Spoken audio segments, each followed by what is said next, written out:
Very exciting. Good morning, everyone. When have I ever been live this early in my life? I just don't think it's ever happened. But if there was one reason, good morning, everybody. Good morning. Hello, or good evening, or good time zone, wherever you are. I have coffee. I have cake. I have coffee and I have cake. And we have history in the making. So, yay. So exciting. Amaze.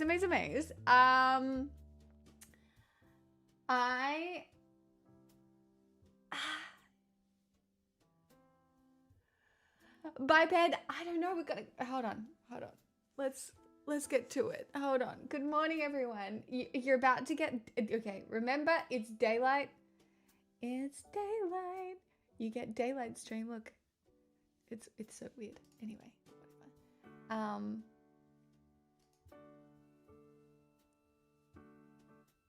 Where are we?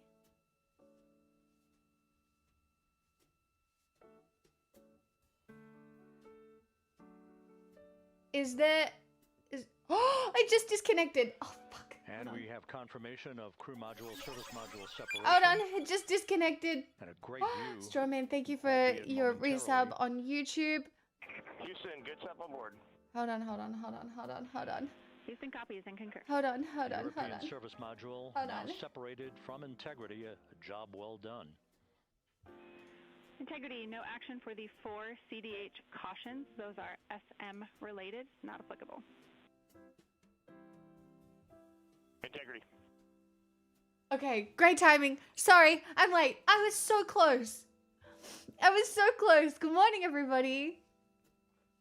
Thank you for all the congrats as well. I'm so glad that... we blue screen? So, with Integrity now flying free on its own for the remaining 32 minutes of this mission. Are we in blackout yet? Does it go to blackout now? Burn, a 19-second firing of Integrity's thrusters. GPS 2.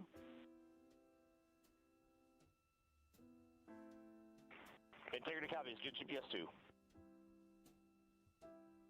We aren't in re-entry yet. Okay, cool. Until the rays burn. Thanks, Again, Clear. Final tweaking. Thanks, Slay. Orientation of Windows update on Artemis II.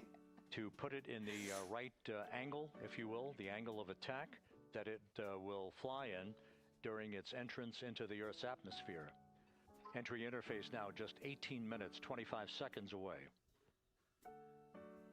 This is a visualization, but driven by real-time telemetry. This is the maneuvering of Integrity to the rays burn orientation. Oh. Just 2,800 miles from Earth. Exciting! What the fuck? Damn. If only we could just stop bombing one another. God, we could be so cool. We could be the coolest species. We could be the coolest species. We could be spacefaring. Roger. Thanks, Chris.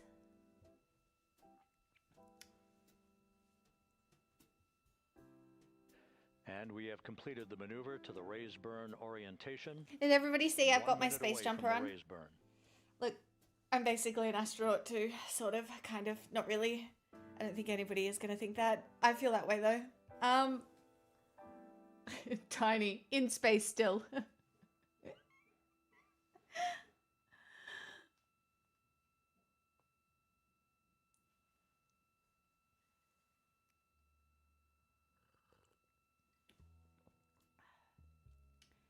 Have we seen that top since the Great Pie episode? Probably not. I get issues with Outlook. I am also like an astronaut.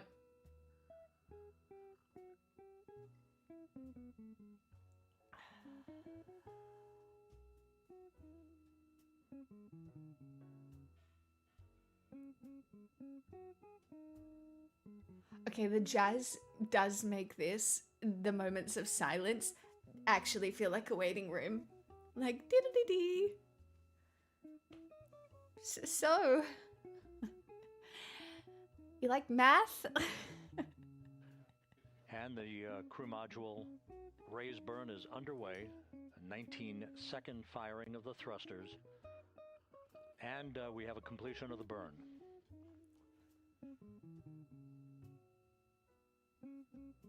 I have cake. I did buy it yesterday, and then I didn't eat it, and I didn't feel like it, so I don't know if it'll be any good, but I'm sure it'll be fine.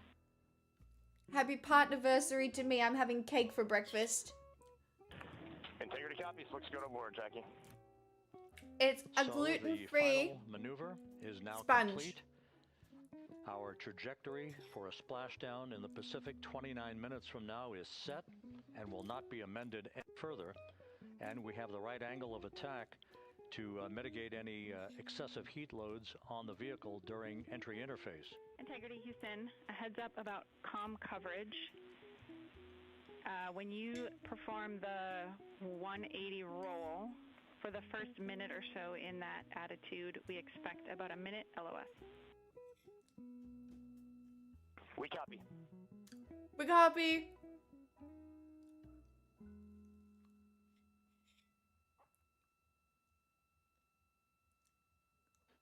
So for those who are watching the series of events coming up, we will enter the first traces of Earth's atmosphere. Imagine being 14 like, I'm a minutes, 45 commentator. What do you seconds from now. commentate? Spacecraft landings? 6:53 and 30 seconds is what is pegged for entry interface at an altitude of 400,000 feet. Cake for traveling at breakfast. It's always approximately nice to see how the 1% live. 34,800 feet per second. I feel like the Range 1% to right now. touchdown or splashdown, Life feels that good. 1,701 nautical I feel like miles. the 1%. What do you mean I have coffee? 24 seconds after entry interface, we will enter Space a 6-minute content and blackout cake? period in which we will lose communications Come on. with the crew. This is expected due to the buildup of plasma around the vehicle. That's an ionization effect due to the collision, if you will, of the velocity of the spacecraft. Also, with the I did friction put of the vanilla Earth's syrup atmosphere. in my coffee. That 6-minute blackout is expected to begin. Nothing at bad will happen, right? 6:53 and 54 seconds We PM hope Central not. Time. During that period of time, we will reach our peak speed. They've of been pretty onto it the whole time. 24,661 miles per Um, hour. That comes just short. They've Based been- on unofficial They've been pretty onto it the whole time. They're really, the things that have gone wrong are literally Outlook. Fucking Microsoft, man.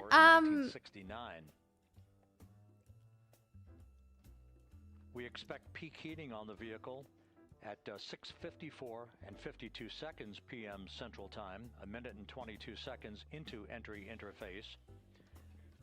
At that point, we will be Biped, that would be cool though. 204,000 feet above the Earth, traveling at Thanks, Miggy. 33,000 feet per second. The blackout period is expected to last 6 minutes. We expect that Chat, are we blackout jazz period to music end in the at background? 6:59 and Y or 55 N? seconds PM Central Time. I can turn it off if we don't like it. From the end of the Okay. blackout period until splashdown, it is just 7 minutes. At which point we'll start deploying the series of parachutes to slow integrity down to an ultimate splashdown velocity of just 19 miles an hour. We see the same, waiting for the 180 rolls. Biped, imagine if there was a Stargate on the far side of the moon. Ugh, that would have made my life.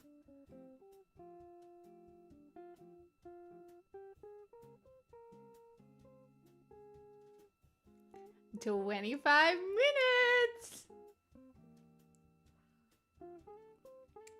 The parachute deployment sequence, once again, will come in several segments, but in rapid fire succession. And we have a great view of the moon out window 2. Looks a little This is a smaller than full-blown yesterday. house deposit, so... 039 months. Thank you for your prime.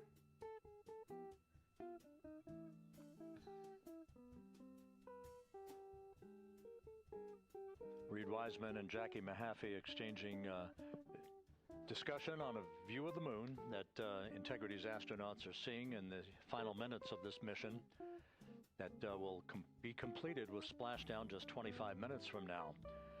3 forward bay cover parachutes will be used to pull the forward bay cover off the top of the vehicle Then 2 drogue Thanks, parachutes will Seren. be deployed to slow and stabilize the crew module during its descent, followed by 3 pilot parachutes that will lift and deploy the main parachutes from the forward bay. The final sequence will have 3 main parachutes deployed. Hi, crazy These will be geese. 116 feet in diameter. Good morning. Each main parachute approximately 265 feet long when reefed. Wow. The parachutes will ultimately slow Integrity down from its peak speed of almost 33 times the speed of sound to a gentle 19 miles an hour at splashdown. Can you imagine the fucking adrenaline? I could not The imagine vehicle is now currently in a roll. the to adrenaline. proper attitude for entry interface. Our trajectory is right on according to flight dynamics. You've been in this room?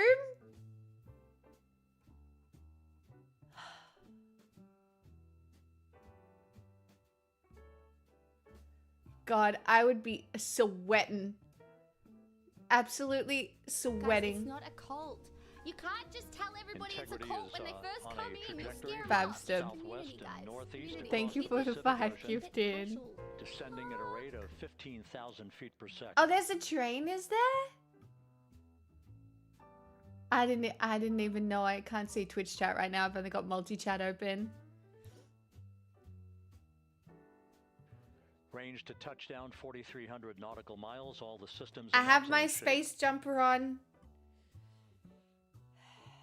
It's fine. We're astronauting. Also, I've never been out of bed and online this early in my life, just so everybody knows.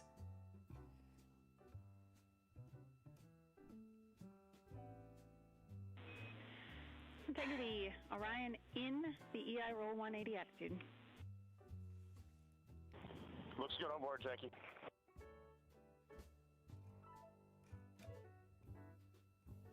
This view. It's out of quarter one to of 10 now. Integrity's windows. I mean, I've been up since We 7. had a call for 3 good barrows. Those are barometric pressure sensors that feed altitude and rate of descent information to Integrity's computers that will trigger the parachute deployment sequence.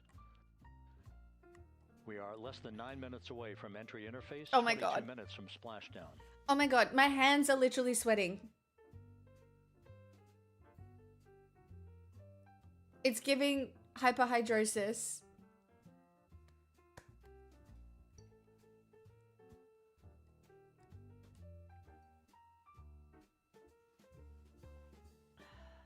You can see the reflection of one of the crew members in the window.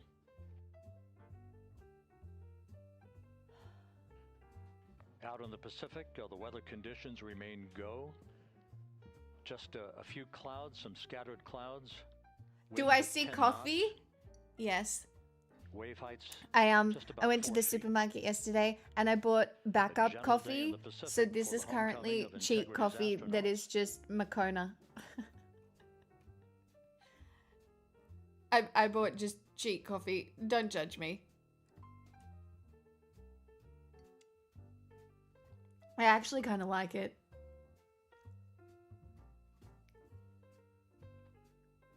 Thanks, Trevor Cow. Integrity back in EI attitude.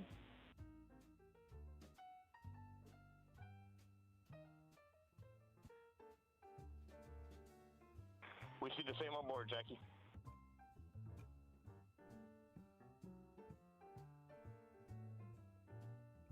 Did you win the lottery and move to the USA? What do you mean? Descent I would never is move to the complete. USA. Crew and vehicle are I'm configured just for a entry. citizen of Earth hoping for something greater Houston than, copies.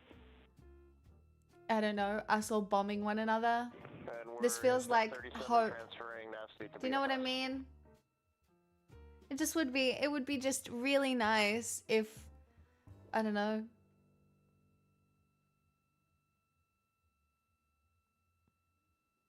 The Earth? Just starting to shine through in the corner? We're so bright.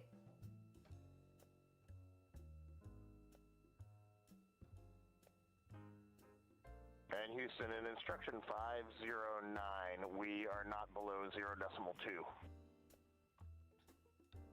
Is that bad?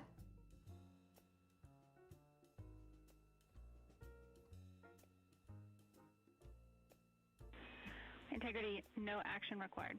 Okay. Integrity.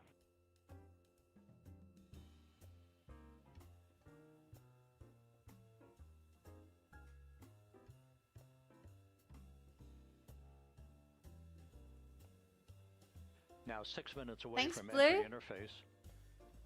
We will hit the first traces of Earth's atmosphere Oh, sorry, I have at cake. an altitude of 400,000 You're feet, just joining. traveling about I have celebratory cake for 34,882 breakfast. feet per second. Ranged splashdown at that point will be 1,701 nautical miles.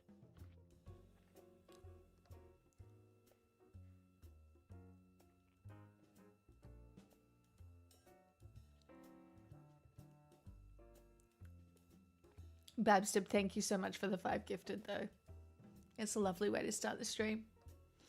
And once again, just a reminder, some 24 seconds after entry interface, we do expect to lose communications with the vehicle and the crew during a 6-minute blackout period when a plasma shield will build up around the spacecraft due to the ionization, due to heating effects. And Flight Dynamics has Yeah, just I think so, confirmed, Strawman, we and will I have a think we blackout lose period of comms for exactly 6 like minutes a in bit duration. then as And well. once again, that's due to the fact that Yeah. plasma buildup around the vehicle will prevent We have a blackout of communications and 6 data, minutes coming so up. we will not be able to talk to the crew members at that time, Yeah. nor will we receive data here in the flight control room. We have 6 minutes of like a blackout where we just don't know. No pre-EI downloads. Hi, Houston Calidus. concurs. That blackout period to begin at 6:53 and 54 seconds p.m. Central Time, Traffic. and again will last about Thanks, 6 Fire minutes Air. in duration. Look at it. We're 4 minutes away from entry interface.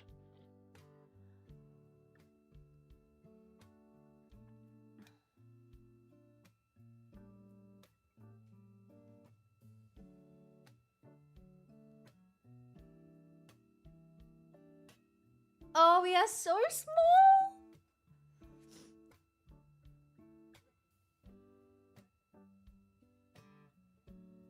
God.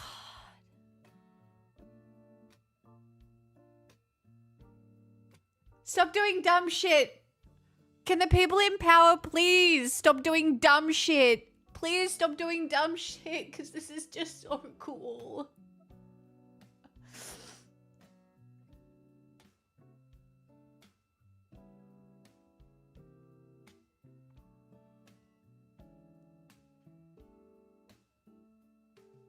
Thanks, MTA. This view from Integrity, as it crosses from southwest to northeast across the Pacific Ocean, 3 minutes from entry interface. Yes, just like you can see ants on the ground from the sky, Ben. 16 and a We're half still in the minutes to atmosphere. splashdown. Shush.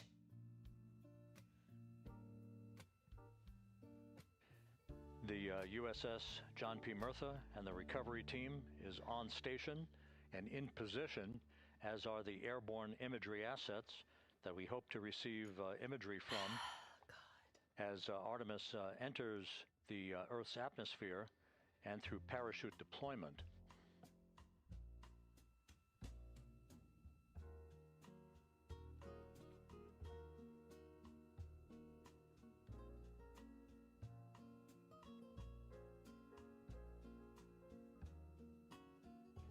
All of Integrity's systems are in great shape. The crew is ready to complete its mission just 15 and a half minutes from now. Oh my god, I feel All of the insane. activities today have My gone body off feels in insane perfect right fashion. now. No issues with the vehicle, no issues with the crew. And the weather at the splashdown I'm not site even is I'm good. not even in the fucking spacecraft or in the room, and I feel insane.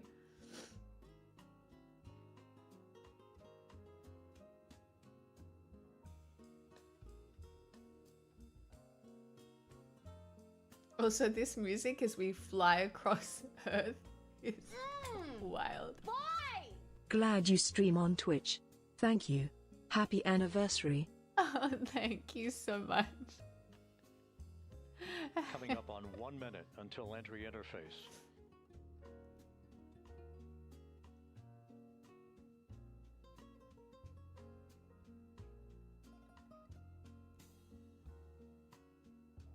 Yeah, I feel butterflies. It could also be the caffeine, but I don't think so. This is a full-blown Mark, house 1 deposit. minute So until entry Salmon, interface. 23. Thank you. 1 minute, 20 seconds until the expected start of our 6-minute blackout.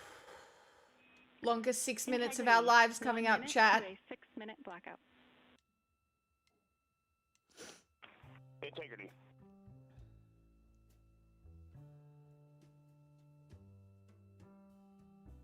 Fuck off. Fuck off. Fuck off, fuck off, fuck off.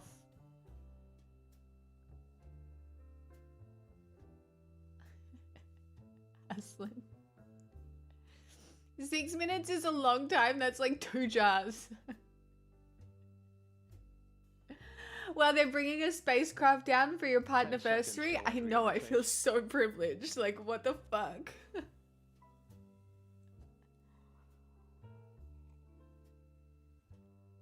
What a gift. I could get nothing else today, and I got the And we have greatest crossed gift the of all. threshold, now entering the Earth's atmosphere. I might have to We're at rewatch. 400,000 feet, Oh my god. traveling Oh my god, we're spinning. 34,800 feet per second.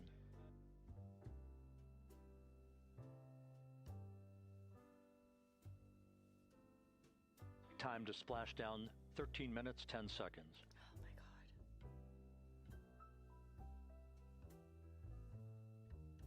Oh my god. Oh. Oh. Warm. Oh, we're getting warm. Oh, we're out. Okay. We And blue as screened. predicted, we've entered our Okay. communications All bucket. right, guys. 6 minutes. It's This fine. will be a 6-minute blackout period. No Okay. voice, no data Cool. from the crew. Yay. Cool. That's so chill. That's so chill. We're 30 seconds away from the anticipated point of peak heating on the vehicle, where temperatures will rise to about 4,000 to 5,000 degrees Fahrenheit. Cool, that's normal. That's This fine. is the true test of our trajectory.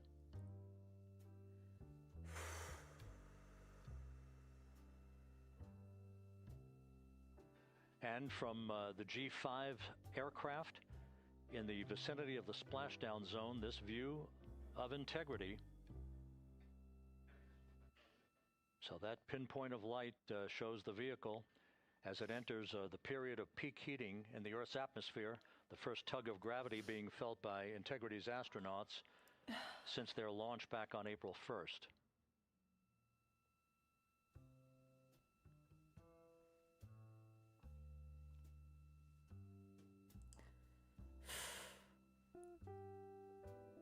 Four and a half minutes until the end of the blackout period. Time to splash down 11 It's minutes. a very long 4.5 minutes. 4.5 minutes is a really long time, chat. I just want everybody to know that 4.5 minutes is long. It's just, in some cases too long. In this case, definitely too long. It's too long. Pics like space stuff. Have you ever watched my stream?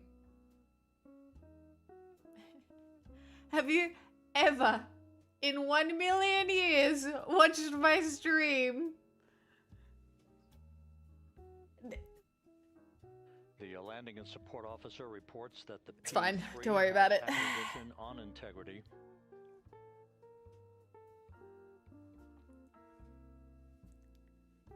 Guys, Three you, and a half look at minutes my left in this branding. blackout period. Look at my branding. This is It's a literally me, visualization Pixel, and some ducks of, looking up at the fucking sky and the plasma buildup planets. around the spacecraft and the And it has been repelling that of way heat for on years. Integrity's heat shield.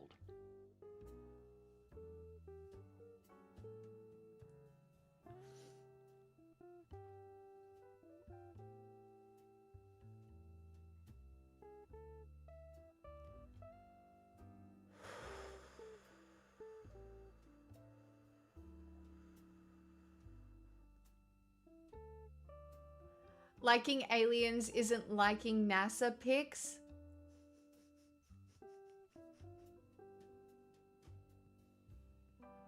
Fuck you.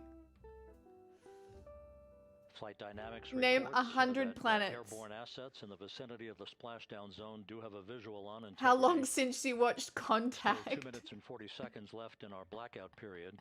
I hate you guys. Time to splashdown, 9 minutes, 35 seconds.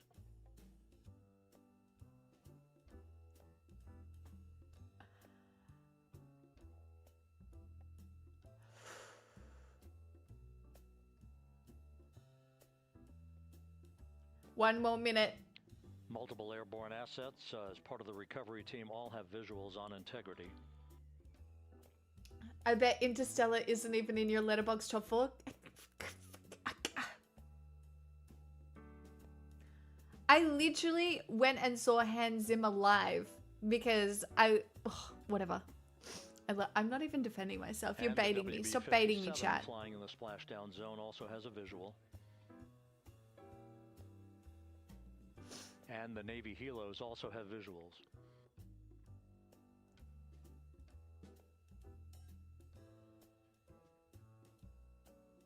We're still in the blackout period.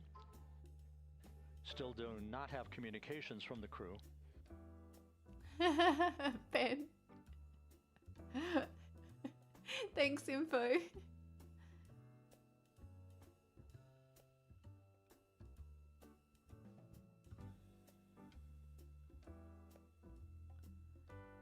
Come back.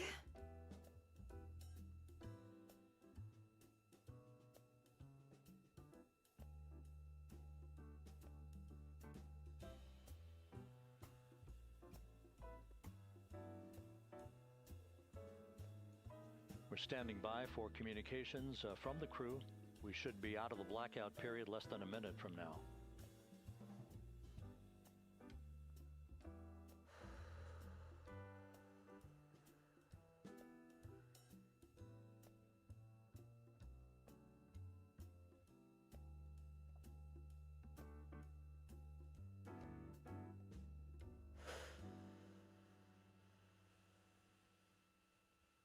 We are now processing data from integrity. Data's back.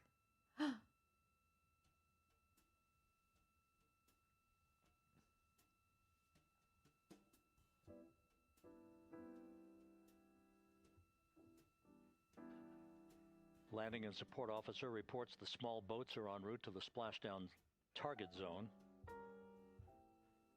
Go, small boats, go.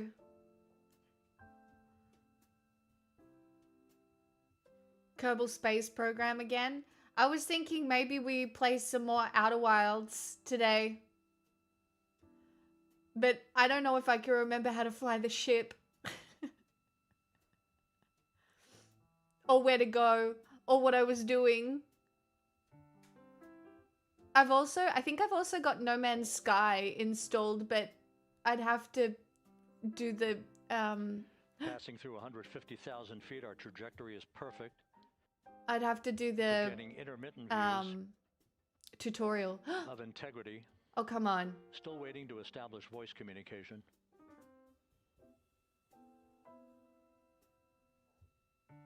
Integrity, Houston, comm check, post-blackout. Houston, Integrity, we have you loud and clear. Yes! Your trajectory is nominal, and your recovery teams have visual. Guidance looks good. No action for the enabled internal camera controller fail.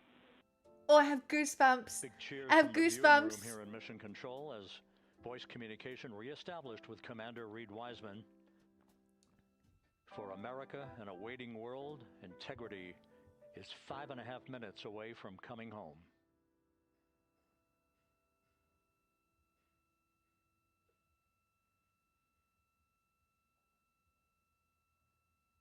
Passing 100,000 feet now. Range to splashdown 19 nautical miles. Guys, epilepsy warning.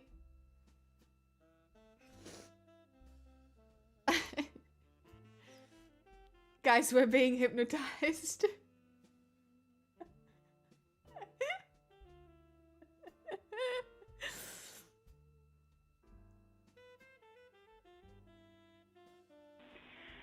Integrity, impact to the camera controller fail is no cab 1 views of the chutes.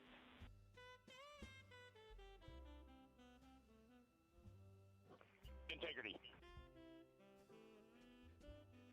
We're processing good data through the GPS system. A good view of integrity, time to splashdown 4.5 minutes. Fuck. And a view of integrity from the WB-57. We're at 50,000 feet.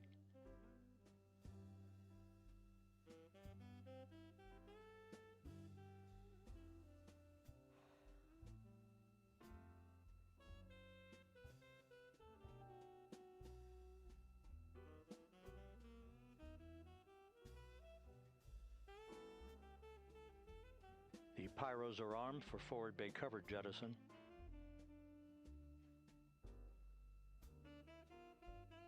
This is insane. This is insane.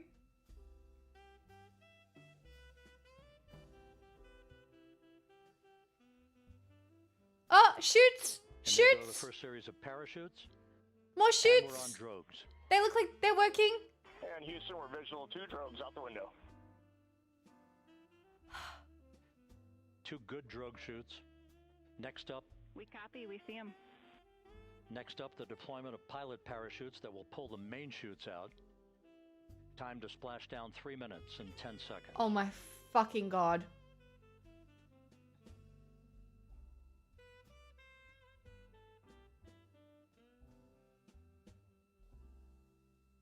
Perfect descent rate according to flight Integrity, dynamics. Good rates on 2 drogues. We see the same on board.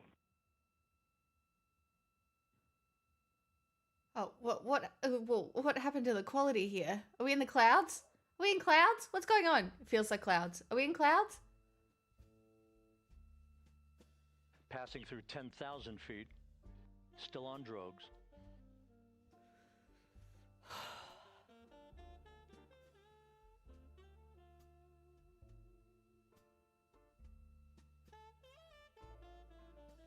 Oh, more? Main chute deploy. Why isn't that one opening? We're at 5,000 feet. Oh, it is. Okay, it's fine. It's fine.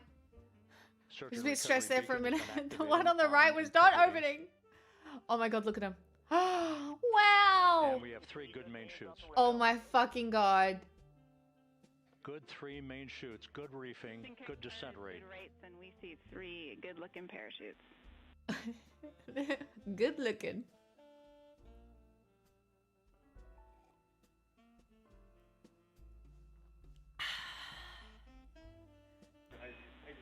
I tell you what, millennials deserve this. We've been through a lot. We deserve some hope core. What do you mean? Integrity copies. This is a perfect descent for integrity.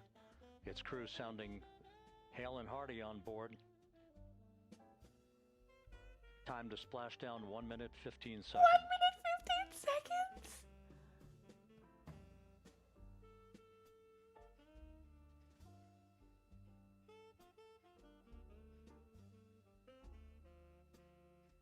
Integrity about to complete a journey spanning 694,481 Oh, stop miles it. Goosebumps again. from its launch from the Kennedy Space Center back on April 1st, and a trip around the moon.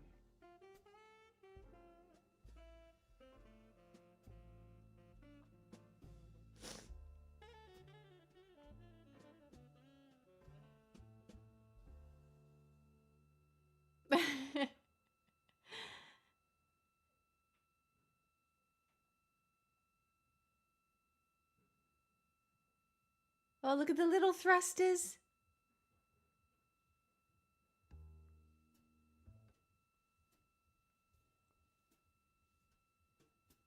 Passing through 1,000 feet.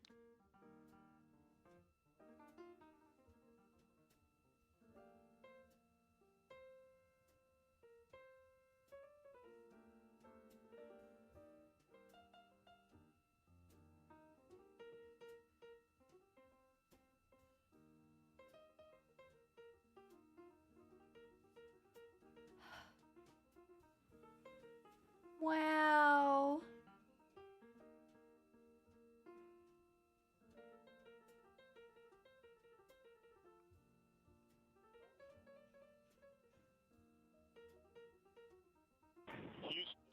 splashdown, sending post-landing command now. Splashdown confirmed. Copy splashdown. Waiting on VLDR. Splashdown confirmed at 7:07 p.m. Central Time. Oh my god, 5:07 they p.m. literally Pacific just... Time. From the pages of Jules Verne to a modern-day mission to the moon, a new chapter of the exploration of our celestial neighbor is complete. Integrity's astronauts back on Earth. Oh my god, I am...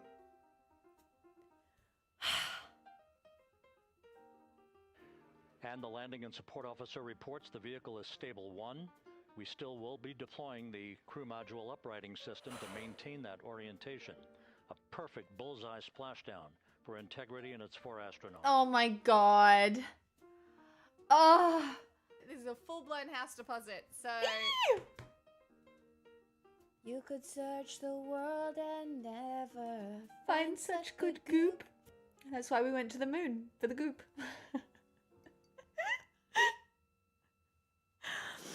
Consecrated 10 months. Hail bees above 9 months. Thank you so much, you guys. Wow.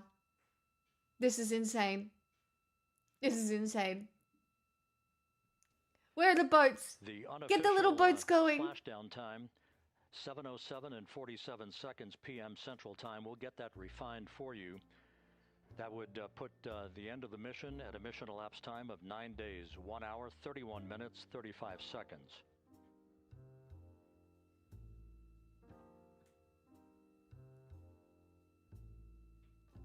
And we're configuring for very low data rate.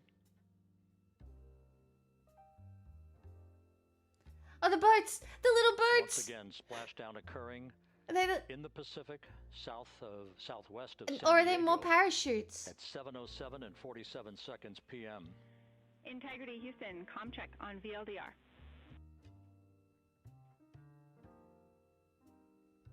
Houston, we have you loud and clear on VLDR. How us? We Oh have my you the god. same. We'll meet you over in post-landing. Perfect communications established. A journey. We are stable 1, 4 green crew members. 4 green crew members! Houston copies all. Reed Wiseman reporting 4 green crew members. That is not their complexion. That is the fact that they're in great condition. That's what that means. Oh, no shit. So Thank you for stable 1, clarifying. upright, the crew module upright Thank you for system clarifying, is Mr. being Commentator. airbags We basically all just, thought they to came back from the moon green. maintain the upright configuration for the vehicle. This was a textbook entry and a textbook touchdown for Integrity. Reed Wiseman, Victor Glover, Christina Cook, and Jeremy Hansen back on Earth after a journey around the moon. They went around the moon.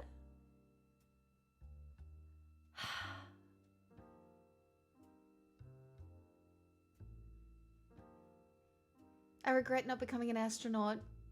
I definitely do not have the physicality or the brain to be an astronaut. I also don't have the nervous system to be an astronaut.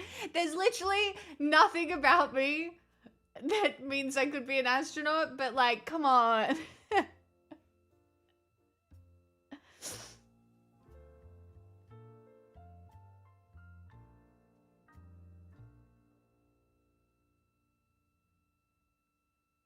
This is a full-blown house deposit, so... Honorable D-Man, 41 months. Thank you for your prime. We continue to monitor the functioning of the CMOOS system. The airbags are being inflated to maintain a stable 1 or upright configuration. And there's a good view from one of the naval helicopters hovering overhead. Reed Wiseman reporting 4 green crew members, meaning they're all in excellent shape.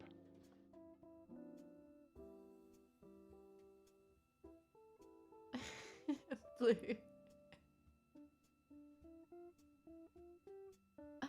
Yeah, the space debris situation is a problem. Integrity Houston for SAR beacon and radio.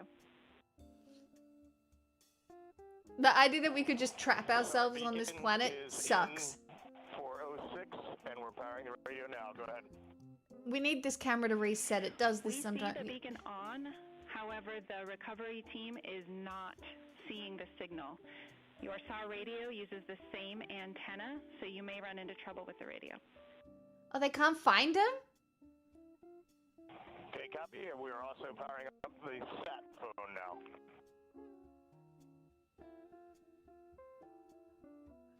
They're literally just floating.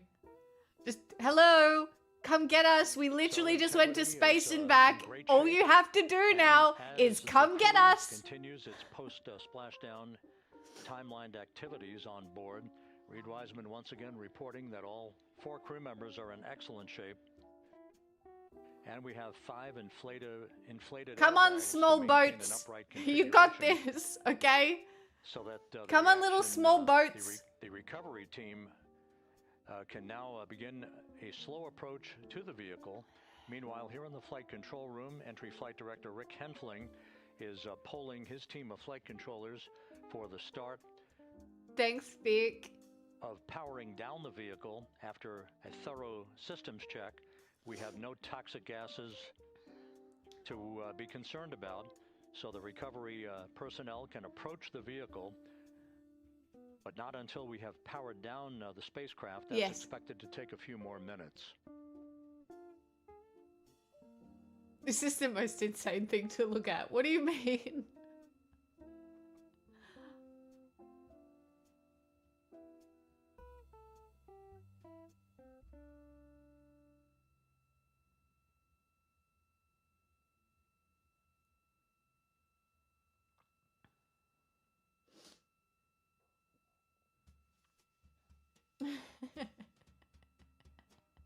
Not the sea shanties.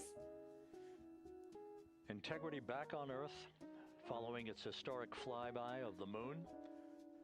I know, what a It cute was, hat. For all intents and purposes, a textbook mission. On 28 per hour remain on this frequency.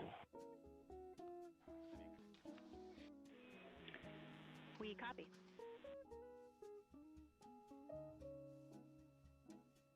Reed Wiseman indicating some trouble with the SARSAT phone on board, but that's not an issue. What is more important is that the vehicle is solid. No issues as we begin the power down of the vehicle to begin the recovery process.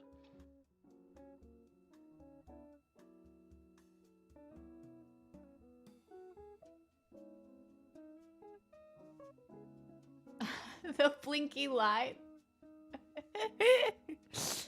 Well, it's not like we don't know where they are, right? We need the small boats to know where they are.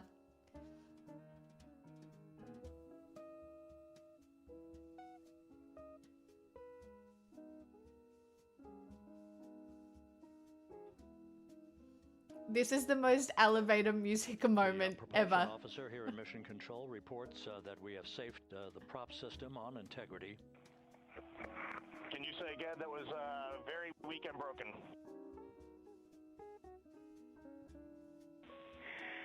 Integrity, Houston did not call.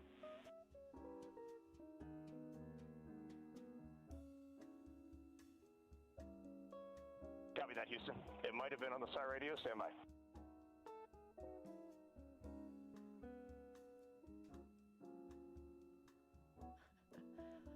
Houston did not call. All of the milestones were executed in perfect fashion. We actually, we did not call. Integrity, entering the Earth's atmosphere right on time, reaching its peak speed shortly after a blackout period began. We emerged from the blackout period, but the recovery imagery airborne MDA, me assets too. were able to pick up Integrity's descent almost immediately through entry interface, tracking the vehicle all the way down. And finally, you saw the sequence of chute deployments. First, the forward bay cover being pulled off the top of the vehicle by a series of 3 parachutes. Then the drogue chutes A boat? were Is that a boat? deployed, followed by the 3 main chutes that slowed the Is it a small boat? down velocity Or a large of duck? Integrity to just 19 miles an hour. Kind of looks like a large duck. Small boat? Small boat? Small boat? Large duck.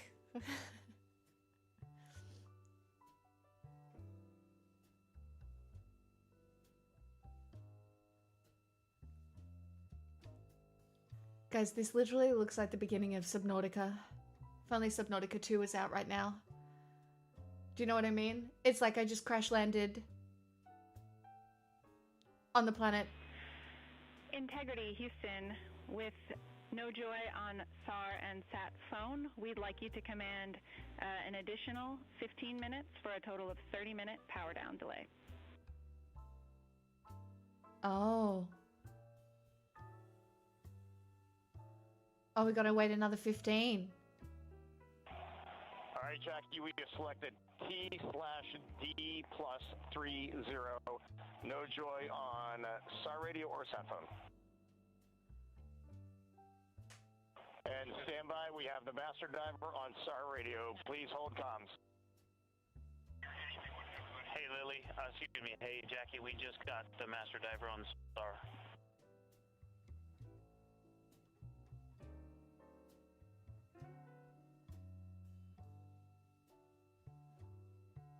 Thanks, Lisa Duska!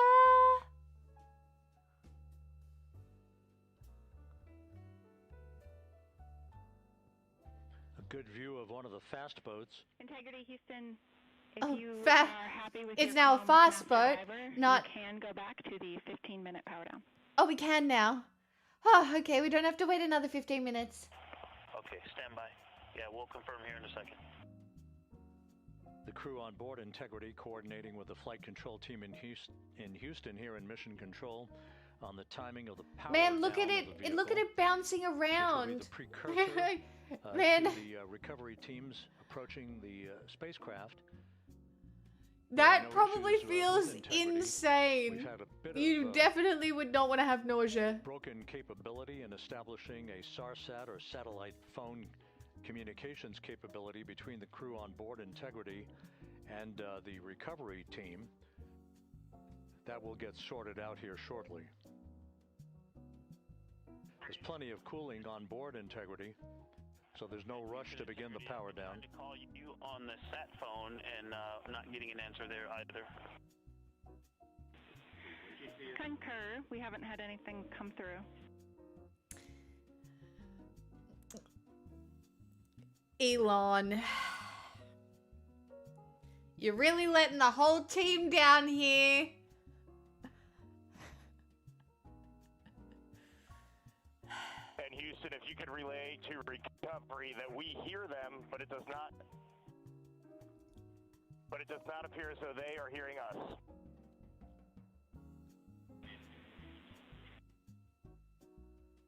Oh my god, they have to do a 3-way call. Houston copies, and Reed, just to confirm, you are pushing the PTT on the radio.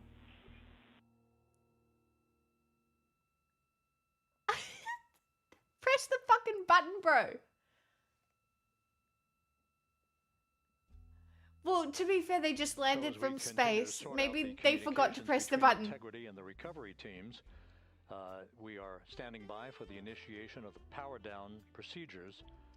That, as you see, the recovery teams are moving All the way to towards the moon side and of back in the capsule. most complicated Next spacecraft major ever. will be the And erection of a large Houston is inflatable like, raft hey, called the so I'm Perch just wondering, are you that, pressing the button on the will phone? be the port of call for the crew as they're being extracted one by one from the vehicle.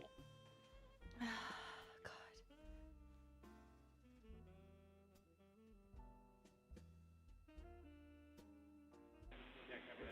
Integrity, Houston, for sat phone, we are going to attempt to call you. This is so funny. What the fuck? Good idea, standing by. Like, out of everything, out of all of the little things, you know what they can't get right now? The satellite phone. And that is just so funny to me for some reason. I'm rebooting the radio to see if we get good comms. Okay, we copy all, and just to confirm, you are seeing that you're touchdown plus 3030 for power, correct? That's affirmative.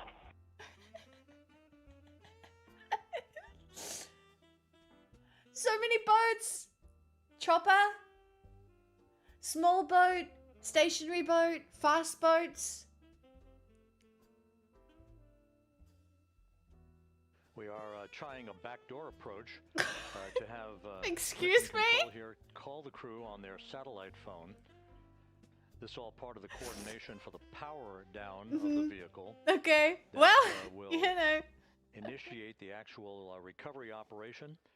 The first boats with the Navy divers on board are standing by, waiting to close in on Integrity to begin the process of erecting the large inflatable raft that's called the front porch that will be where the astronauts are extracted from so that they can have a few minutes to get their land legs back before they're hoisted aboard the Navy helicopters for the flight back to the deck of the USS John P. Murtha.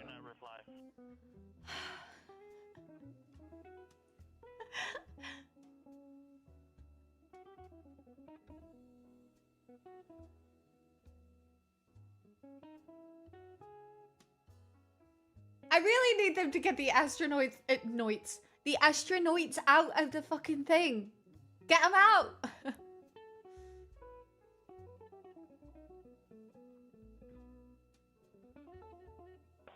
And Houston, please don't reply. NRD, very weak, but readable. Master Diver, we can hear, but they cannot hear us.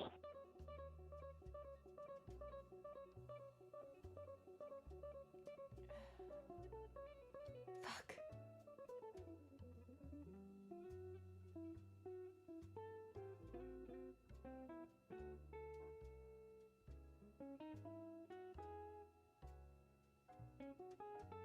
This is wild.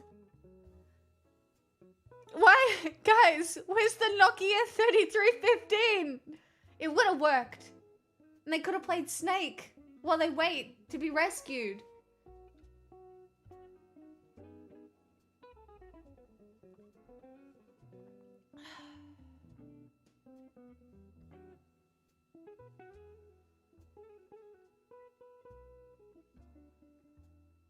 And Houston on OE1, is there any chance to tie us into NRD?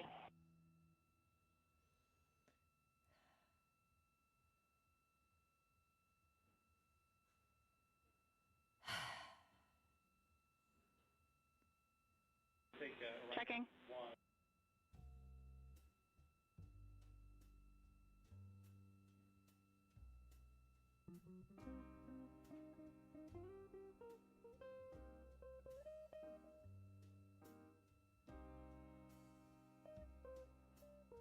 This is Just Mission pop the Control hatch Houston. and shout at While them. we stand by for the establishment of communications between Integrity and the recovery team that is basically standing by very close to the spacecraft, we're going to go to the deck of the USS John P. Murtha, where Megan Cruz is standing by with Administrator Jared Isaacman.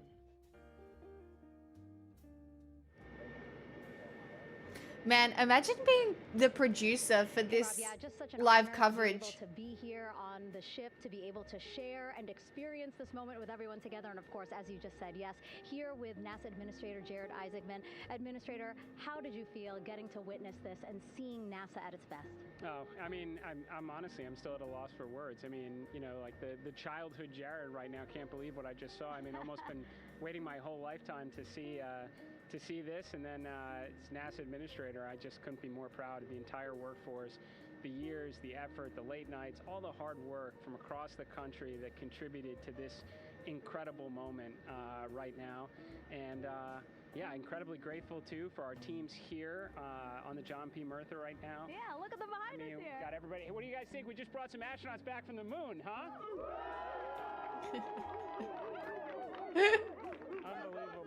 Thank you. Yeah, so grateful to the Navy, the sailors that are here, the NASA teams. I mean, this is a joint effort that's on their way right now. These recovery forces are getting out to our Orion spacecraft. Aliens would be like, why are they barking? Woof, woof, woof, woof, woof. Ship safely. Yeah, and this is not just an Like, accomplishment truly. for NASA. This is an accomplishment Like- for humanity again. Huh? A historic mission to the moon and back. Look at How it! does this make you feel, and what do you hope people take away from this? Amaze, Well, I'll tell amaze, you, amaze! I think about the crew members. It's so that we've sparkly. all had an opportunity to you observe over the last 10 days, right? I mean, they're absolutely professional astronauts. I mean, wonderful communicators, almost poets. But then I think these were the ambassadors from humanity to the stars that we sent out there right now. And I can't imagine a better crew than the Artemis II crew that just completed a perfect mission right now. So yes, it's a huge moment for everybody, right? I mean, we are back in the business of sending astronauts to the moon, bringing them back safely, and to set up for a series more. I mean, this is not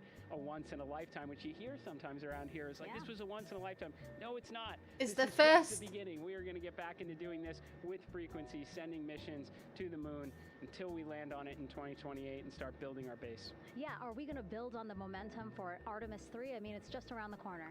Absolutely. So, I mean, that's, part of me too. I can't wait to get the crew off Man, of, the off Expanse, of Integrity right what do now, you but mean? also We're getting just going to live out the Integrity back on this Expanse? ship so we can start taking a look at it, because all that data is so precious to us right now. I mean, we are going to definitely want to take a good look at the thermal protection system. We're going to want to download all the data they couldn't transmit back. Sean, to us thank and you use so that to much. inform Artemis 3. But we're already making progress, right? You had SRB segments already showing up at KSC. Core stage for Artemis 3 is rolling out on April 20th.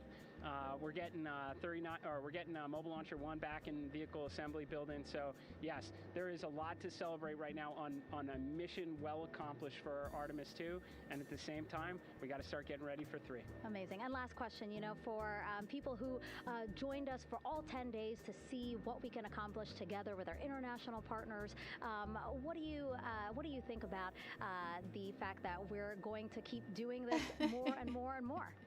It's incredibly exciting. I mean, yes, it's the contributions, like the best and brightest across the NASA workforce from across the country, our industry partners, our international partners. We had a Canadian Space Agency astronaut on board in Jeremy. We had the European Service Module. And you think, in the days leading up to this launch, I mean, 48 hours prior to launching Artemis 2, I was meeting with the Italian Space Agency. We signed a memorandum of understanding to build a habitation module on the moon. I mean, you have countries.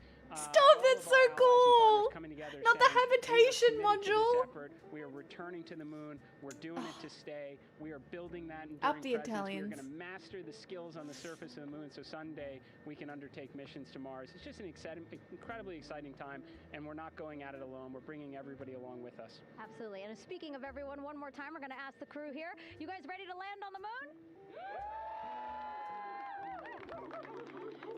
Awesome. I love that. Okay, well, Why are thank you they so much, Administrator. Appreciate you being here. We're, of course, going to stay on to watch. It's so funny. So stay tuned, and we'll see you back here shortly.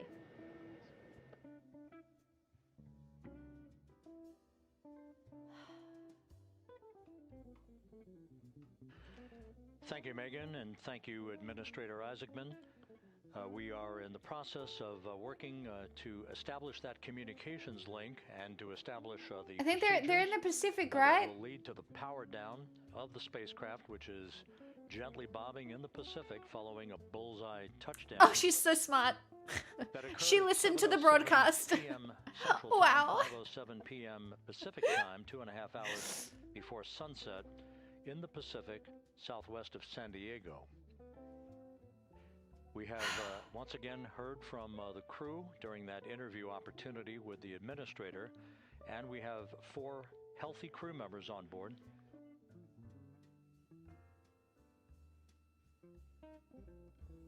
We now have confirmation that the vehicle has been powered down as per the procedures. So we have vehicle powered down, and the flight control team here in Houston, Flight Director Rick Henfling, has handed over mission authority to the Exploration Ground Systems team out in the Pacific. Now, we will physically not get off console with this team until the crew has been extracted into the front porch, that inflatable raft that will be erected along the side hatch of Integrity. So we're standing by for that in the next step in the recovery procedures. But everything is in great shape, and we have 4 healthy crew members on board the vehicle.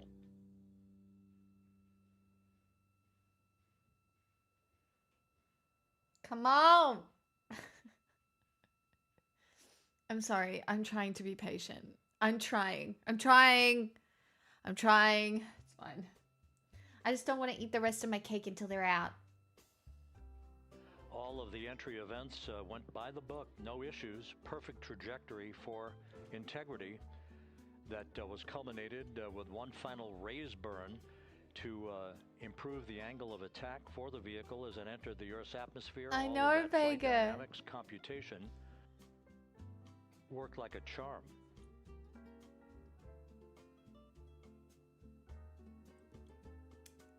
Asa Duska, you just did a misogyny.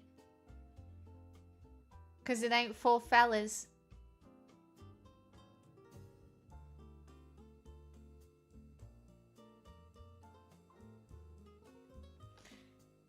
You just did the you did the assumption thingy. So we are standing by for the recovery team to approach Integrity and begin the process of erecting that inflatable raft called the front porch, which will see the crew members be extracted from the hatch of Orion into that inflatable raft before they're hoisted. I don't know. Are aboard, we using? two Navy helicopters? Oh, we're doing no. Okay, we're doing gender neutral fellas now. a In the same variety way, of guys. different, configurations. Each crew member will be hoisted in sequential fashion, in alternating fashion, 2 crew members for each helicopter before they turn around to head back to the John P. Murtha. Once on the deck of the ship, they'll be brought into medical bay for comprehensive medical exams. But Reed Wiseman has reported several times that the crew is in excellent shape. I believe you. The non-binary void swallows all pronouns.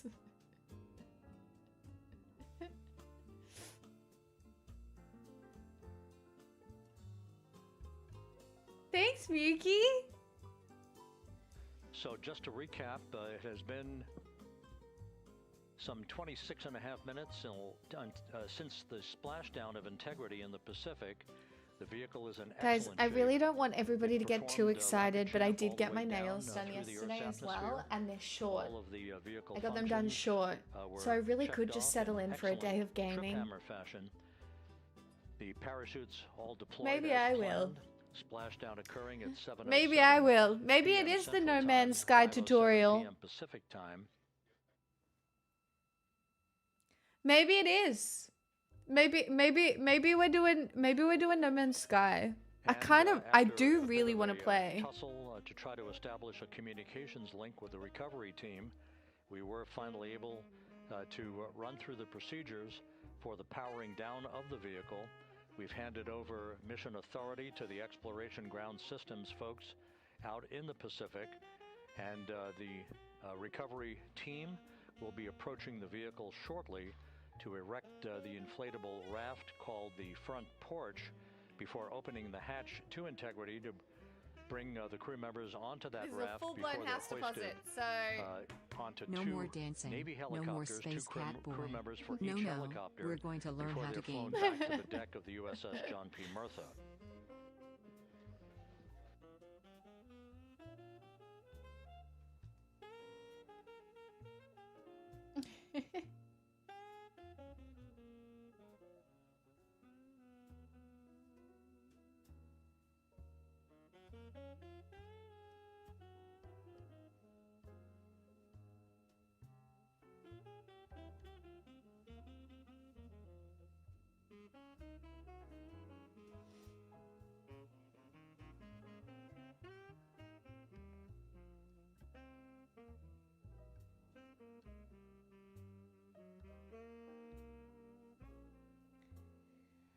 I haven't played through the Mass Effect series, no.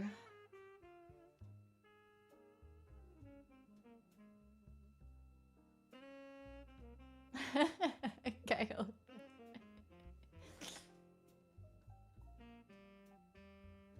Guys, look at it. Let him out. I'm so patient. I mean, I could just open Outer Wilds. I think I'm probably about a third of the way through that game. But I've kind of forgotten where I was up to. I can't remember what I was doing. And I know I have to do something in the loop. And I got annoyed. Because I know it's like a series of things that I would have to do to stop the loop, right?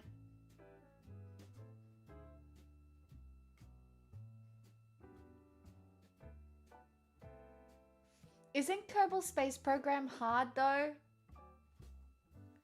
Yeah, no, I think I've got No Man's Sky installed. That's why I'm considering it. Hold on. Where are we at? Yeah, see, No Man's Sky is installed. Outer Wilds is installed. Red Dead is also installed. It's probably No Man's Sky because it's installed, to be honest.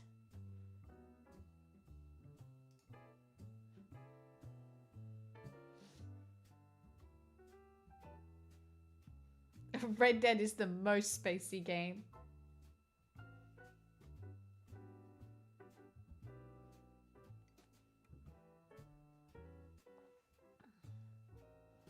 I do have Subnautica. I've played through all of Subnautica though.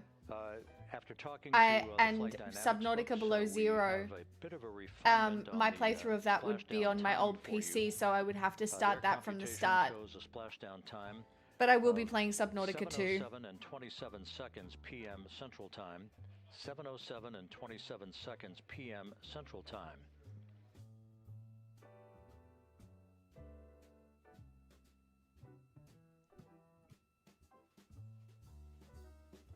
That would equate to a mission elapsed time of 9 days, 1 hour, 32 minutes, and 15 seconds.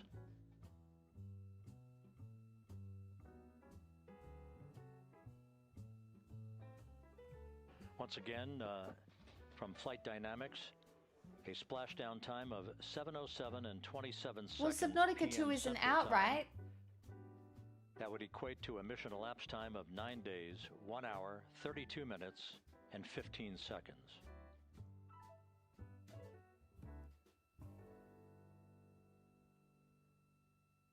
Guys, we can put a poll up if you want. I can't see Twitch chat right now, but we could put a poll up. We can do Outer Wilds, No Man's Sky. Communications with the crew aboard integrity, that the crew remains in excellent shape as they await I don't know. Maybe it's just those two, or I can the team for a final hazard gas evaluation.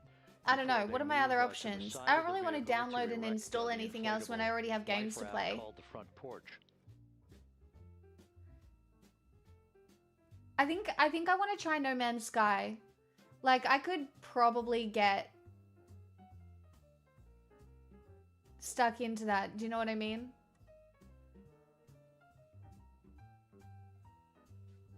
Also, you'll be able to laugh because I'll be bad at it. Issues with integrity. The vehicle is powered down. All of its systems are now safed. We have handed over mission authority to the Exploration Ground Systems folks in the Pacific. But we will not Thanks, Alvatra. Hey. Stand down and have the entry flight control team depart its positions until that inflatable raft, the front porch is erected, the hatch open. Oh my God. Having exited the vehicle. So that's the next step in the recovery process that will lead to the hoisting of the crew members. For 2 crew members for each helicopter, they'll be hoisted to a pair of Navy helicopters that will then fly a short distance back to the USS John P. Murtha. What you're looking at is one of the fast boats circling the vehicle to make a hazard assessment.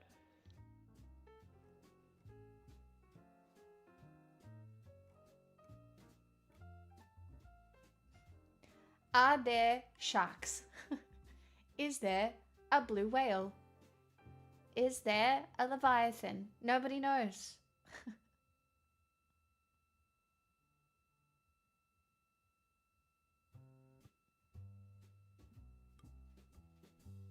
Oh, they're getting so close.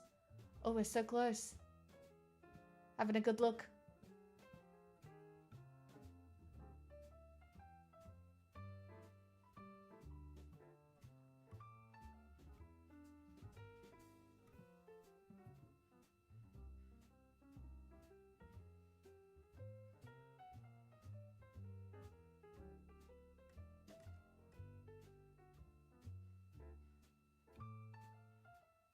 They have to confirm this isn't some other random spacecraft.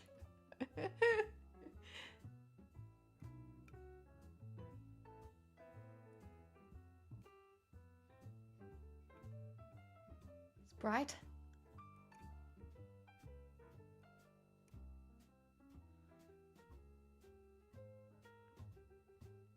I know, yay for so many things today, chat. Oh, we're nice and close now. Oh, what are they checking for? Like radiation or something? Or did they bring back any alien life? Just gotta double check what's going on the outside. Toxic gases? Leaks?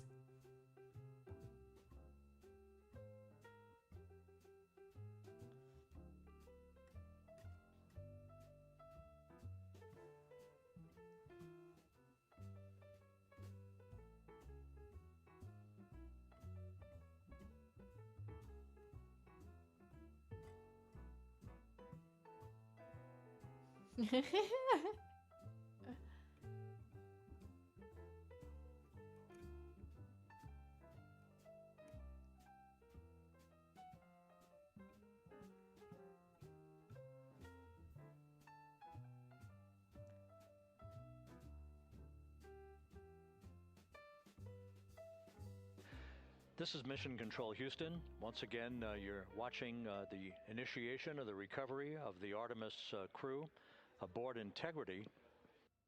This is a mating ritual. I'm a cute little boat bird. Do you love me? After conducting a hazard assessment, the vehicle has been powered down. Entry Flight Director Rick Henfling now waiting for the life raft, the front porch, to be erected along the side of the vehicle so that the hatch That rings can be a bell, opened and gay the crew elephant, members but I can't actually extracted from remember. Integrity, soon to be hoisted one by one into a pair of Navy helicopters for a short flight back to the deck of the USS John P. Murtha. If you missed it earlier, we talked to Flight Dynamics and received a more official touchdown time or splashdown time, as it were, of 7:07 and 27 seconds p.m. Central Time, 5:07 and 27 seconds p.m. Pacific Time. That would equate to a mission elapsed time of 9 days, 1 hour, 32 minutes, and 15 seconds.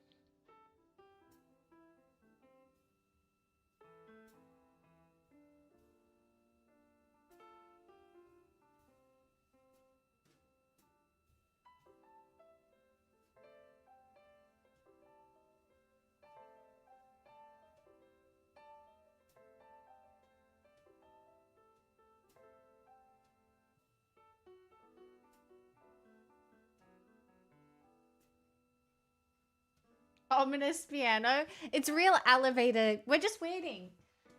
We're just waiting, okay? Just waiting. Just waiting. Chat has voted 17-8 in favor of starting No Man's Sky. Rightio. Well, we'll see how long it, gosh, I haven't been live. I don't have anything to do today. Maybe I'm gaming. Guys, I haven't gamed in so long. Maybe I'm gaming. I don't know. Weird.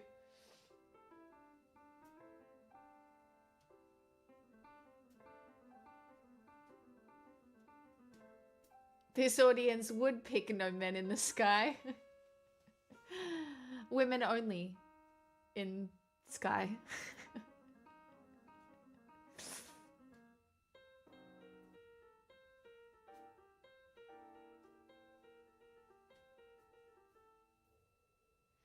Yeah, but we've got to not blow each other up in the meantime, Hornet.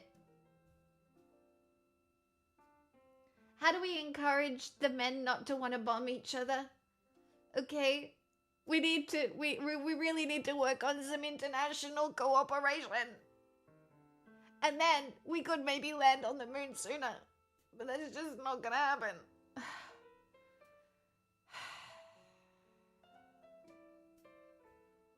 Okay, but have you considered? I do a lot of considering.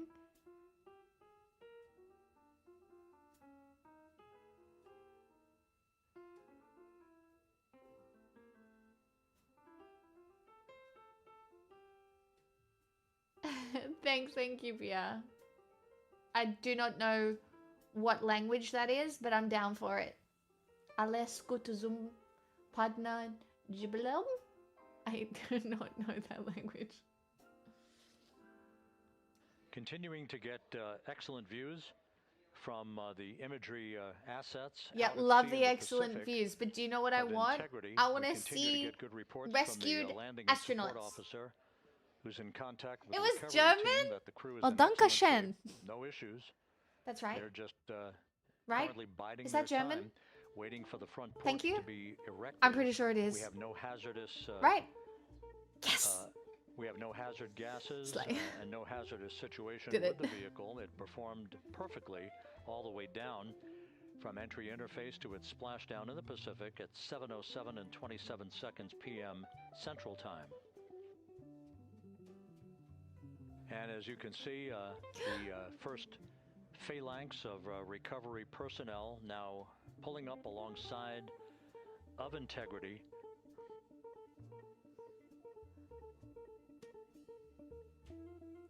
This includes Come Navy on. divers, a Navy flight surgeon, and other recovery personnel. who have Pronunciation trained was also for good, several just the years typical foreign for this accent. recovery process. How would I say it with a German accent? Dankeschön, Dankeschön, Dankeschön, Dankeschön, Dank. I don't even know where I'd put it. Is it more throaty or more forward? Dankeschön, Dankeschön. More depressing. Dankeschön, Dankeschön. The sh is hard for English speakers. Dankeschön, Dankeschön, Dankeschön. I don't know. Danke. At this hour, some 41 minutes following splashdown, the vehicle has been powered I don't down. know. There's no hazardous gas emanating from the vehicle. No That's hazardous why gases, poggies. The first team of recovery personnel has been able to pull alongside Integrity. And, I mean, when you think about it, that thing would have been real hot. Are in excellent So. shape.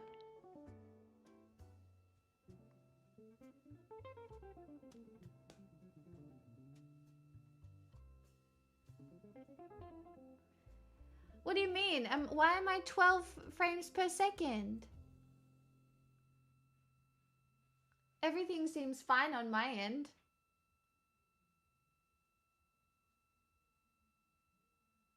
Yes.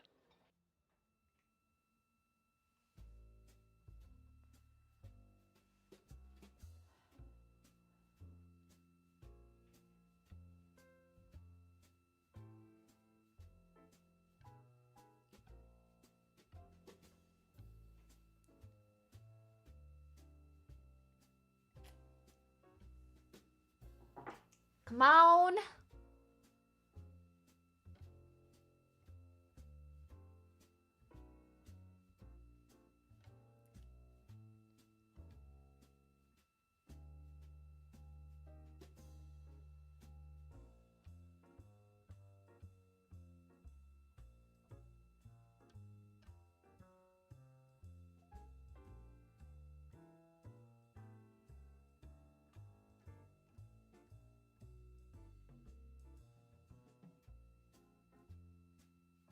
Urge to get my boat ready for the season rising. It's boat time.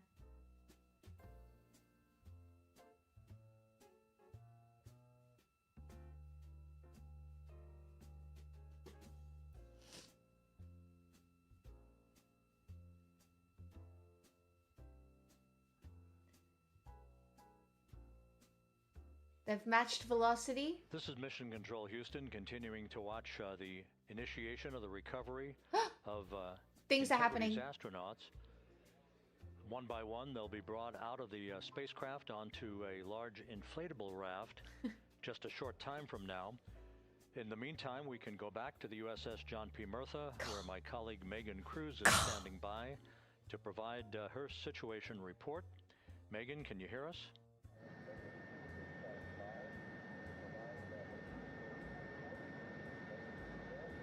Hey, Rob. Yes, I can hear you. Thank you. Yeah, we're back here on the bow. of the recovery ship where I really want to there's eat the still rest of my plenty cake, people but I don't want to eat it until the peering out astronauts into are the out of the water. fucking You're not thing. very far from the action everyone is seeing It's on fine. their screen now. The Orion spacecraft Integrity in the ocean, surrounded by a number of recovery boats.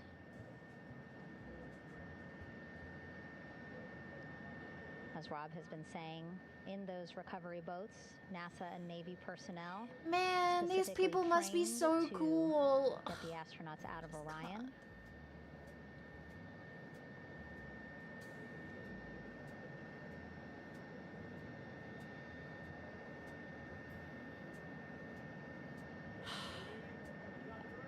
In some of our wide shots, It you would can be rude to probably eat the see cake that before there they're are out. I 6 know. boats That's why out in I'm the waiting to water. eat the cake. More than 40 people out in the water right now on those boats.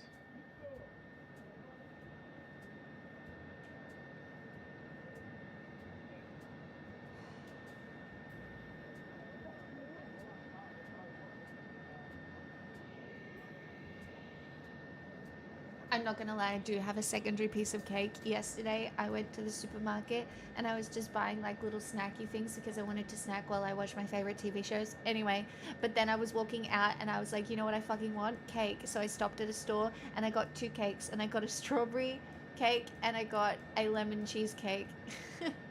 So I do actually have a lemon cheesecake in the fridge as well. I know. I just First order Oh. of business open the door. is to set up the front porch. You can reach, and bro. stabilization You can collar. do it. Get it. You might also hear it referred to as Okay. a stab collar. We're on. Basically just to make sure that Orion stays upright, doesn't sway in the water too much, again, to make it easier for recovery forces to get the astronauts out. Gosh.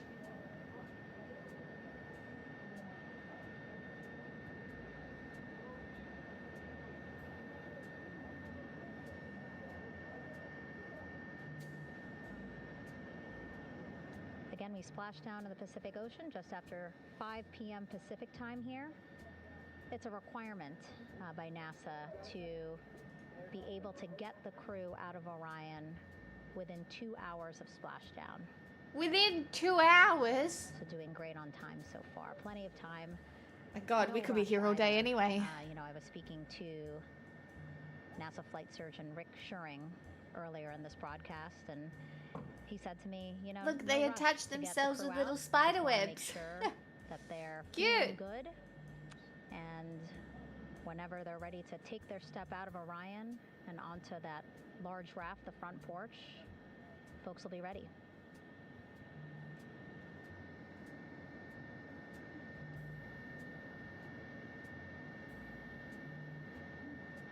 Do you think the guy opening the space...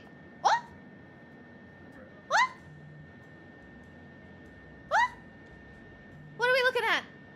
Why is it glowing? And as there are mission Ah, audio loops, and in on the mission third control in day, he was Houston, risen. There is a mission audio loop here on the ship, and it was just reported out that the side hatch is open. Yay! Look at it! Side hatch of Integrity is open.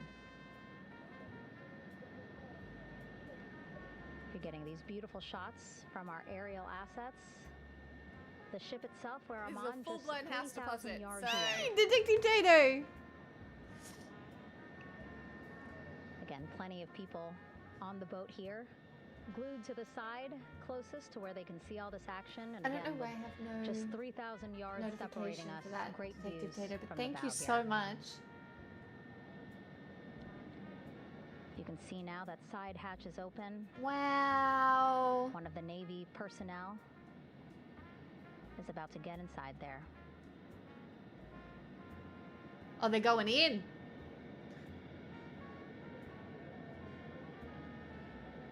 In they go. In total, 4 will go into Orion. Amazing. Thank you, Detective Tato. The goal I know is the to trumpet. have The trumpets a are recovery playing. personnel with each astronaut assessing them.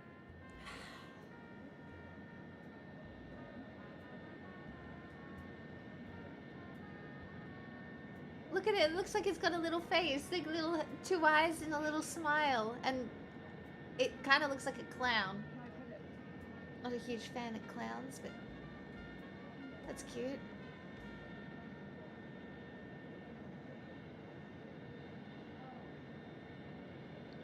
Boats getting closer now. Wow, so many boats. Many Again, boats. That one that's right up against Orion, those are the divers that will go in to the spacecraft to check on each of the astronauts.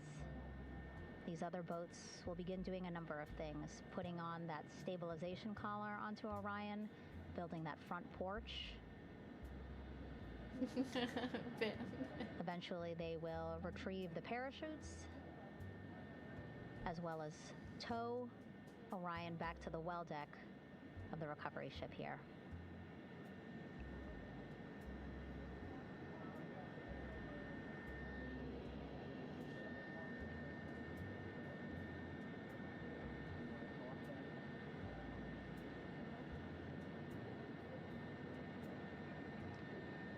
And so as we wait for the Navy and NASA personnel to get their assessment of the crew inside of Orion, why don't we toss it back to Rob for an update. And back to Rob. Here in Mission Control, Flight Director Rick Hensling and Come the on. entry team of flight controllers still on duty. You go the once, vehicle Cake. has been powered down for some time now. There are no hazardous gases emanating from Integrity. That, of course, allowed the recovery personnel to approach the vehicle and then open the hatch to begin the initial medical assessment of the crew, as you just indicated. Now we're standing by for the erection of that inflatable raft, the front porch, alongside of the vehicle that will enable the crew to be extracted one by one onto the raft, have a moment or two to get their land legs back before they're hoisted into two hovering Navy helicopters, 2 crew members for each helicopter, for a short flight back to the deck of the USS John P. Murtha. Hey. All of Integrity's systems operated flawlessly throughout the course of the approach to the Earth, the entry into the Earth's atmosphere, and all of the key milestones that followed in this high-speed return to Earth for Integrity. A mission that spanned more than 694,000 miles from the vehicle's launch from the Kennedy Space Center atop the Space Launch System back on April 1st.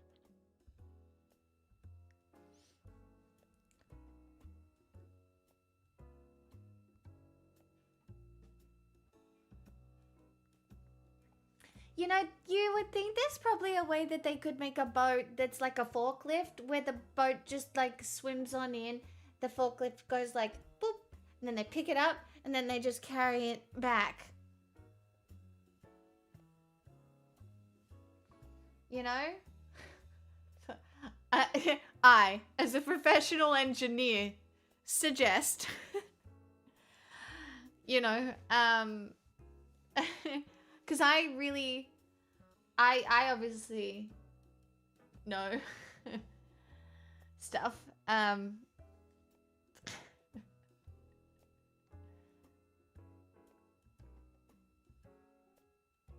like a crane. Or we could make boats that kiss. We could make boats that kiss. We could call one Heated and the other one Rivalry, right? And then they could have a little clip on either side, and then they could come together and they could make one big boat. And then the one big boat could like carry the thing back. As we mentioned at the top of the broadcast, the Thoughts? last time that the Apollo program saw a splashdown in the Pacific was Apollo 17 back on December 19th, 1972. So for the first time, you were describing things that already exist. Wow. We have clearly that's because I'm reenacted so that smart with the and I thought of them on my own. Integrity's astronauts as they flew around the moon. Oh, look. In that historic Did he just get in the water? That began with a Ooh, what are they doing? Oh, what? That took them out of Earth orbit following 24 hours of a high Earth Is this a orbit raft? trajectory. The Is high it a Earth orbit catwalk? trajectory enabled flight controllers here to have a full Look at them 24 all in hours there. to evaluate the systems on Integrity and the condition of the crew. Wow. I wonder how many times they to flying practice to the this. moon.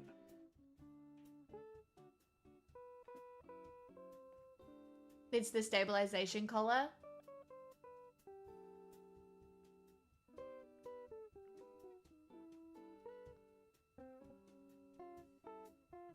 Time for a swim in the Pacific.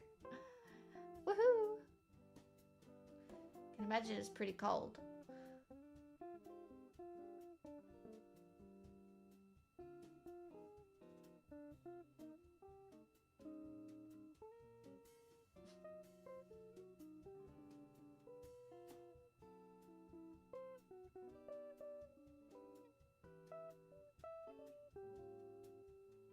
Guys, did we not attach the collar? Why are you floating away? Or are we doing a math thing where it's going to float into it?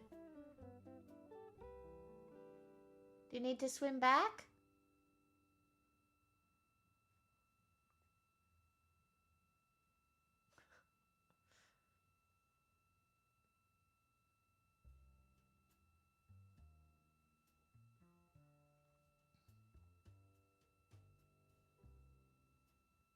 I agree, NQPR. I'll take any form of hope core these days.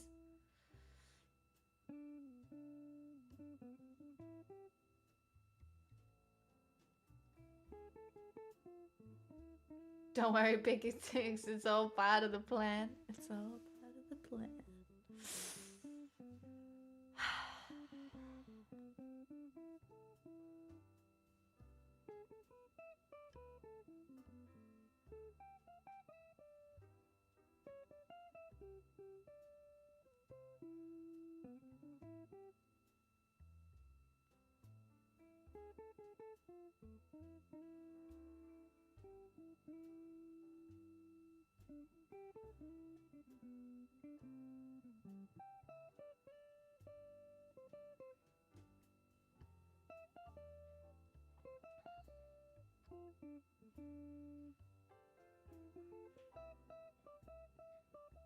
Here you go, Artemis. Want some bubbles? Have some bubbles. Bubbles.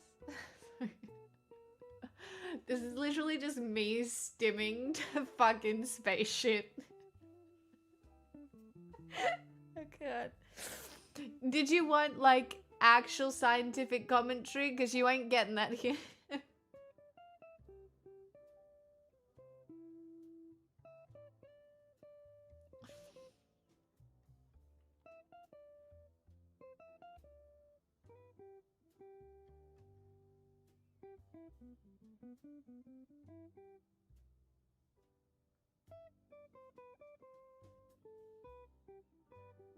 Getting a peep in the hole. With the side hatch of Orion having been opened to set the stage for the erection of the inflatable life raft known as the front porch. I've got to stop being a fucking child every time this man for says. The extraction of the crew.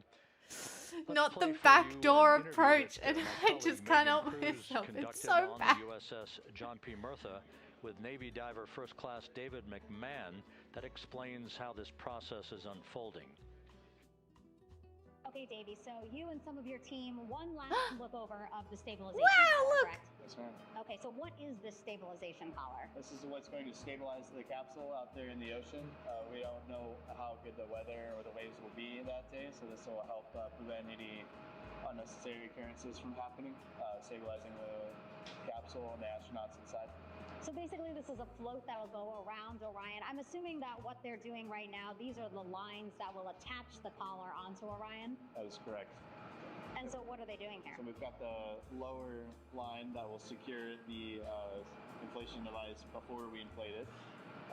That gives us the go-ahead that it's secure in its place, and then we'll inflate This is it. so And fun. once that is done, we'll Sorry. undo all the carabiners and get this orange line on top tied in the same fashion. And then this will be Gotta do secured the to right capsule, knots, and the astronauts boys. Safely take their first steps out of the capsule onto the front porch. Okay, and how long will it take them to set up the stabilization We collar? should definitely be able to handle this in under 10 minutes. Okay, wow. And then you just mentioned the front porch. So basically after they set up this stabilization collar, then they set up what's called the front porch here. That's correct. Okay, and what's the front porch? Front porch is basically a bigger waiting room for the astronauts to sit in while we wait for the helicopters to show up and grab them. Okay, so the medical team that was inside with the crew, they're going to help Not them Space out onto the Shabari. front porch? That is correct. And then what happens here? We have hired trained medical personnel also on board the front porch that will give them lookovers and just make sure they're okay while we wait for the helicopters to show up. Okay, how does it feel? I mean, your team, you, to be part of a mission that's returning astronauts from the moon in more than 50 years? We all feel extremely honored to be a part of this, as well as a bigger mission for the Navy and joining up with NASA to do great things. And do you feel like you and your team are ready? Yes, very ready. Cool. All right, thank you so much. Thank you. It's got very clean looking haircut. Oh, God, I want to eat my cake so bad. Once again, the recovery operations are continuing out in the Pacific. We shortly should see that life raft, the front porch, erected alongside the side hatch of the vehicle. Why are we clapping? Why did we hear clapping? Why did the clapping stop? Why were we clapping? What happened? A number of flight controllers have come into the flight control room to receive congratulations from right. Entry Flight Director Rick Thank you. Henfling. But we're going to stick with our operations out in the Pacific as we await the extraction of the 4 crew members who are reported to be in excellent condition.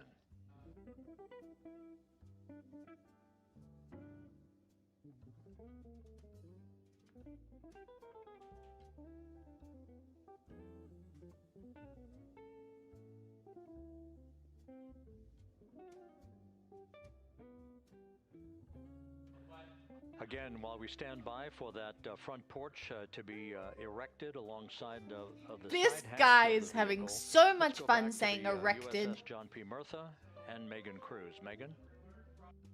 Megan.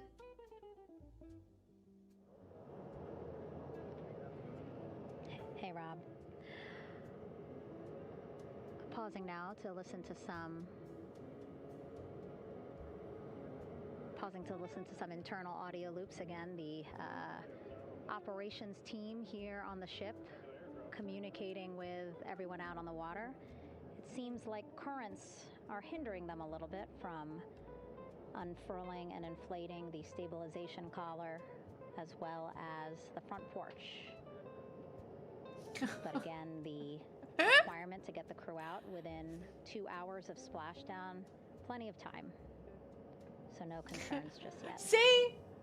That's what I mean. I don't know if they were supposed to float away, you guys. Just a tad. Like I don't want to be dramatic, but I don't. Not the You can fucking see in some of our currents. shots that side hatch still open. Again, inside there are now 8 people inside.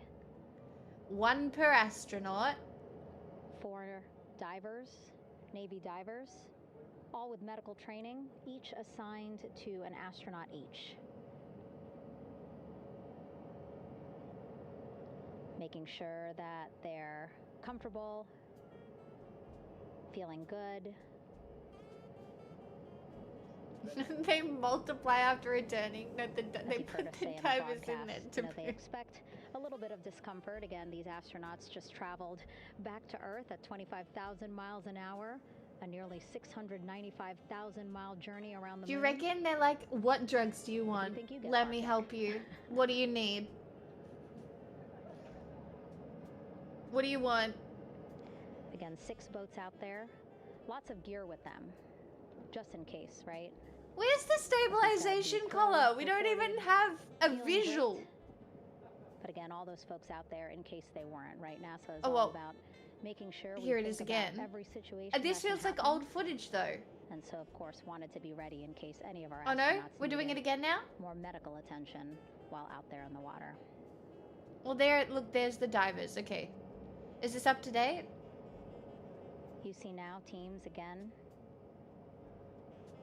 Not, trying to not the sexy set up competence, the Calidus. Ugh. stabilization collar and front porch for the crew to get out of Orion. They need both, right? The stabilization collar will keep Orion from swaying as you see it is doing now.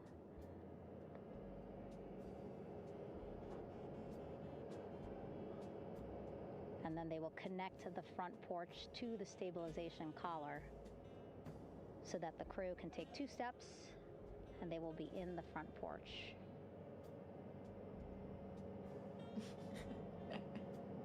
Perhaps if they drive the little boat around in a circle again, that'll do it.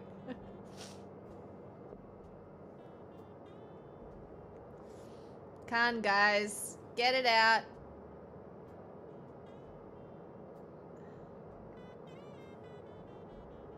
This feels like stabilization collar version 2 because they floated away the first time, and I do not think that that was supposed to happen. Just so you know. I was right. Even if they're when you guys were like, it's all part of the plan, I don't think it was part of the plan. This is looking like the plan. This is what it was supposed to look like. The first time they just fucking floated away. Again, the goal, setting up the stabilization collar and the front porch so that the crew can rest comfortably in the front porch. Or maybe they were having a practice go. If we wanted to assume something else, maybe they were just having a practice go the first time. The USS John Murtha here. Maybe. But this is looking much better this time. Are going to take turns picking up an astronaut. So again, Helo 1 and Helo 2.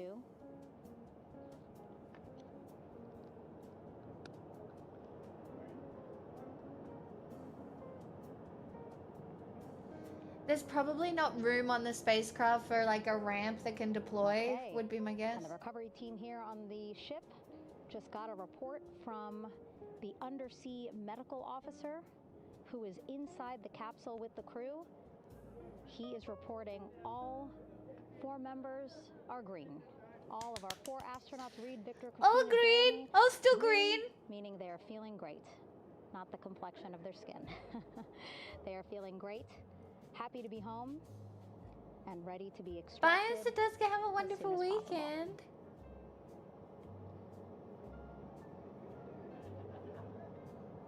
Come on. And so, as I was saying, we have 2 helicopters circling the activity you're seeing on the water right now. Each will take turns picking up an astronaut. So Helo 1 will come on in, hover above the front porch, about 40 Guys, feet the stabilization color isn't looking real stabilized just yet, is it? A Navy recovery specialist will be hoisted down into the front porch. The restricted maneuvering doctrine is in effect. Will connect to the first astronaut, which we're expecting to be Christina. And then Helo 2 comes around. That's right, we gotta put the ends together. You can do it. You can do it. Stays above head. And then Helo 1 will come back in for another astronaut, and then Helo 2 for the last astronaut, and then back to the flight deck here on the recovery ship.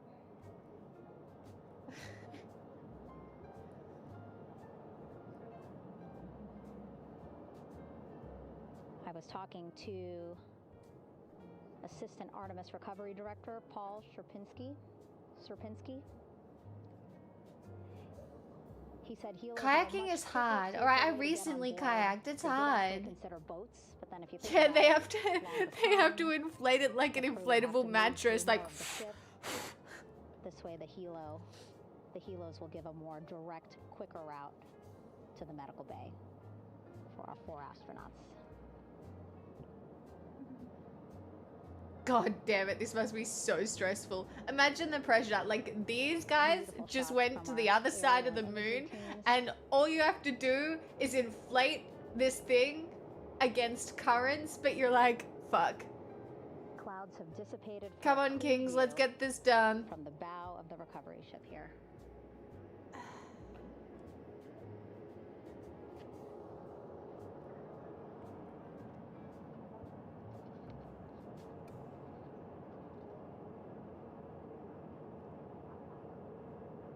I really should have just eaten the cake. It's fine. It's not a big deal. You can still see divers in the water there. Encircling Orion, that is that stabilization collar we've been telling you about. Gotta get As you the saw in that interview stabilization color just a few minutes going. ago, they have to first connect it to Orion. Gotta And then once connect it's it. secured onto Orion, they can inflate it. And then they'll further secure it with other harnesses and lines.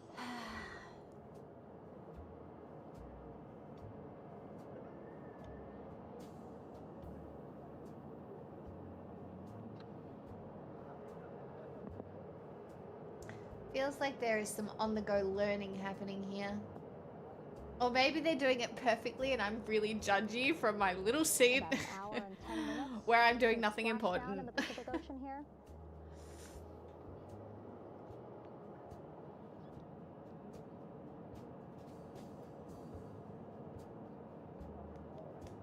Reed, Victor, Christina, and Jeremy back home Oh.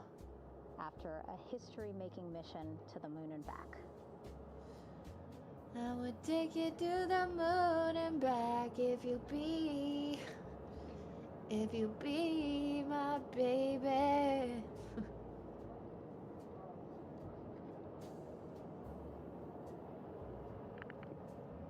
Guys, that's looking inflated. Oh, we have some If you missed form. what we said just a couple of minutes ago. We the have some undersea form. medical officer inside with the crew in Orion, reporting all 4 crew members feeling great. Look, it's got some structure. Got a diver on the structure. Progress being made there on the stabilization collar. It looks like they are beginning to inflate it.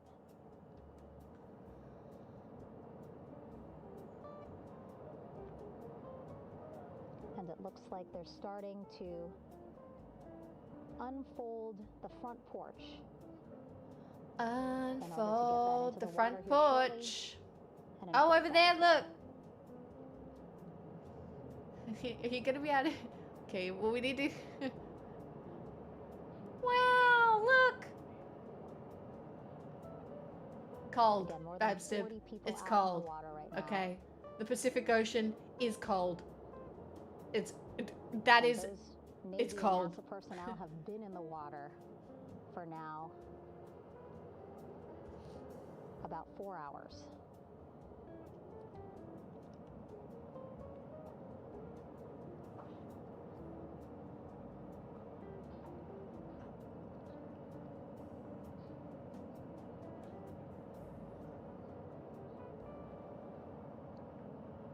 Hey, Vegeta. The reason why they had to get out so early is just to stage everything. And actually here on the ship, Oh, look at them when taking there their are flight flippers off on operations the happening, you can't have thing. Look, anything guys, else, we right? did it. We know we can Just take our because flippers off. the flight deck can be a dangerous place, so they just want to focus on planes coming and going from the ship. So that's why they wanted to get the boats in the water to make sure that they have all the time they needed for the flight ops.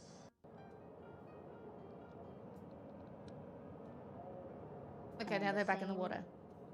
Crew here out in the water, they will stay out in the water for a number of hours after we recover the crew and get them back on the ship, because then they have to recover Orion. Wow, look at them go. That's a lot of swimming. That's my All right, worst the nightmare. stabilization collar looking Good job, around guys. Orion. We're now No, thank seeing you. some recovery personnel getting on to that collar. Again, they need to further Hi, attach it Rador. to Orion to make sure that it can really prop up the spacecraft. It's basically lifting it up off of the water just a tad. Again, so it's not so.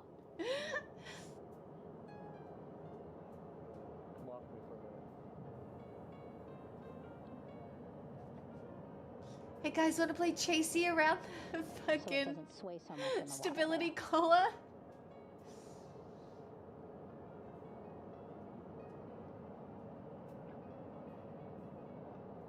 Why is that one bit bulging? Is that one bit supposed to be there. bulging? And now that front porch looks like it's nearly fully inflated as well. You can see a much larger surface area.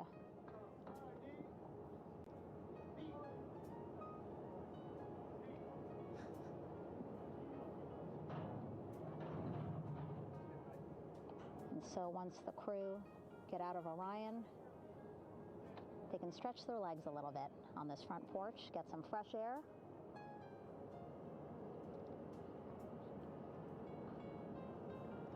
And enjoy this beautiful day here on their home planet.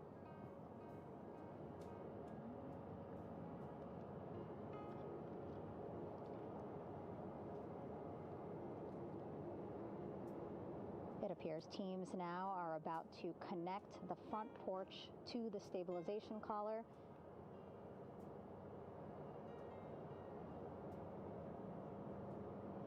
And at that point, when both are secure, we should soon see astronauts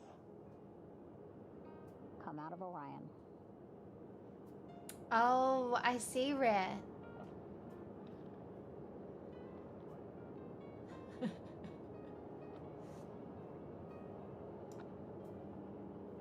Wow, look at the front porch.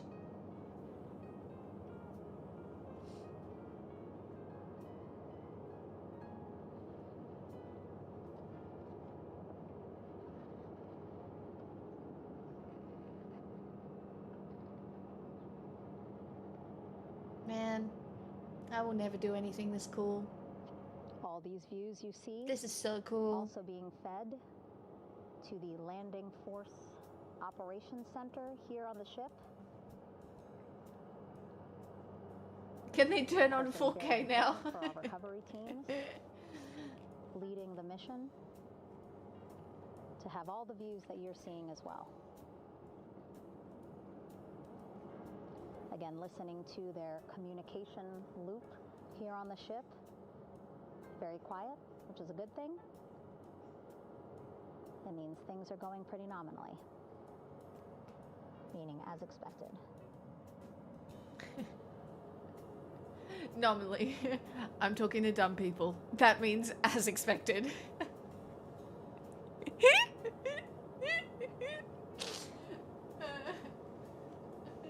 I'm talking to a lot of people with a 5th grade reading level. I don't think I can use the word nominally.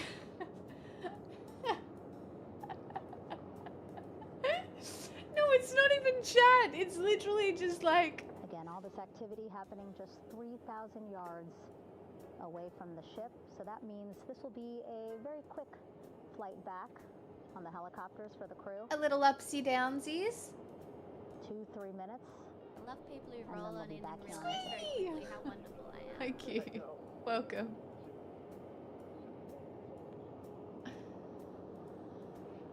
Okay, saw a thumbs up Thumbs up. from one of the personnel on the front porch. It looks like they are now getting ready to Come deploy on. what they call the Air Rescue Vest, ARV. And so this is the harness that each crew member will get into in order to be hoisted into the helicopters. Again, those helicopters hovering just about 40 feet above the front porch when they're ready to pick up each crew member. Oh god, Detective Tato. Hi, my puggies.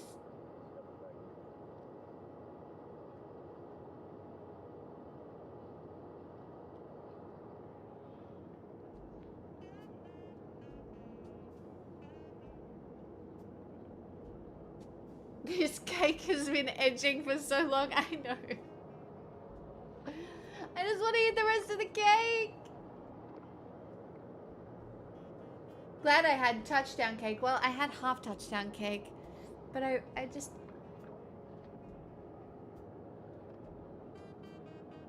I've been here since... Well, welcome. Well, welcome to... Welcome...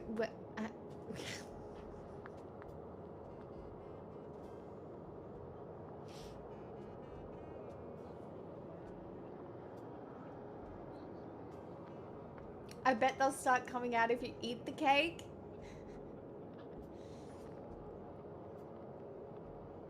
Yeah, it's me. I'm actually controlling the simulation. The minute I eat the cake, the crew will appear.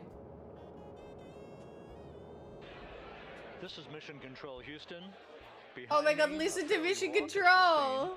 They're shy, Manta Shrub. What a username. The flight control room here. It's so This good. is reminiscent of the scene after the final shuttle mission of STS-135, although that was the end of a program. This is only the beginning of a program with the textbook splashdown of Integrity and its 4 astronauts. We're standing by for the crew to be extracted from the spacecraft.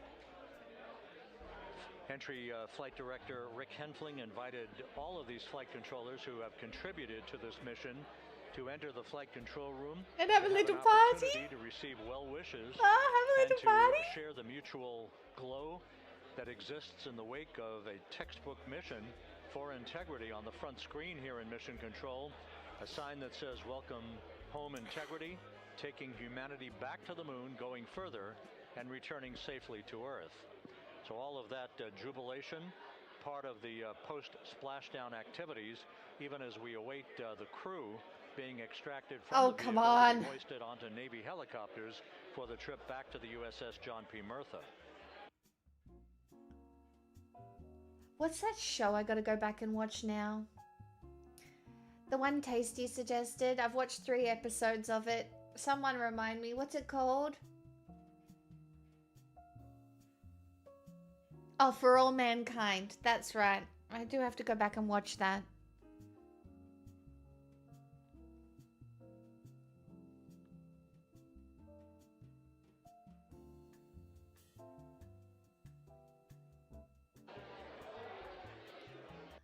Oh, I wanna eat my cake. But first I wanna see the astronauts get out of the little thing that's on the water. Once again here in Mission Control, this view of the Look at them all! Artemis Flight Control Room, known as the White Flight Control Room. This is the old shuttle flight control Looks like room. everybody is allergic to Now color. is the home of Artemis Except missions that to one the guy moon in the beyond. orange shirt. Once again, quite a few flight controllers were invited in by Entry Flight Director. It seems to be blue is Rick the common Henfling color to of share choice in the, this. jubilation I know. following the successful splashdown of Look at this Integrity. guy over here in the That bow splashdown tie. occurring an hour and Isn't the 22 bow minutes tie? ago, as we stand by for the completion of the extraction of the crew, and ultimately they're hoisting onto Navy helicopters for a short flight back to the USS John P. Murtha. Splashdown occurred at 7:07 and 27 Yeah, seconds guys, this p.m. is- Central Time. They do say orange is the new black. Head of Flight Dynamics, Jeff Birch, a moment or two ago, he said the trajectory of Integrity coming through the Earth's atmosphere was so precise. I need to remember that if I ever do visit NASA, seems unlikely, that I should probably wear navy blue. Southwest of San Really fit Diego. in.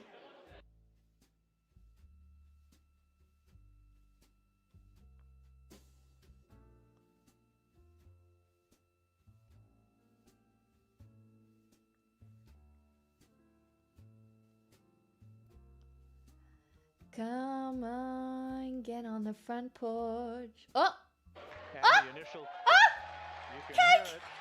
Oh! Very exciting!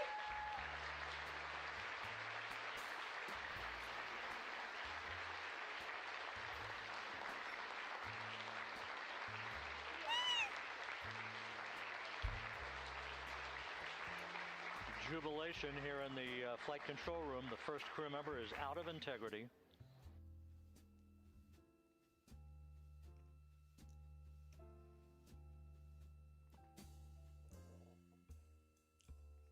One out on the deck.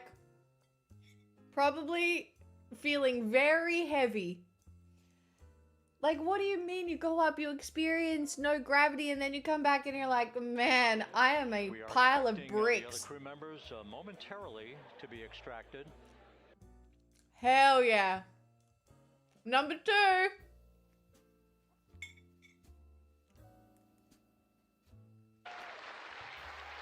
We now have 2 crew members out.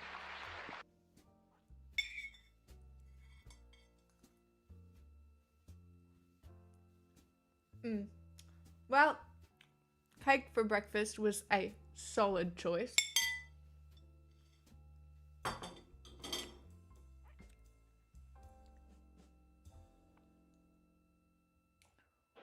2 crew members out, 2 to go.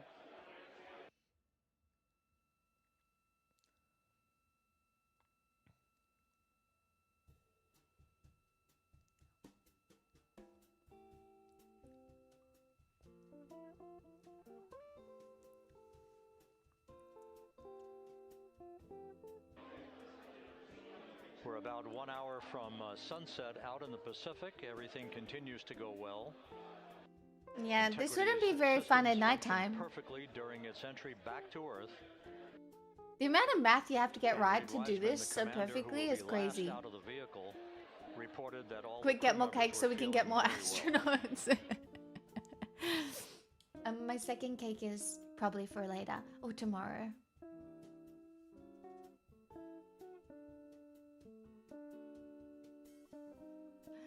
Three astronauts. Crew member number 3 now out. Look at them, they're just chilling. Like, what the fuck? They just went around the moon. Oh my gosh, imagine being these people and just being bonded for life. Like, by for the Commander Reed Wiseman, who will be last out of his ship. Bobbing in the Pacific under almost ideal conditions, Integrity spanned 694,000 miles during its journey from launch to splashdown.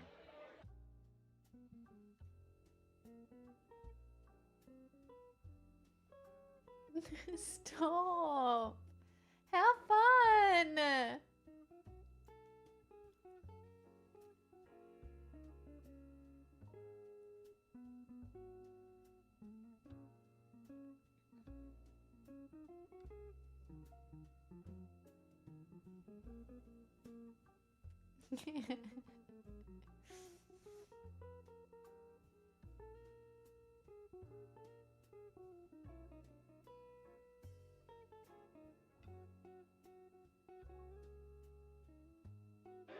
And we now have Reed Wiseman out of the vehicle. All 4 crew members now out of Integrity.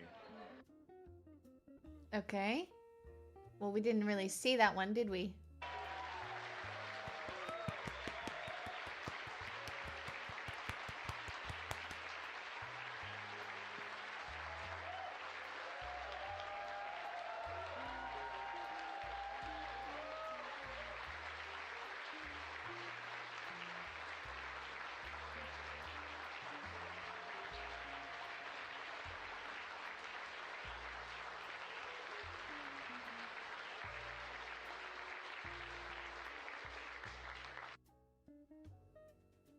Once again, all 4 crew members now on the front porch.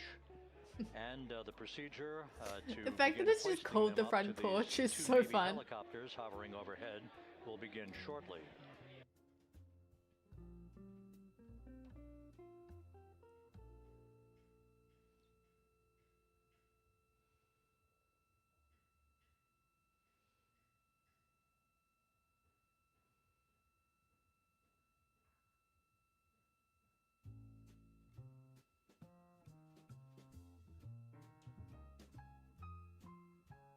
Oh, thanks, Lefu.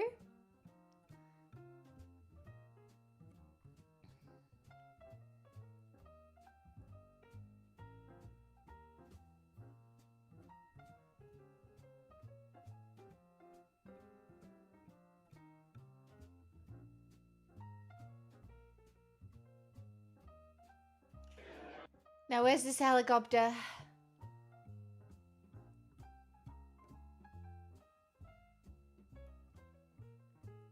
Time to be hoisted.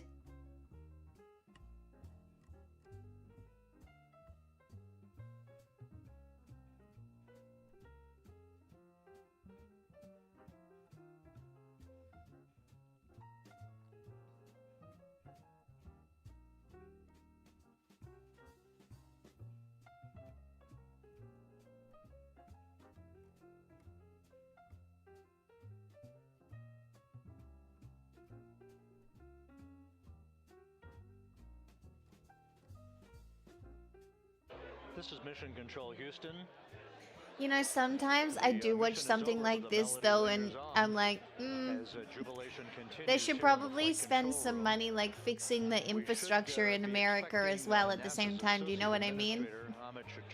Be joining us shortly for a short interview while the Perhaps, recovery but like, operations continue out on the Pacific. still, So we'll stand by for that. grateful that they're willing to do the flashy stuff. Aboard the USS John P. Murtha.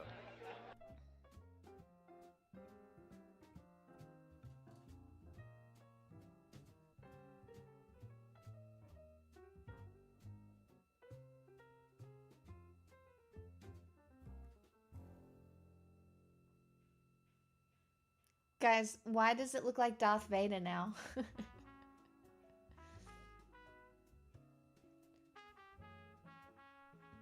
I am your father. I am your clown father. I am your clown sea father. Sorry.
This is Mission Control Houston here in the Artemis Flight Control Room.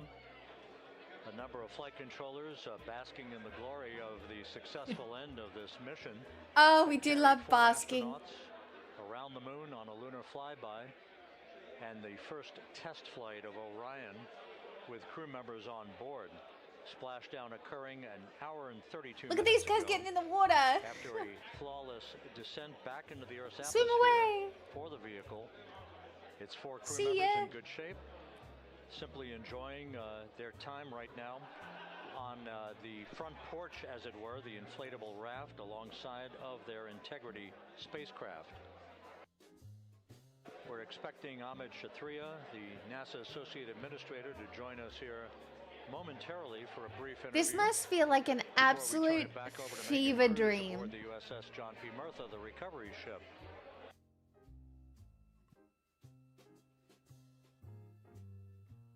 Oh, have they disconnected?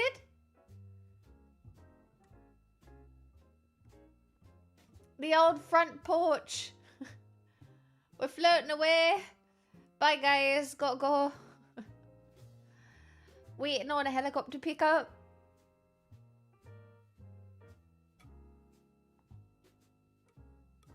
See ya.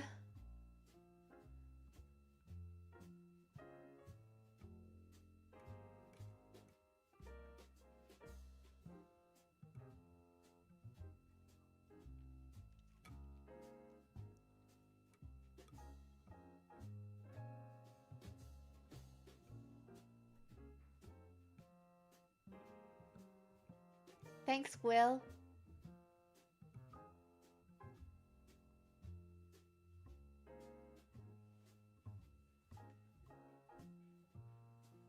At sailing camp, we used to play pirates, ran the other ship, and the crew would leave one boat to the other, half expecting them to do that here.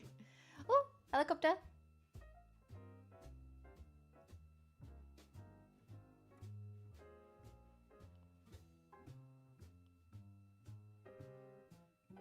Gosh. Oh, big boat coming in.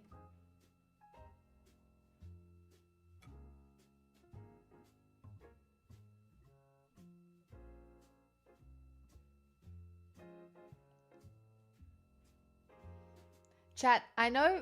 This is Mission Control Houston. We're about an hour and 34 minutes since the textbook splashdown of integrity in the Pacific to bring home our astronauts.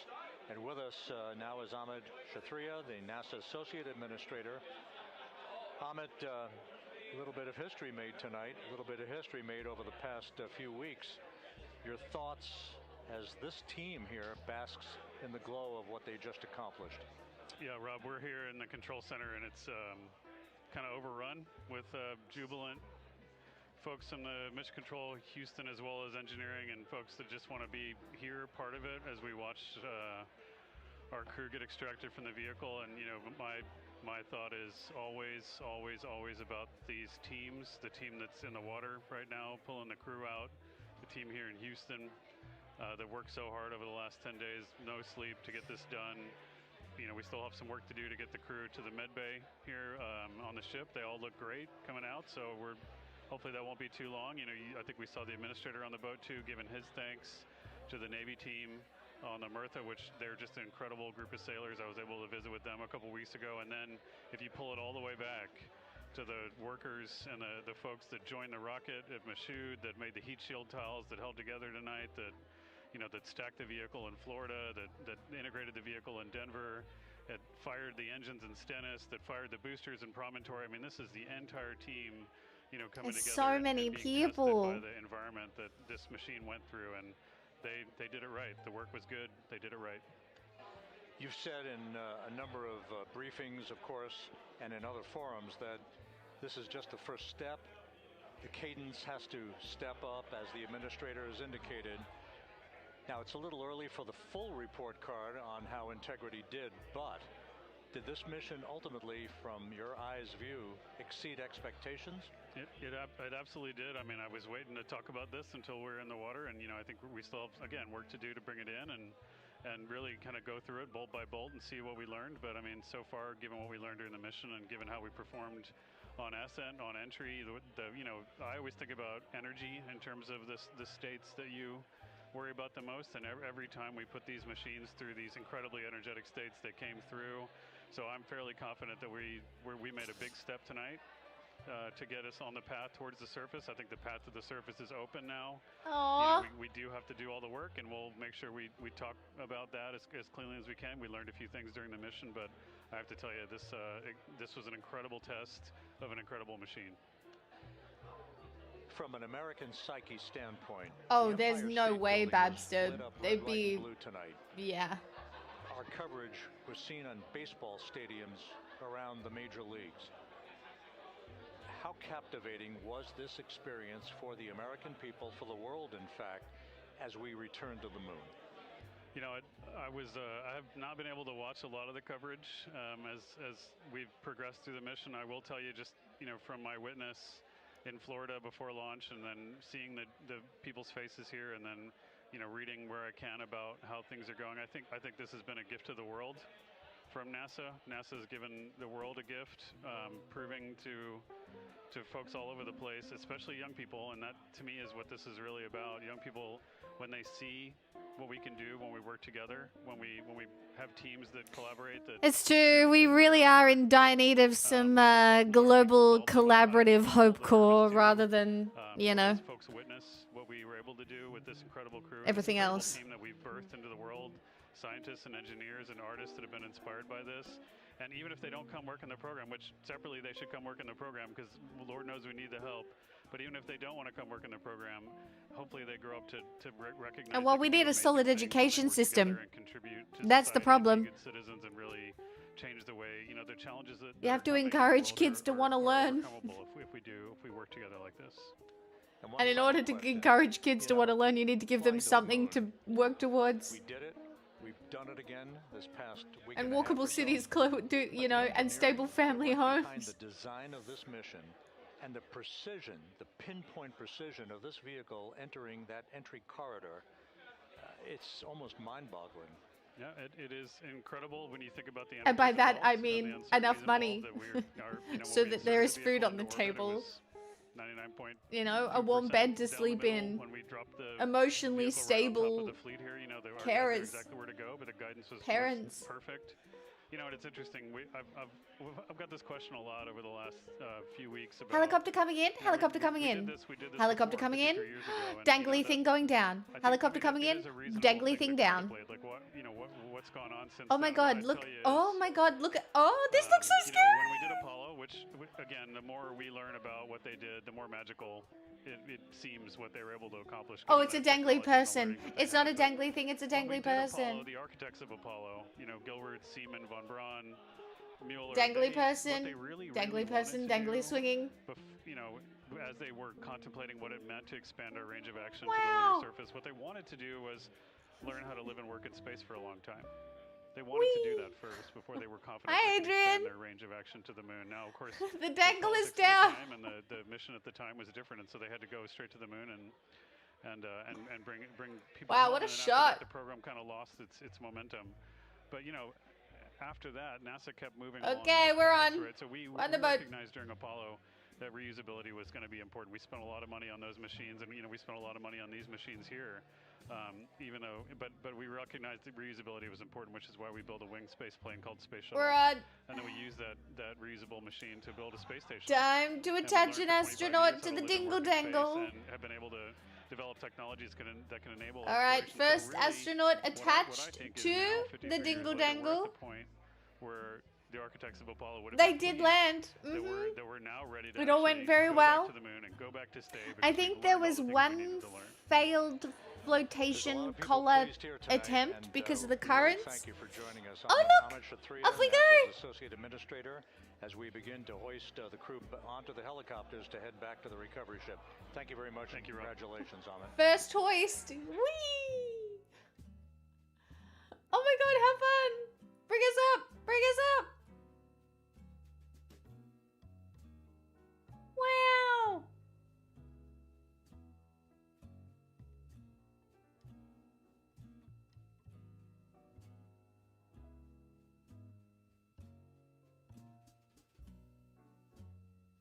This is Mission Control Houston, with the crew members now beginning to be hoisted aboard the Navy helicopters. Let's go to Megan Cruz aboard the USS John P. Murtha, who will take it from here.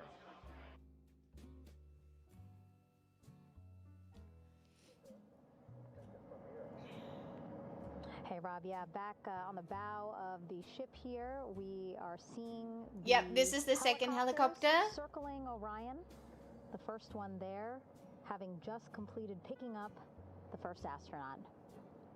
Helo 2 now, hovering just 40 feet above the front porch, lowering a recovery specialist out of the helicopter. That person will touch down in the front porch just there. I don't think a boat is quick enough. I think they're getting them. I think the reason they're helicoptering them is to get them to the boat as quickly as possible for medical treatment. Attach to the hoisting device.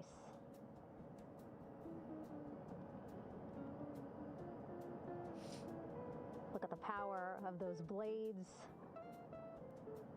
throwing water out at the center there. The front porch. Okay, I think we have attached the second dingle dangle. Again, crews already outfitted with a harness vest. Yep. And here we go. Second astronaut now off the front porch, getting hoisted into the second helicopter. To left. So we have a second dingle dangler. That helicopter will now hover just a distance away to give room for the first helicopter to come back and pick up the third astronaut. Wow, that was so fast. Here it comes. As we wait for that helicopter to come back, make its way back around, just want to mention that the President of the United States called our NASA administrator today while he was on the ship, just minutes after we interviewed him live on our coverage, and congratulated him and NASA on this history-making moment tonight. Helicopter 1 again hovering 40 feet over the front porch. We will soon see another recovery specialist getting lowered onto the front porch.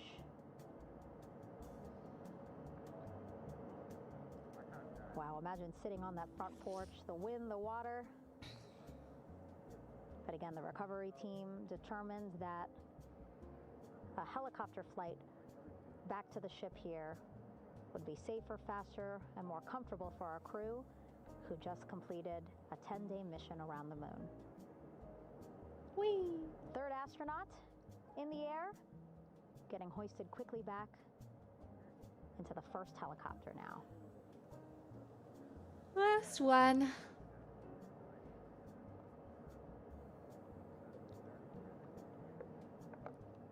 That first helicopter now on its way back to the ship here. We will soon see it land in just a few minutes.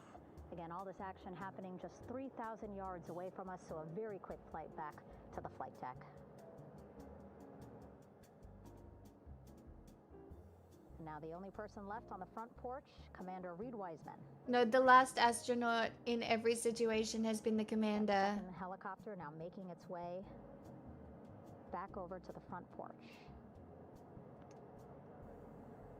Here it comes. Nah, it's definitely not emotional damage. It's like the captain is the last person off the ship in every situation. I think that would be the case here too.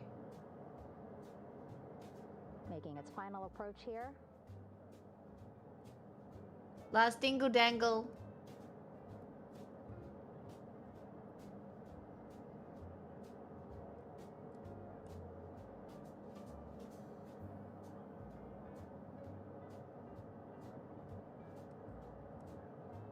Are they blindfolded? Or is it sunnies, I guess?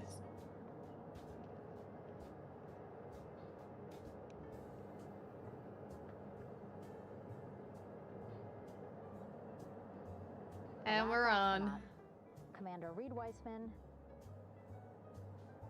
now off the front porch and almost into the second. The dingle has been dangled. Both now on their way back to the ship where we are, the USS John P. Murtha, just west of San Diego in the Pacific Ocean. They often get sunglasses when back to Earth. Yeah, it looks like very dark sunglasses that are like tied around their head, probably for safety, because that would make sense, right? Because I can't imagine how bright it is out there. Because you've got to remember, when you're out on the ocean, like the reflection is it's so bright and so bad for your eyes. I know, because I accidentally kind of blinded myself when I was in Malta once. I'm not even kidding. Because I did not wear sunglasses, and then all of a sudden my eyes were blurry for a couple of days. Just because it was so bright. Oops. Watching them now with our own eyes. Yeah, it's the same with the snow. Close to the ship here. Hearing them begin to hover on the flight deck, which is just across from us. Here on the bow.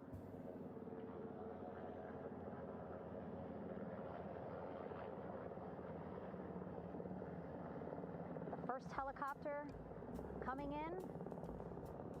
Oh god.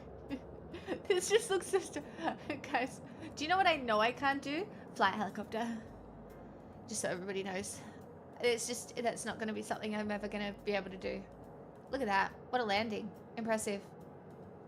Wow. So floaty. And wheels down. Wow. Wheels down of the first helicopter carrying 2 of our Artemis II crew. Wow, look at it. I don't think that was ever in doubt. I just wanted to clarify for everyone, just in case. Here they go. Hey. Touchdown. Ajay, thank you for the 63 months. On the recovery loops, again the mission audio loops that the recovery team are using here to communicate with one another. And an announcement just made on the ship, integrity incoming. 2 more helicopters on their way to the flight deck, one carrying the crew, the other, one of our imagery helicopters.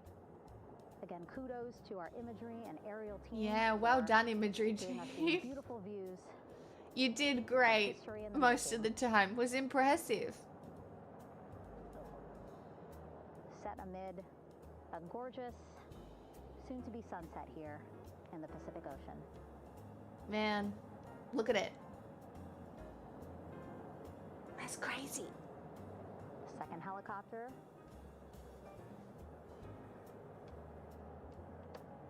Making its approach of the flight deck.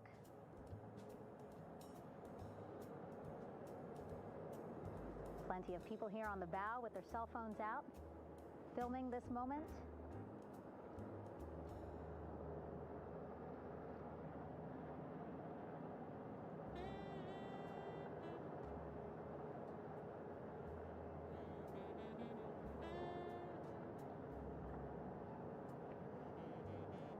Great landing. And head out the side. Some impressive flying here by the Navy. Like you're literally landing on a moving object. That's great. And there you go. We now Bang. have all 4 Artemis II crew members on the USS John P. Murtha. You know, it's really funny, chat, because I do feel like a little patriotic right now, but sure patriotic they're for happy to be nothing out of other the than the water. human race. And how impressive we are. Just in And general. on this recovery ship with again 500 I don't know if anybody else kind of feels like that, but like, you know, all these people are just so talented. But first, as we've been saying throughout the broadcast, just making sure the crew feel good. We reported that they were feeling good when they were in Orion, but those were just initial, quick, verbal assessments of how they're feeling. You know, we closed the door. Their destination tonight, the medical bay here on the ship. Right after we power down the helicopters here.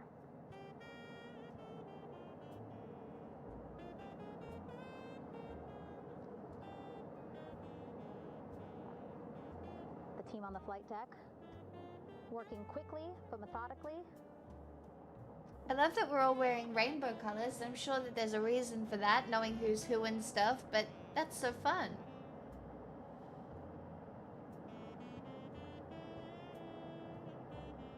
Waiting for just It's one like more when you go through helicopter to airport touch down. security and it's like, wow, it's amazing that we are the same species, the ones who design and fly the planes, the ones who get every direction wrong and need to go through security 5 times. These were the filmers.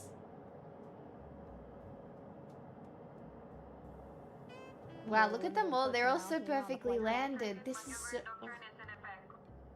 Wow. As that third helicopter touches down. Bang.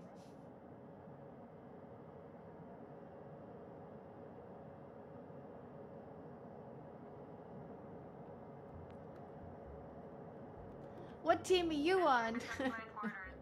Green? I'm on green team.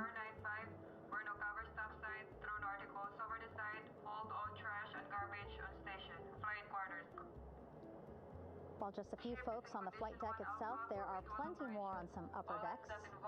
I see in some of our views a very packed crowd overhead. Announcements being made over the ship's No, they're loudspeaker powering system, down the reminding helicopters folks right now. to stay clear of operational areas like the flight deck, so that teams can work quickly to get the crew That's what I off the mean. helicopters. I and into the completely medical agree, bay. Ruckus.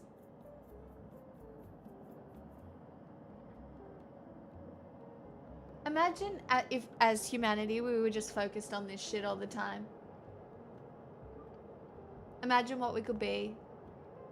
Splashdown today, 5:06 p.m. Pacific time.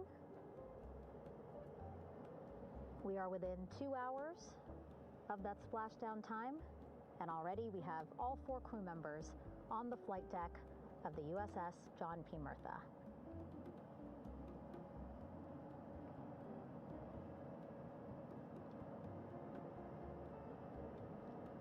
Again, crew waiting before getting out for the helicopters to completely shut down.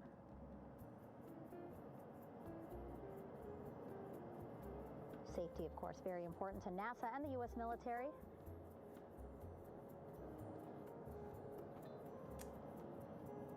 So we'll wait just a couple of minutes here before we start seeing crew members walk off the helicopters one by one.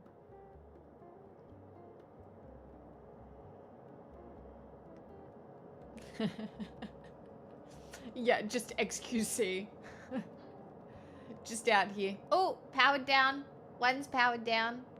Two's powered down.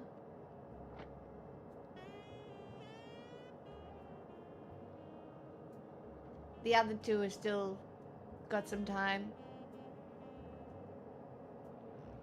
I show speed there to meet them on in the boat. JBO, we're just about to see the astronauts get off the helicopters. And then, I think, I don't know, I might play a video game or something, or just chill for a bit. I don't know, we'll see. We're all powered down. Wow.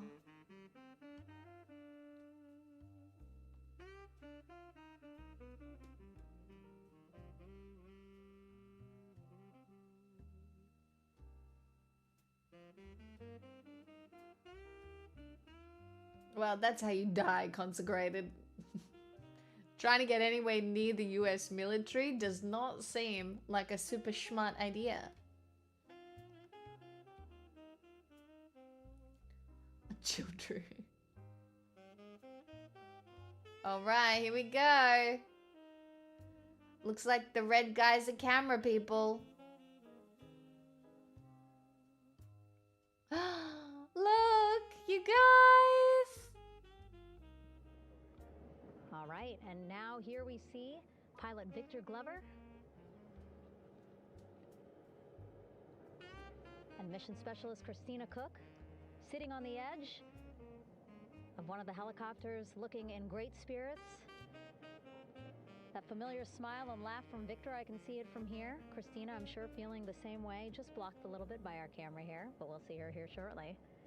Okay, so the one on the left is the videographer, and then the other one's taking their pictures. Victor saluting folks on the flight deck. They look like they're in great spirits. Happy to be home, I'm sure. I can't believe this still worked. If you're sitting at home, I hope you too are wondering, what would you want to ask them if you got a chance to talk to them? Because that is what I'm thinking about. What are Getting your the star opportunity signs? to talk to or ask questions of these 4 astronauts who just made history as the first crew to return to the moon since 1972.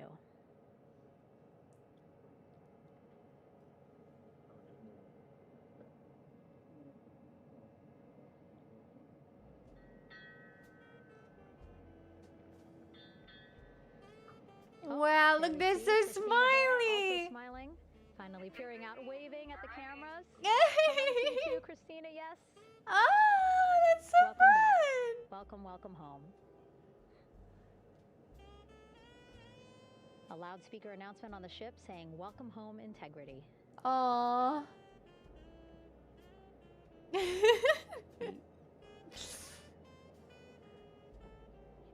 Victor in great spirits.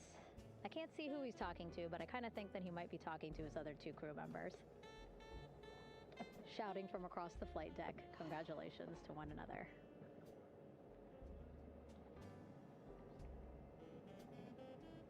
New countdown for you, Sabrina, live in 2 hours, but it's not being streamed, is it?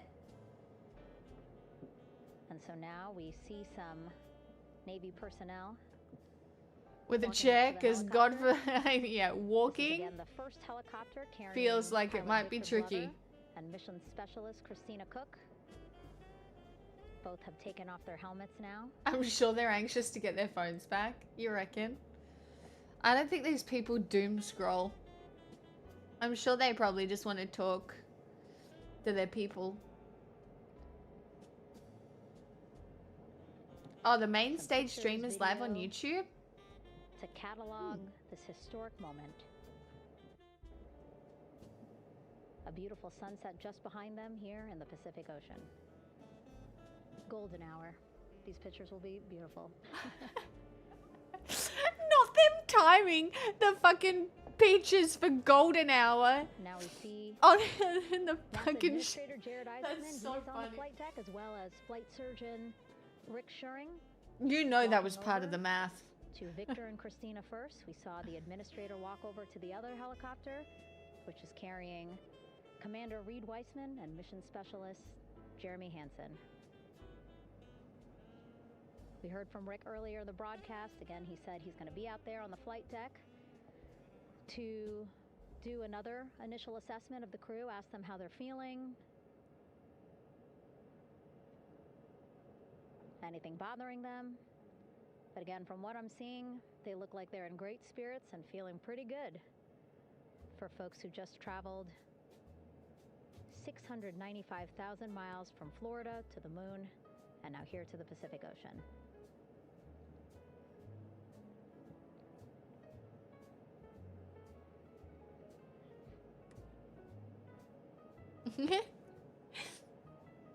Well, apparently there's Pokemon in No Man's Sky now.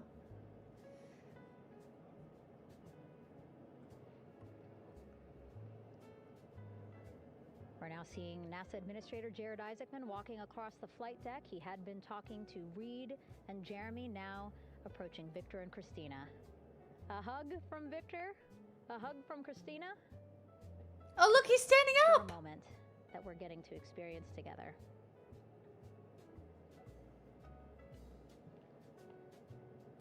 Wow. I'm sure congratulatory words. You know, we got to speak to the administrator live on this broadcast as well, and he said the kid in him right now, giddy, absolutely giddy at what we were able to accomplish today. Returning them home safely and in good spirits after a 10-day mission around the moon. And here we go. We're seeing Jeremy walking, waving across the flight deck, now on his way to the medical bay. Wow. It's a short walk, less than a minute. Again, that's why the recovery team decided to use helicopters to get them on the flight deck for that short walk to medical bay. And now on the flight deck, we see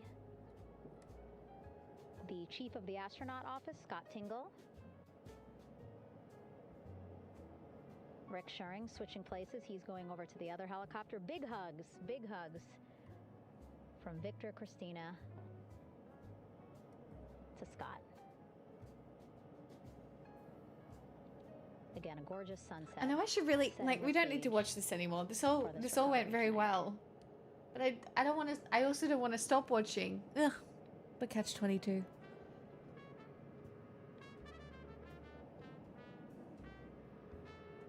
All right. And now here we are, Christina. Oh, she's Making her walking way. too. Looking thankful, grateful, happy to be home.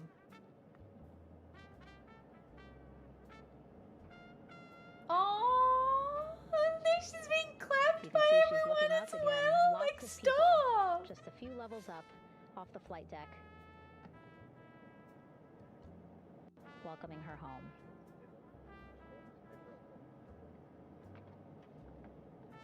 Scott holding the door like a gentleman, but back on his way to the other crew still on the flight deck.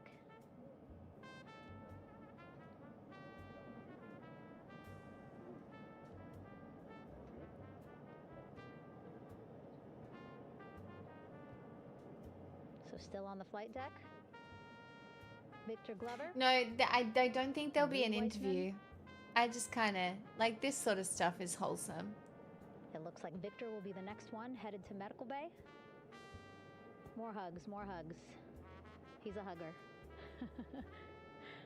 Wow, they're not even really supporting him. Victor looking good as he Look at walks him, he's across just the walking flight on his deck. own. What? That's crazy. NASA administrator applauding. What? Look at him. Victor applauding Damn, that is some for all the folks fitness. on the ship Wow. with him who played a role in their safe return today. Wow. Guys, sometimes I can't walk that well when I wake up in the morning.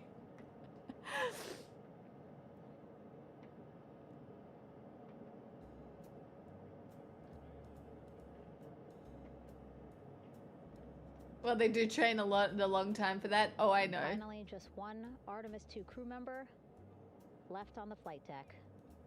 Commander Reed Weissman.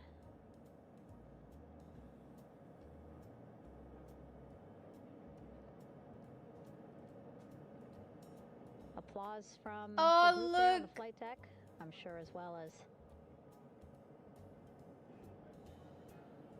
on the level just above them, packed with people.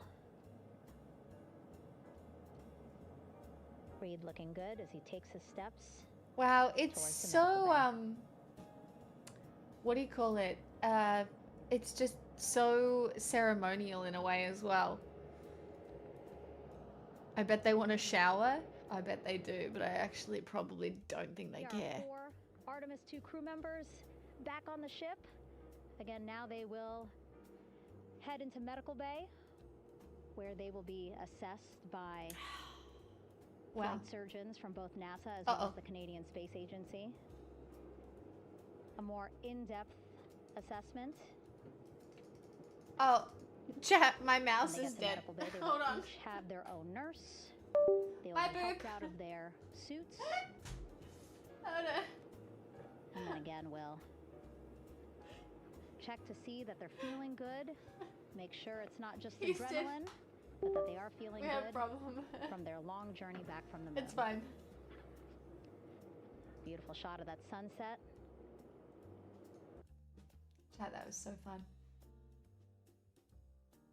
I can't believe that just happened. How fucking cool. How cool.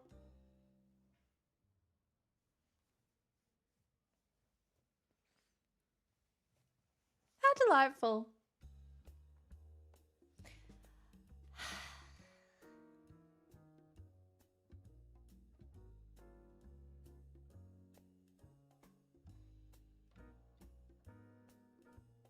What am I doing? Am I basking?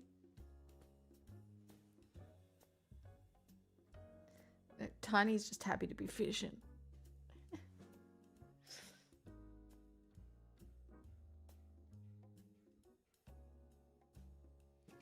We're gonna have to wait for my mouse to charge before I can do anything else. It doesn't take very long. It only takes like half an hour. Yeah, I did. I ate all the cake. The cake is all gone. Why is the cake gone?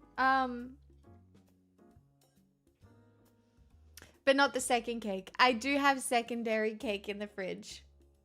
That is the thing. I do have secondary cake in the fridge. And then this is because I woke up early. Yawning. Secondary cake for lunch. I feel like I probably need to eat something with like a vegetable in it for lunch, perhaps. Perhaps a vegetable of some sort. Also, how did it just hit 12:15? That's crazy. That went so fast.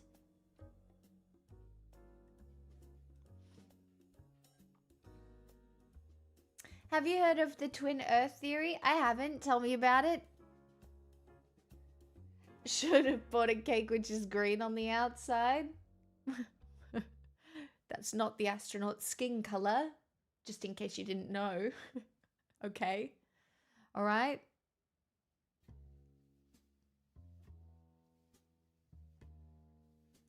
You need a smooth fuel profile for nominal operations. Nominal? What's nominal? What's nominal? Cake in space, can we start every day like this? Ugh, my dream.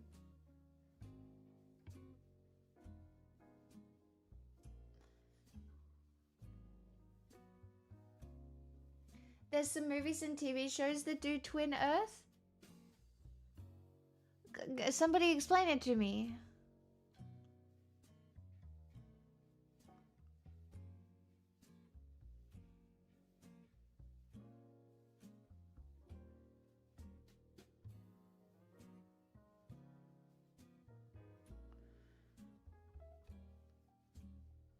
Imagine it's a planet identical to Earth except its water is a different chemical. It explores how word meanings depend on external factors, not just mental states, supporting semantic externalism. Meanings aren't just in the head. Oh, I see. So it's not a philosophical thought experiment. It's that there's a whole nother Earth on the other side of the sun that we just never see. Interesting. Look, I'm more inclined to believe in alternate realities than I am to believe in that. But who fucking knows? Who fucking knows? In the video game of life, all you can do is try and play. And win. Occasionally.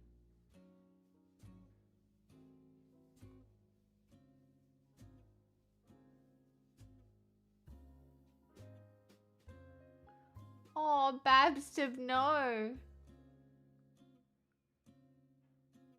It's similar to parallel universe stuff with another kind of story plot, I see. Can we talk about how the universe is actually a black hole and time is just our inevitable path towards the singularity? I mean, I've always felt like a part of the singularity. Ever since my friend did mushrooms that one time. And she explained to me how everything is interconnected. You know, I'm pro singularity. Okay?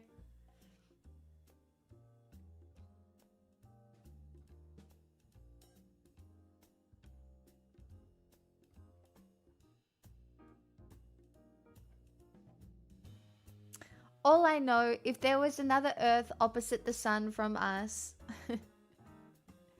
the astrologers would have figured that out, because imagine what kind of havoc that would be, reckon, on our personalities. Be for fucking real, guys.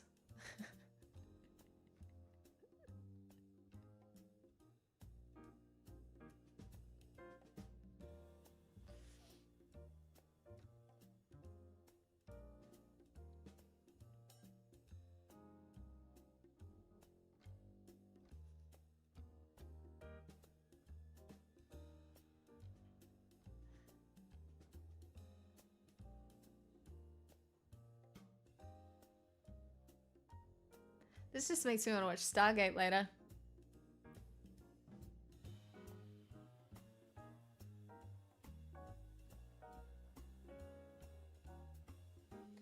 It's not like we haven't sent probes and stuff to see those parts of the solar system. I feel like there would be noticeable effects like gravity and starlight.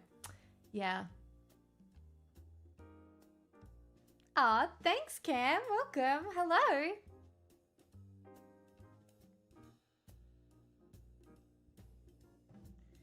Did you also get excited about the new Stargate series? Yes. Yep, hopefully that comes out in 2027. That would be so exciting. That's why we're watching through all of SG-1 right now. If you're interested. Watch for more for All Mankind to continue. I might do a little bit of that this afternoon. Oh, really, Zero? That's so fun. Hi, Drew.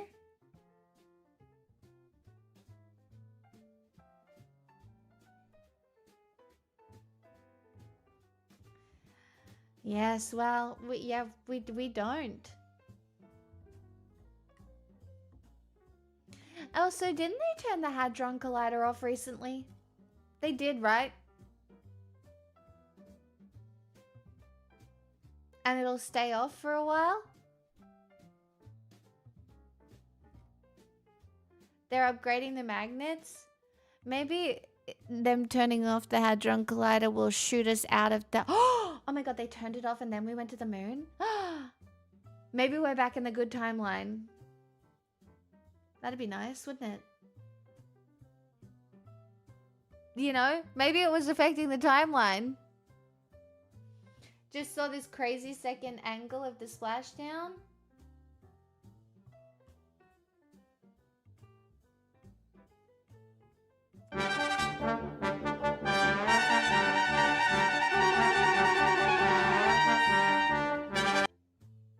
I hate you.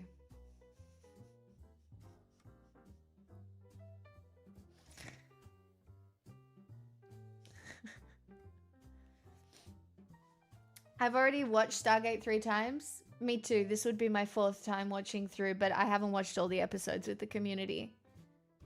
But I've watched Star Trek, Foundation, and The Expanse. I've watched all those too. I haven't watched Starfleet Academy. I haven't watched all of Star Trek. I need to do better. Hey Distron, hey Scott. Which Star Trek have you watched? DS9, but not all of it. And basically I've been told to watch The Next Generation. And whatever I've watched with my dad, so bits and pieces here and there.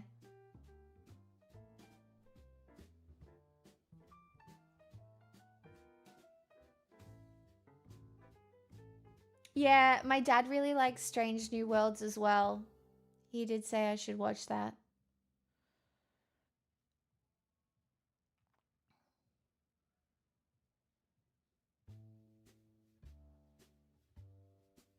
I did not play Star Trek Academy, no. Strange New Worlds is freaking awesome. I mean, Andor was my favorite piece of Star Wars media I've ever seen. By so far. So. I did really enjoy the Star Trek movies, to be honest, as well. Like, I did.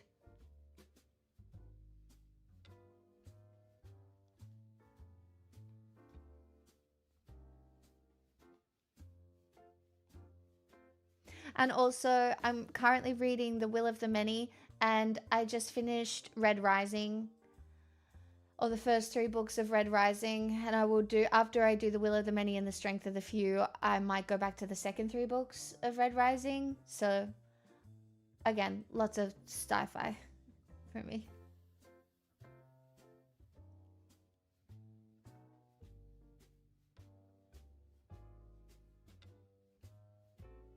The Culture series? I don't know. What is it? I don't know.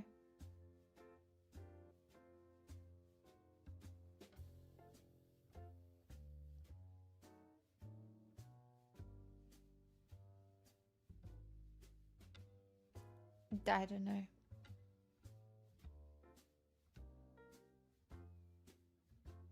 I just plowed through all the Ender series and audiobooks. Nice. The Culture series is AI Goes Right. Hopecore?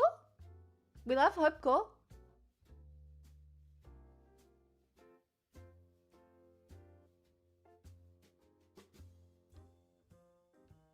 Huge Hopecore fan.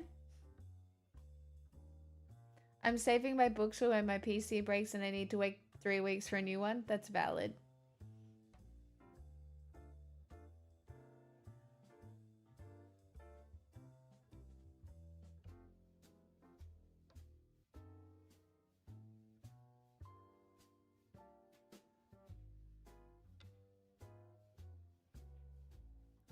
I wish I had a more comfortable gaming chair to want to game in. I feel like I need a blanket, but Pixel has them all. Like, I nearly want to go get my doona and sit on my doona and like really cozy up. NASA press conference in 8 minutes. Okay, well, maybe we'll stick around for that. I'm still waiting for my mouse to charge, so it's not like I can open No Man's Sky anyway. Gaming chairs suck, get a real one. Well, I've been sitting on this one the whole time, right? But I just want something really comfy for gaming. Like, I really want something I can prawn in. You know, like... Yeah, like something really cozy. Like I want something I can prawn.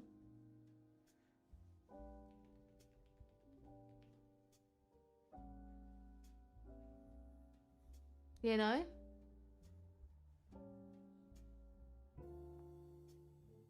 Yeah, well that's what I have now. I have an office chair now, guys. Well, it is 8 years old. But it's always been very good for my back and my posture. Like I have never had an issue. So I just want something cozy. Chat, I'll be right back. My feet are cold. I'm getting socks. Get a beanbag. Or a rig.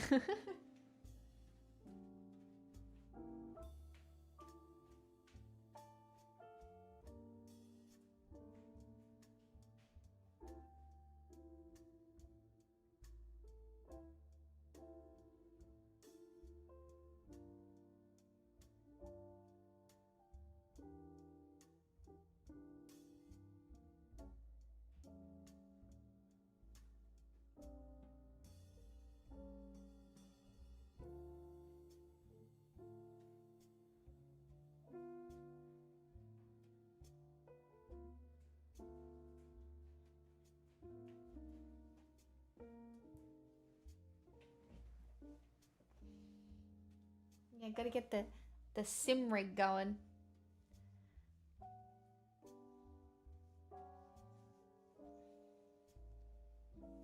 One of those floating pod chairs. Yeah, see, I do want something that I could sit cross-legged on. Well, I mean, let's be honest. I can sit cross-legged on this chair and it's fine. When I was working for the clowns, it was during the whole sit on ball fad. Oh. Oh, I reject sitting on ball. Sitting on ball, not comfortable. I do not like. I do not want to sit on ball. No, I want to be comfy. I don't want to sit on ball.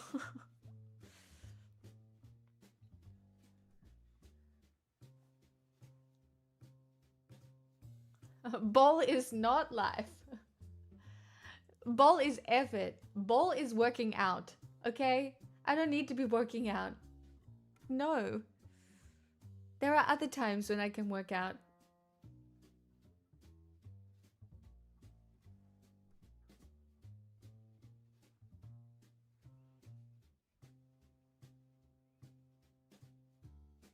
Anthros made by far the most comfortable gaming chair, but they cost thousands. Well, rip.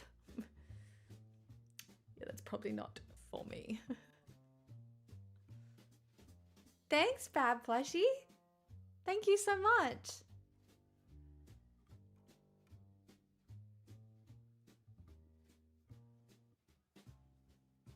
It's not that I really want to lean back in the chair. No, I don't want that. I don't want it. I don't want that. I don't want that kind of chair. Immediately, no. I literally, I want like a little couch. I don't want it to be ergonomic. I don't want that shit. Like, I'll sit on this if I want ergonomic. I just want something like cozy.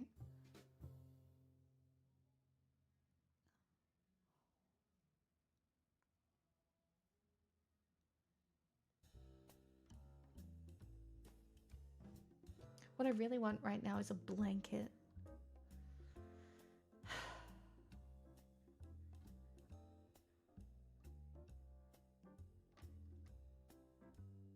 No, it's not even that it's cold. It's that, you know, when you sit with a blanket, it's just like cozy. Like it's just automatically cozy level increased.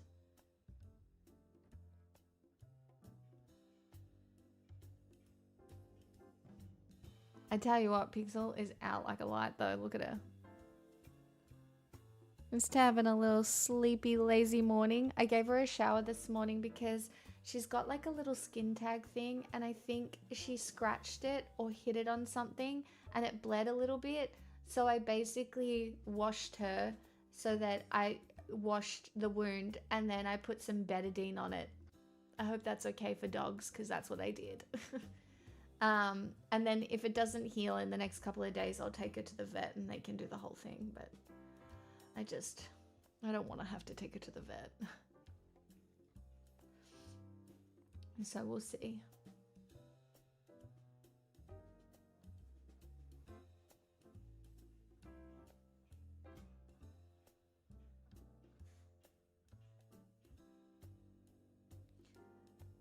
I mean, I know that they use betadine for, like, you know, all the surgeries and stuff, so. And I know it's like antibacterial, right? Antiseptic? I don't know, one or the other. But it's hard because she's got so much fur, right? So.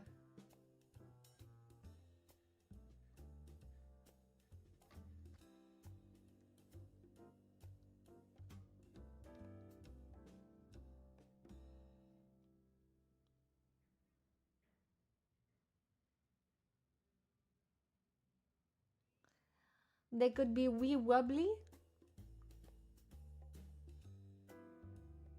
Do you think pets should be covered under universal health care? If I had my time again, I would definitely get her pet insurance, because I don't have that and it's too late now, basically. Like, it would be so expensive for me to get it now, but I'd probably just cop it and pay it from when she was much younger. I think that would be correct, but well, we missed that boat.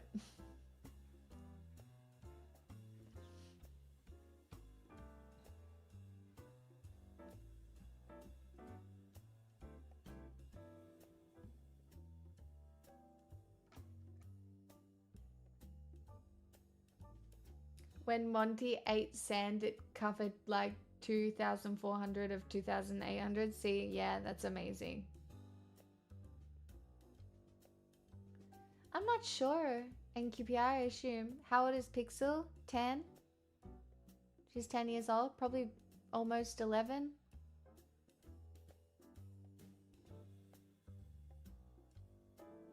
No, she's 10.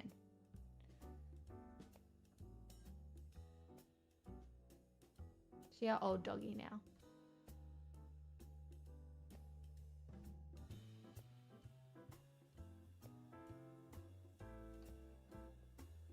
Yeah, it's definitely not worth me doing it now. But has Pixel ever been tipsy? I don't think so. I don't think she's ever really ingested anything that... I mean, she's she's definitely been drugged. So when she got what do you call it? Desexed. Afterwards, she was wandering around like, what is going on? And like just kind of wobbly on her feet, a little bit out of anesthesia.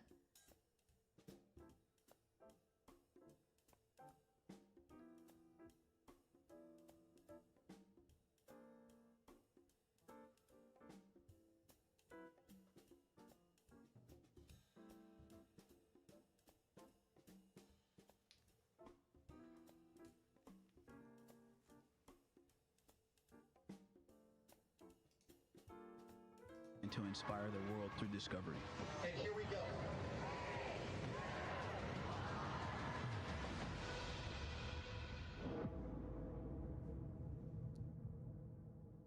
Bounce. Wow. That third parachute had me freaked out for a second. See how skinny it was? And we have 3 good main chutes. Headphones change how you look completely. Sending post-landing command now. I'm a chameleon. Splashdown confirmed. Copy splashdown. Waiting on VLDR. Splashdown confirmed at 7:07 p.m. Central Time, 5:07 p.m. Pacific Time.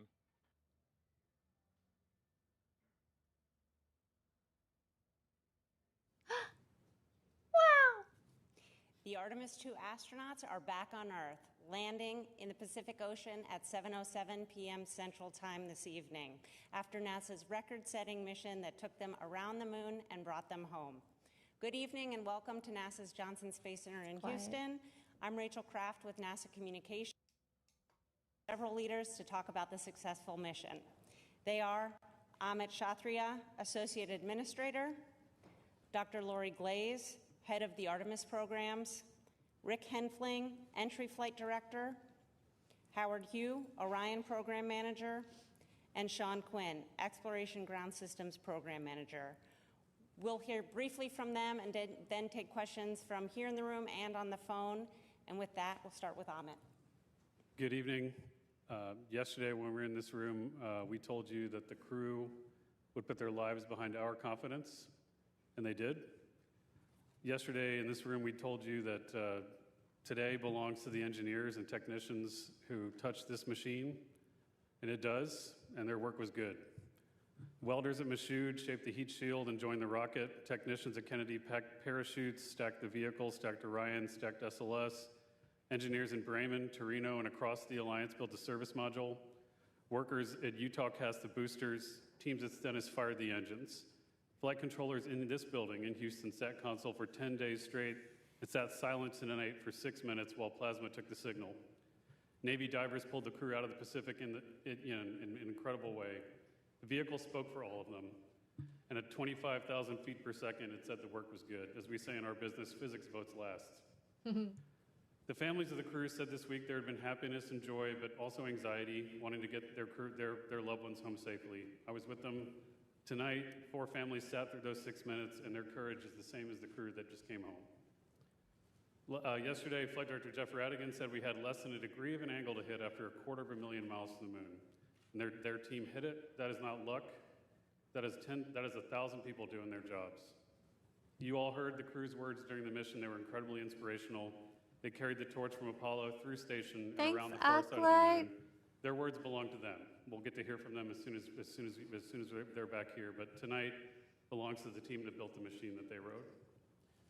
We talk a lot about what gets in our way. The impediment to action is where we find the way to get to action. What stands in the way becomes the way. This program faced every obstacle an institution could face. The team met each one with work, and tonight is the proof. But that work needs to continue. The path to the lunar surface is open, but the work ahead is greater than the work behind us. It always will be. 53 years ago, humanity left the moon. This time we return to stay. Let us finish what they started. Let us focus on what was left undone.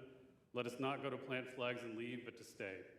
With firmness in our purpose, with gratitude for the hands who built the machines, and with love for the ones that we carry with us. Welcome home, integrity.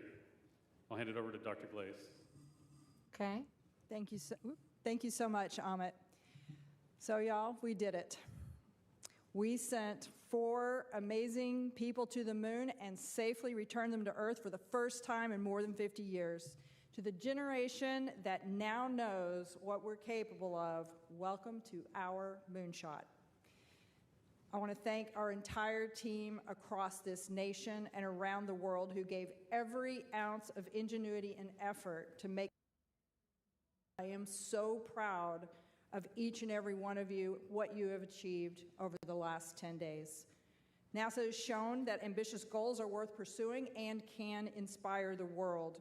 We are so thrilled to have Reed, Victor, Christina, and Jeremy back here on Earth and safely aboard the USS John P. Murtha. Our team is fired up, and this mission, as we've been talking about, is just the beginning. To all of our new followers out there, please stay tuned. This is the first mission, our first mission to the moon, of many more to come. This is a full-blown house deposit. And we can't wait. Blanket Our teams waffles. are so ready. Thank you for the 58 months of your prime. Explore the lunar surface and Thank bring you the so world along much. with us. Welcome. I'll pass it over to Rick. Thank you, Lori. Thank you all for your continued interest in this mission. What a truly spectacular day it was for NASA and all of our international partners. This crew has said time and again that they were going for all of humanity, and today we fulfilled that objective by completing their journey and returning them safely to Earth. I've got a few stats for those who are interested, courtesy of the Flight Dynamics Officer in Mission Control. Integrity and her crew of 4 astronauts flew 700,237 miles. Wow. We reached a peak velocity of 24,664 miles per hour. Wow. We hit our flight path angle target within 0.4%. We flew an entry range of 1,957 miles, and we landed within less than a mile of our target. What a tremendous day. Over to Howard. That's pretty impressive. Thank you, Rick, and thank you to the flight control team. What an outstanding job. Wow, what a fantastic day. I mean, we've dreamed as a team of reaching this day, and appreciate Amit's comments. I mean, so many people have worked very hard, tirelessly to get this day. I think this mission has been historic and has demonstrated new capabilities for Orion spacecraft, has taken our crew farther than any crews that have ever gone to the moon and back safely. 252,756 miles. And that is a fantastic feat. We got a lot more to do. And I'm so happy that we get to have this moment, but we're going to have a lot of these moments coming up. And I want to thank the entire Orion team. They have worked tirelessly. They've dedicated many hours. They've committed to excellence and innovated and attacked challenges that we've come up with for both our NASA team, our industry partners, and our European team as well. We did it together. We brought the crew home safely. They did a deserve a round of applause. It was a terrific day for them as well.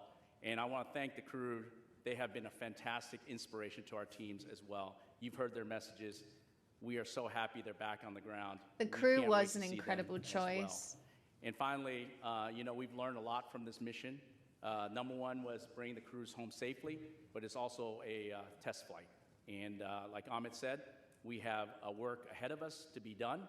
We're going to learn from this mission. We're going to look at the data, and we're going to move forward. This is the start of a new era of human space exploration. Thank you. Well, thank you, Howard. What an incredible end to an incredible mission. I got to tell you, I think Stop tapping the table. The best thing that happened today, and I'll just say that we were sitting in the back room getting ready for this press conference, and Howard gets a call from Reed Weissman, the commander of Integrity. The tapping of the table is driving me bonkers. And tell us that all the crew is okay, and we can say that we did our mission. We accomplished what we set out to do. I'm very proud of the efforts of the Exploration Ground Systems team that supported both the launch and recovery operations alongside our Navy partners. All the hard work and dedication over the last couple years paid off today, and the team did a great job. Our recovery teams are currently in the process of bringing Orion back on the well deck of the ship, and hopefully within about 4 or 5 hours it'll be hard down in the back end of the USS Martha. It's good to be NASA. It's good to be an American today. Thank you.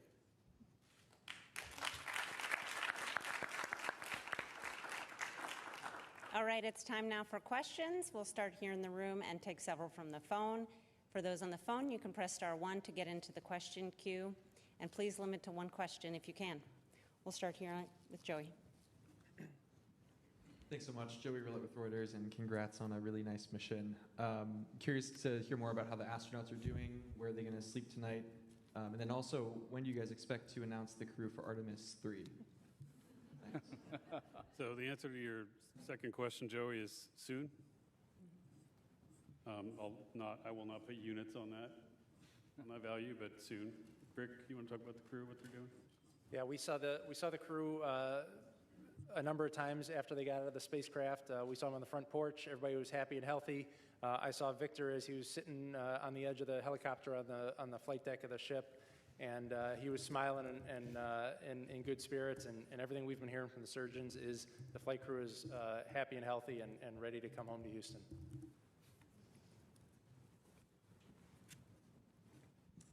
Hi, Lauren Grush with Bloomberg. Congratulations again. You know, obviously, it's been such a great mission to watch from start to finish, but I guess I'm wondering if you had to categorize, this was a test flight. What would you say is the issue that you feel maybe the most grateful arose during this mission so that you could apply that lesson learned to the next? Maybe Like me, Howard, why don't you take that one? Yeah, I think, we're taking a lot of lessons learned. Certainly learning about how the crew operates a spaceship has been a really great learning experience, and flying and ability for them to test drive for our spacecraft has been good. I think As we mentioned previously, our pressure control assembly, where we discovered a leakage through the system. I think we learned a lot about that. That is a new finding. Certainly, we're going to go investigate that. We're going to look at that and move forward to make sure that we make some changes if necessary, but we'll get all the data and we'll go forward from there. Not the typing coming through the mic. Associated Press, Marcia Dunn. The administrator described the crew as great communicators, almost poets. How is, this is going to be a tough act to follow for the upcoming crews soon to be picked. Talk about this crew in particular and what they brought to this that went beyond the scientific and the research and the engineering, please. I'll just say that this particular crew, they've gotten to know each other so well. So each of them individually are just absolutely amazing individuals. But they, as a group, you could watch. Turn your mic off if you're going to type on the fucking laptop. Over the last 10 days, operating just seamlessly between the four of them, just the teamwork, the camaraderie, I think they really brought an amazing sense of what we're trying to achieve with this mission. It's the mission for all humanity, a mission for all, and they really did represent that and tried to communicate that. I do know that our entire astronaut corps is spectacular, and so I have no doubt that the next teams will also rise to that level. Jackie. Hi all, Jackie Waddle, CNN. Congratulations. Question for Rick. I'm really anxious to hear what that blackout during reentry was like for you. And also just wanted to ask, that splashdown target being less than a mile off is incredible. Can you walk us through if anything, was outside of ordinary? I know we heard on comms there were some sensor issues just before entry interface. Just curious to hear more about that. Thanks. Sure. Yeah, this is live. Blackout, there's really no beating around the bush with that. It's a difficult time because the flight control team wants to see data. We want to look at the data. We want to be able to provide input to the flight crew on how to fly their spaceship. And when we don't have data, we're trying to figure out what to do with ourselves. But we knew when blackout was going to start. It started when we expected. We knew when it was going to end. It ended when we expected. And so that gave us the trust that the spaceship was flying itself correctly. As far as some of the cautions and things that came up on the way down, the prop cautions, they were, we think that, again, that was learning of the spacecraft. Some of the limits are set a little bit tighter than we probably should have had them set, and we dispositioned those and moved on. As far as the comms post-landing, we don't quite know what was going on there, but we worked around it. We had comms with the recovery team, and we safely handed over the mission authority at the right time. Okay, Josh. Hi, Josh Denner, space.com.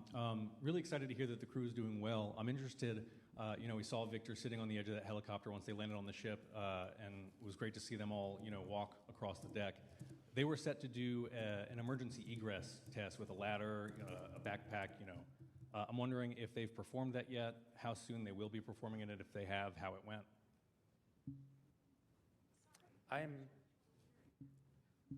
I'm not familiar with an emergency egress test post-landing.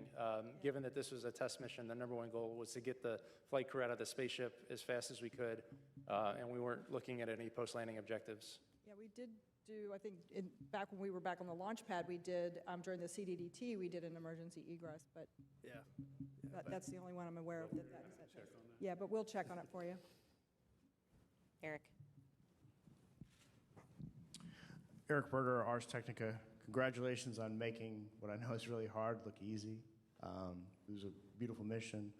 Amit, you said the work ahead is greater than the work behind us.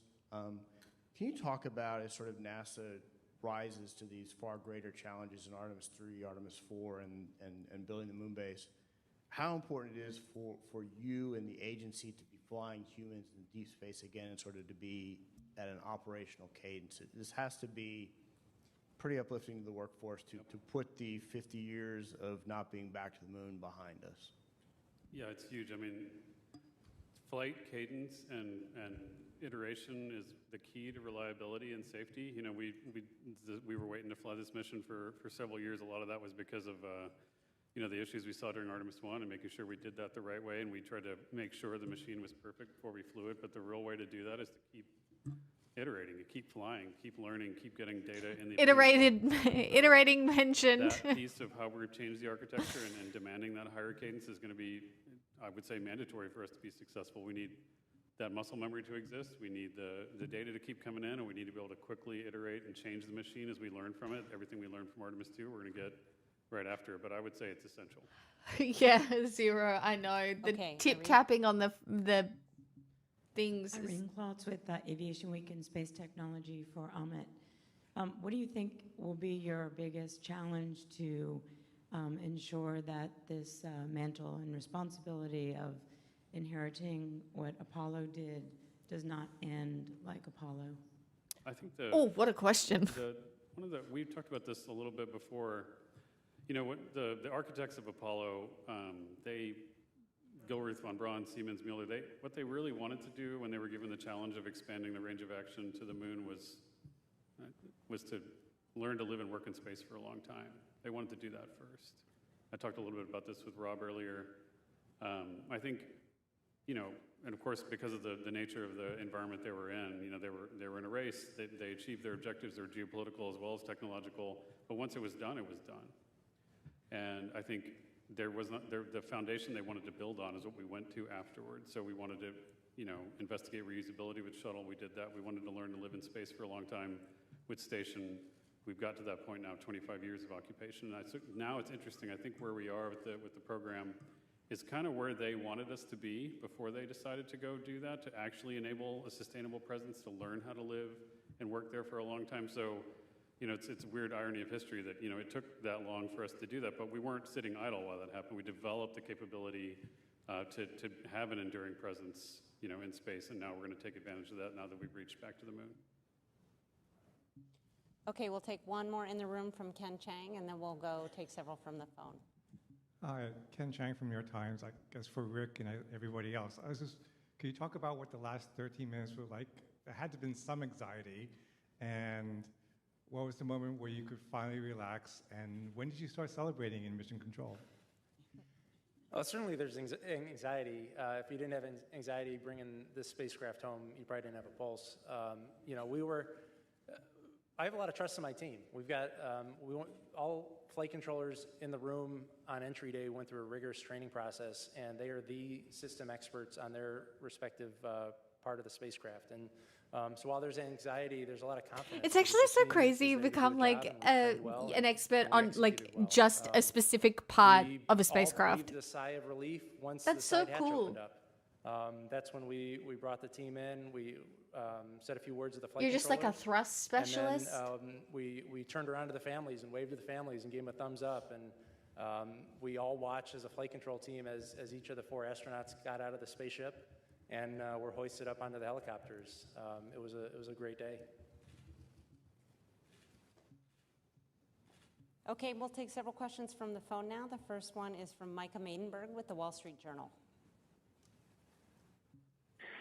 Hey, good evening. Question for Lori or Howard. I know it's very, very early here, but any initial thinking about the heat shield performance relative to Artemis I? And could you walk through how the heat shield will be assessed in the coming weeks and months?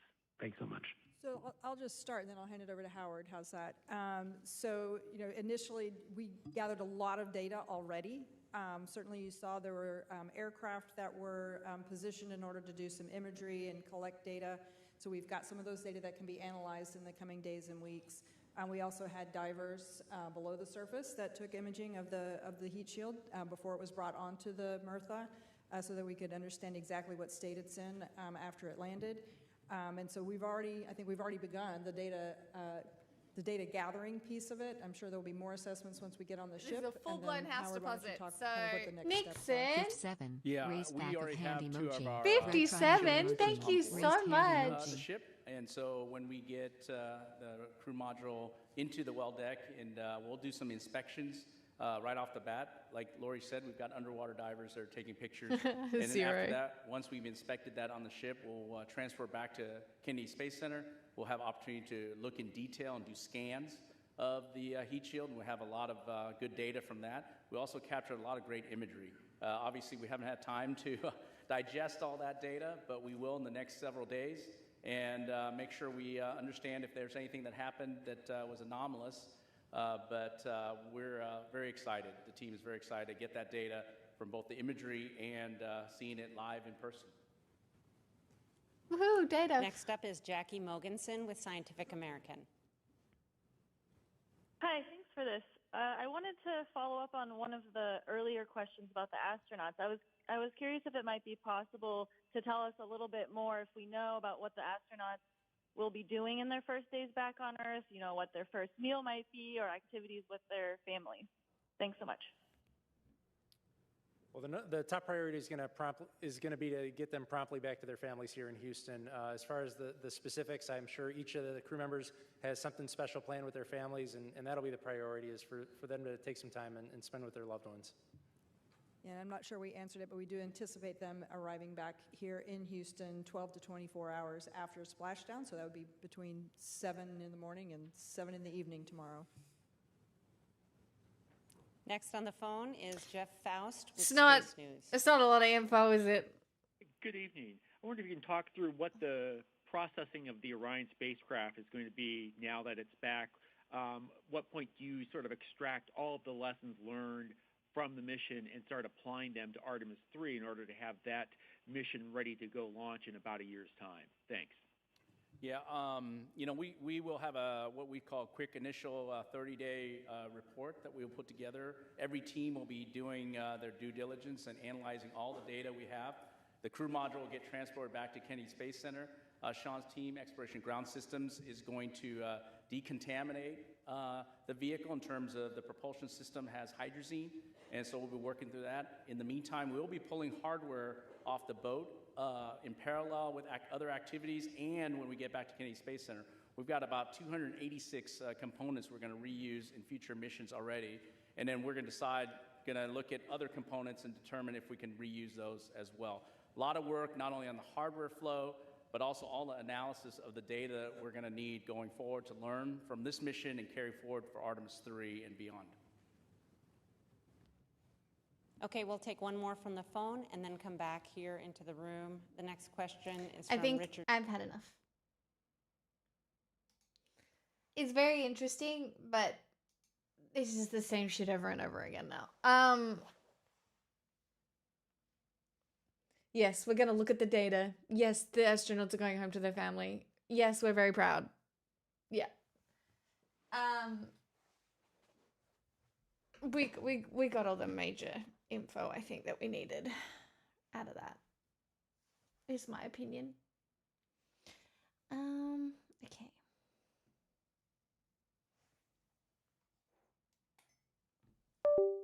My boob. Thanks, Dark Forces.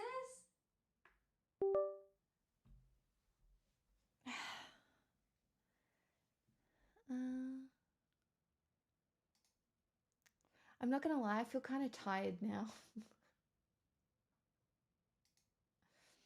Probably because I've been up so early, but let's have a look.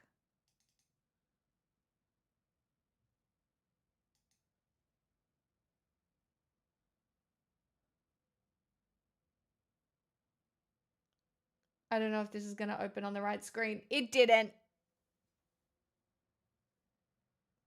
It did not.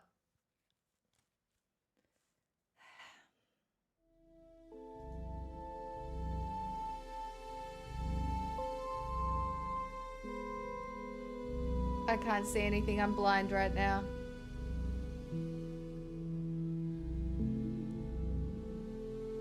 Options. In.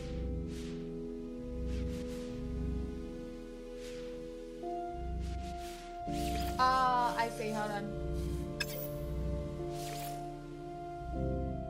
Display, Windows, ordered, apply, drag over here.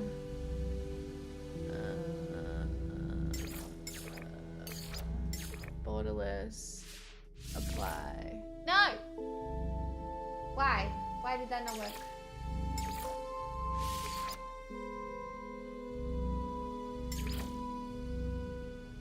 Oh, secondary. Oh, we're good now. Restart required for settings to take effect. Okay.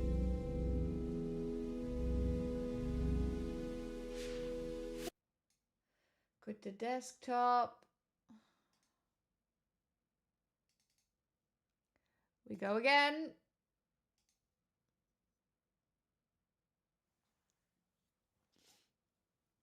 Flashed again, but we're on the right screen. It's fine.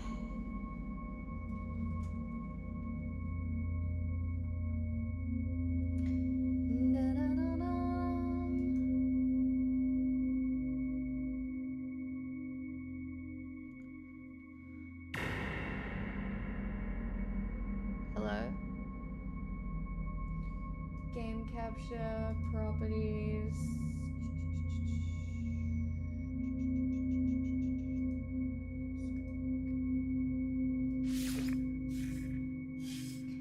Normal, relaxed.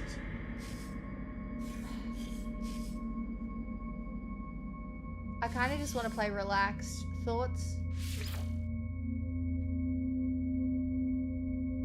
Oh my god, how fun. Want me to switch categories? I suppose so.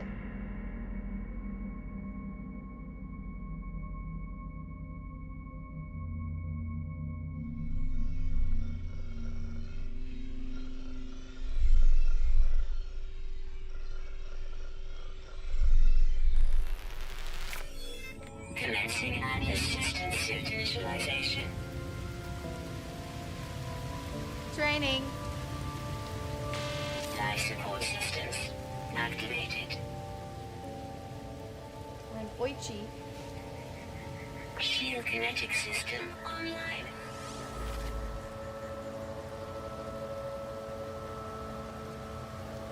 I'm guessing this is a tutorial.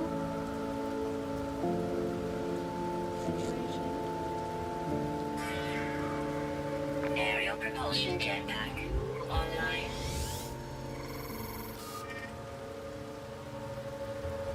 Multi-tool and mining laser attachment operational. They have a multi-tool, that's exciting. You're starting from scratch? I've never played before. User initialization sequence complete.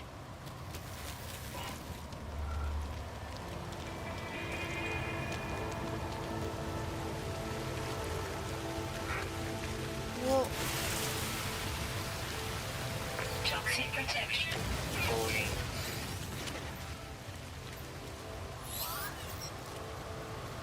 Exosuit guidance alert scanning. Well, I don't know where I'm supposed to go. Ah!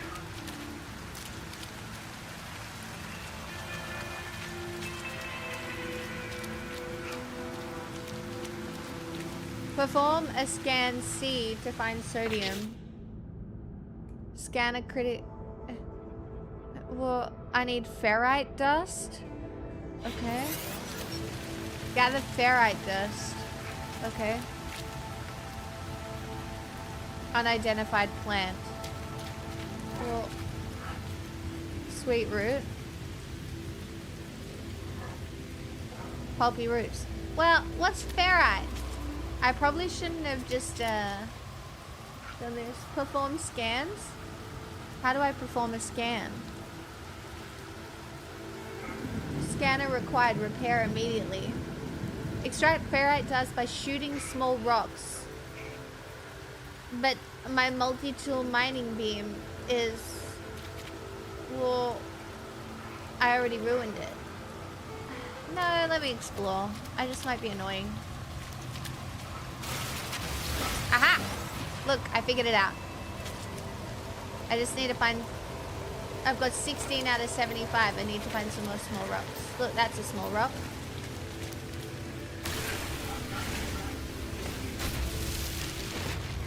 $57. Okay, go find just one more small rock, please. Ah! Not the jellies everywhere, though. Excuse me. Aha.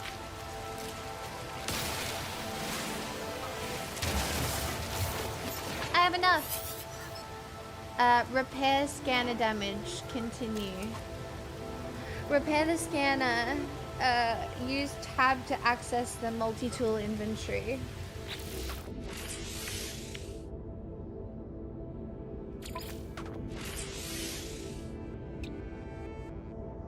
Component repaired. Technology repaired. Repaired. Scan to locate sodium. Okay.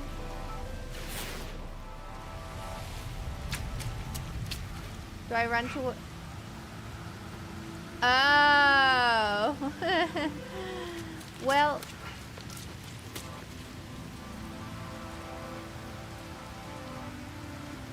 Aha.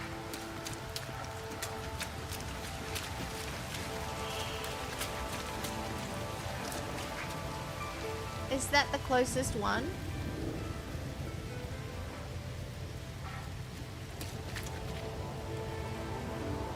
Damage container. Like, how do I wish I wasn't so dead.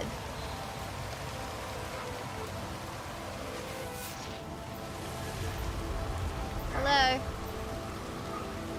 Maybe I can go this way? Maybe? This is feeling kinda Subnautica-esque, which means it's going to be so far up my fucking alley. Oh no, I'm tired.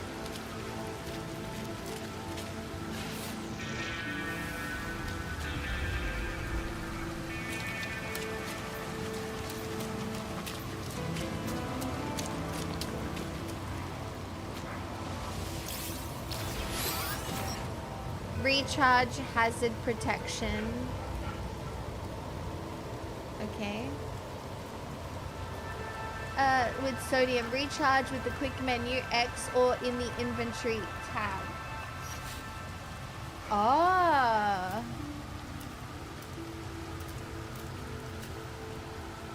Utilities. Hazard protection. Okay, so how do I do this? Navigate. Select. Charge hazard protection. Technology recharge. Look, it did it! Starship signal detected. Okay. Reach mark signal.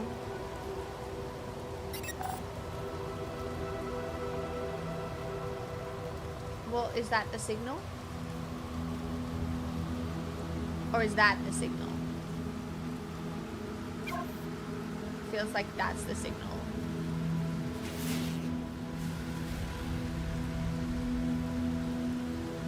How do we get up there? Feels like we have to go this way. Should I be collecting stuff? Feels like I maybe shouldn't until I know what's going on a little bit.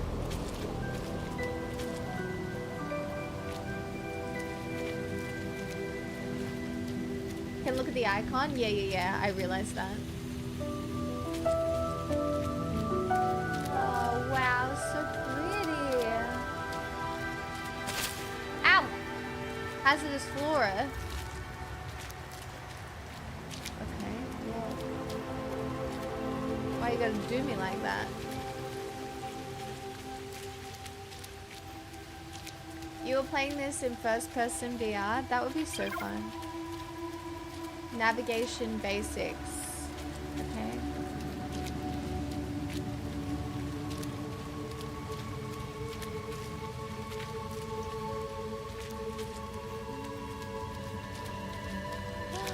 Oh my gosh, we're coming into the lights. Look at the ruins.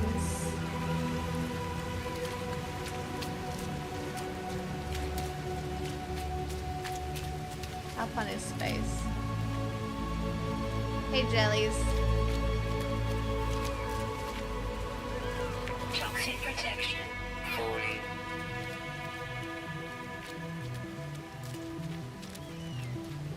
Yeah.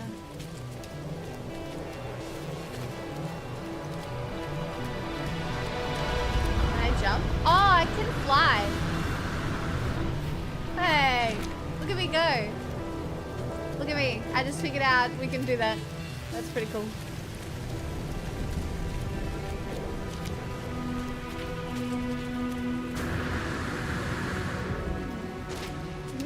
Have fun. Look at me go.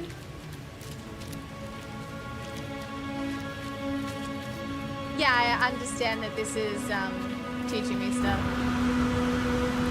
Oh, look, a ship. One that I'm definitely not going to be able to fly, but that's fine.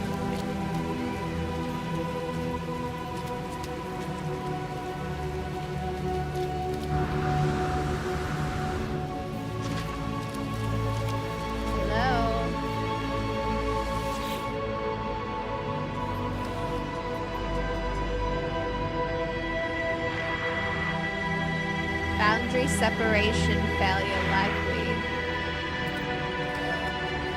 Emptied. Sentinel intervention. Deliberate transfer.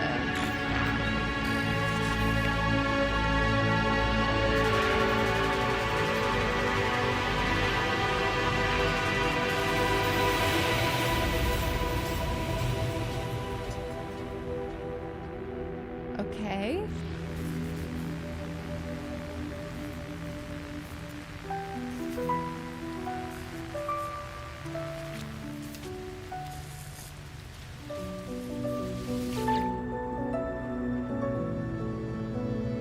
Repair damaged components to open. So we need living slime.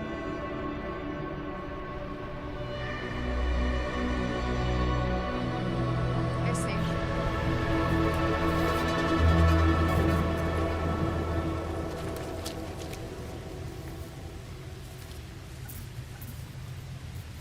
Okay. Oh, I need an Atlas pass, I'm guessing.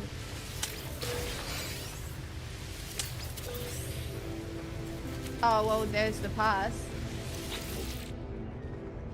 Damaged container. Remove damaged components and scrap to open. Okay.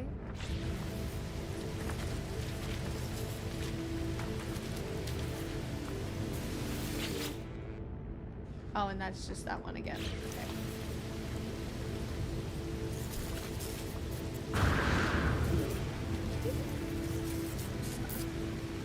Well, I have the Atlas pass now. Let me open it.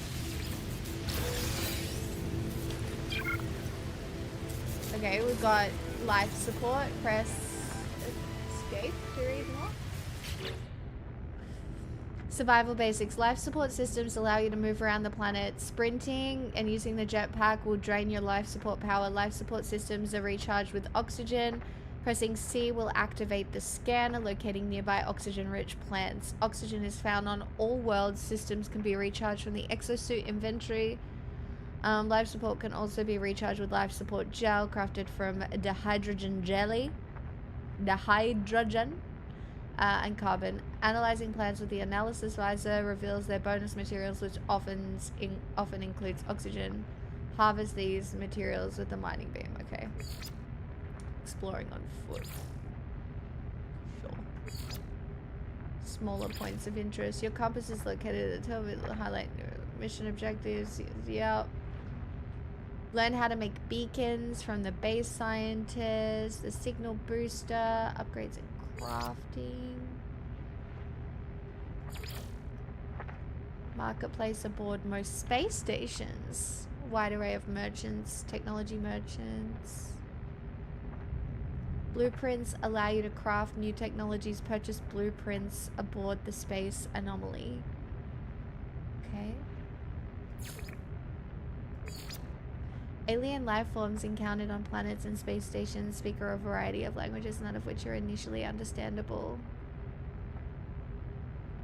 Oh, that's so cool. Fire your multi-tool when out of ammo or charge melee strike. You can use Q, F, and zoom. Cycle between weapon modes by using G. Okay. I see.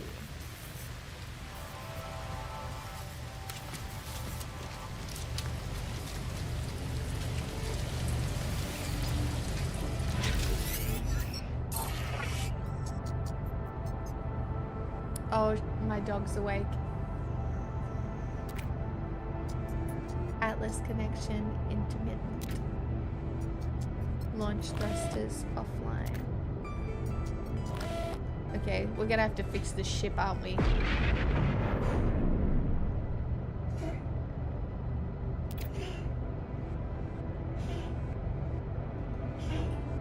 I'm not dead yet, and this ship is a lifeline to the stars.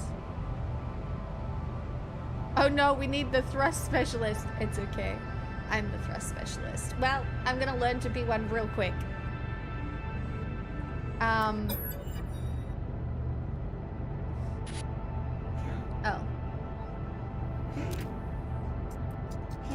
Oh, Pixel. I'm gonna have to take my little doggy out for a walk though, because she will need to do that. Pilot should perform maintenance. No shit. Self-guided repair protocols initiated. Yep. My first ship? What do you mean it's my first ship? This is gonna be my only ship because I would never crash a spaceship. No one's ever seen me crash a spaceship. Yeah, I'm aware. Don't talk to me. I, for one, have never crashed a spaceship. Is there a time thing here? Or should I wait in the escape like this? Do you know what I mean? We'll wait here. Hold on. I need to take my dog for a walk. House deposit. Thank you so much for the 41 months. Obviously I've got a lot of learning to do, so this might not be the greatest content. But I'm just going to try and sit here and enjoy myself and enjoy playing a game for the first time in a while. So, but obviously my little doggy requires some attention, and usually I would walk her like for 20 minutes at this point of the day. I won't, but I'll probably be gone like 10. So, you'll just have to entertain yourselves or make a cup of tea. But don't leave, obviously, because that would make me sad. Thank you, Risk. Thank you so much. And thank you again for the 41 months. I'm sorry to just leave, but my dog does require attention because I've been live for a decent chunk of time already today. I will be right back, chat.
I'm back, but I realized I'm hungry for proper food, so just give me another few minutes.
This is a full-blown house deposit, so...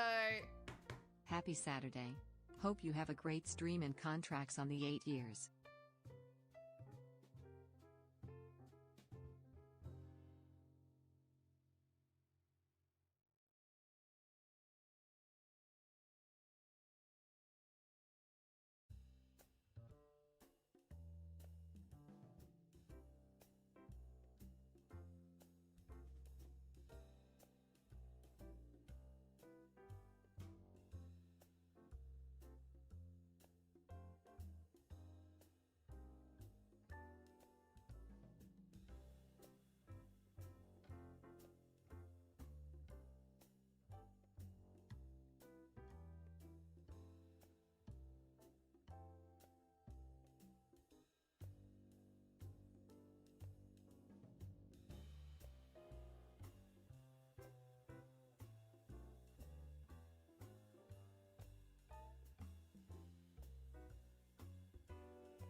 have Turkish food leftovers.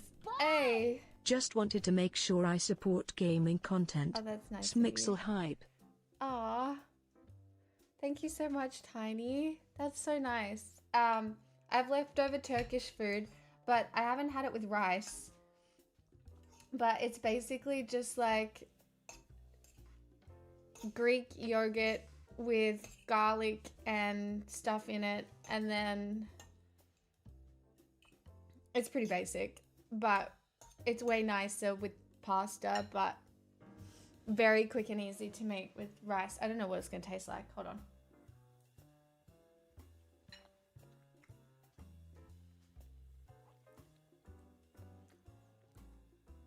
Could use a smidge more flavor, but usually the flavor comes from like this butter paprika sauce, which I could make up and it would make it taste better. And it would take me 5 minutes, maybe less.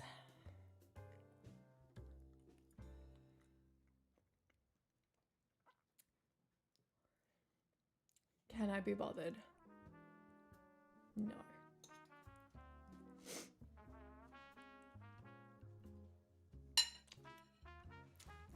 Thanks, Chef.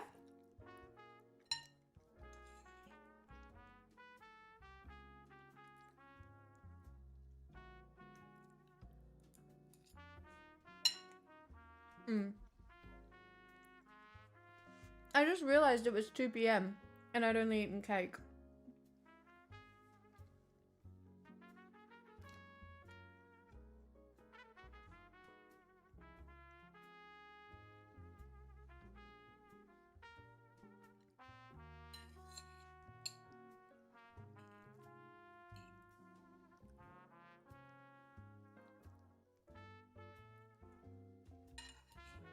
It would taste so much better with the butter sauce though. Ugh.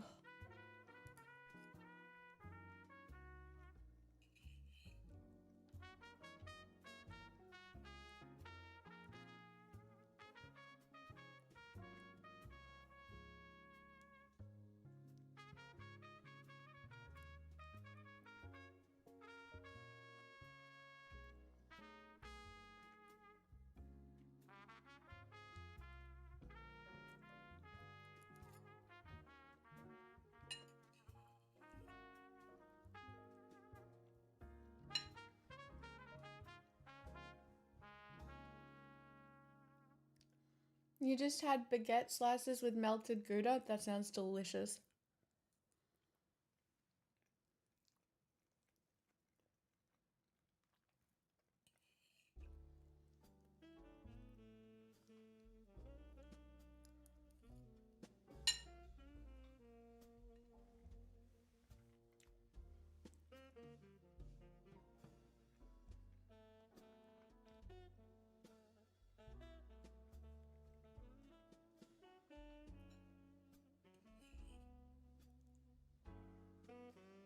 What else are you guys doing for your weekend?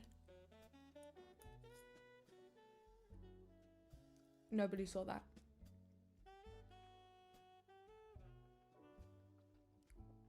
Oh, yum though, straw man. That sounds delicious.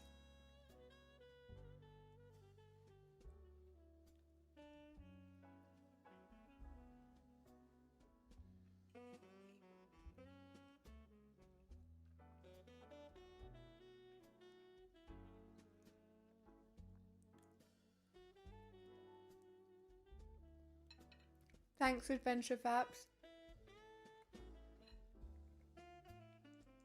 Gotta finish planning your trip? What are you looking at, Poggies?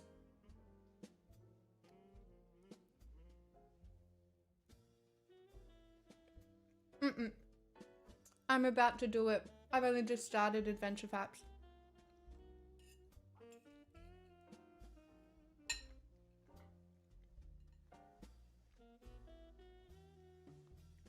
I just got hungry. That's all.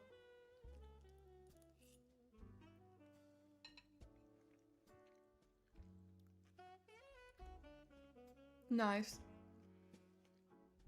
So what have you got planned so far?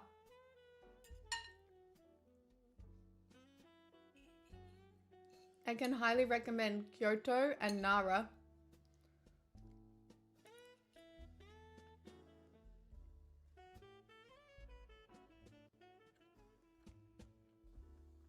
Oh, fucking Blender. A lot of my friends have to use Blender. Zero. I get it.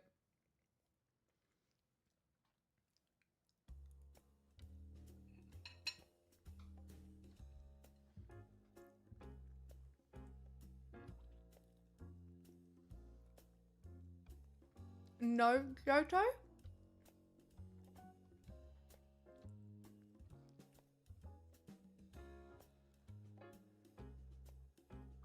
Yeah, I haven't caught up on Freerun either, Strawman.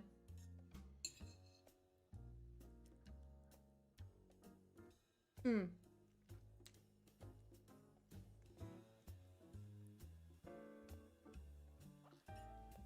Day trips is the way to do it. Kyoto? Kyoto is like the place in Japan where it felt really historical. Oh, you've been there. Yeah.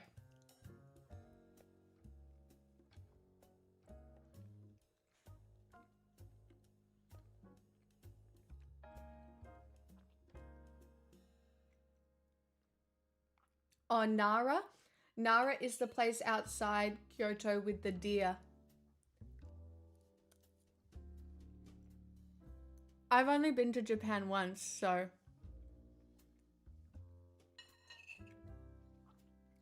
I'm probably not the best advice.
I'm almost full.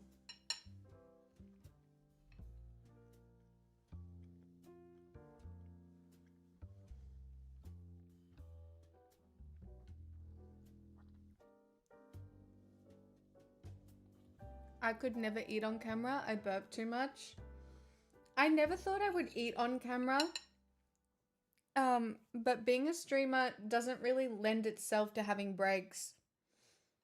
So I got kind of used to it, I suppose.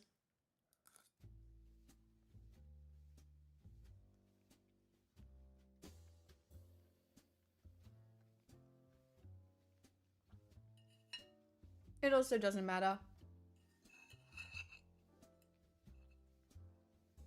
Like, I know some people find it gross or whatever, but...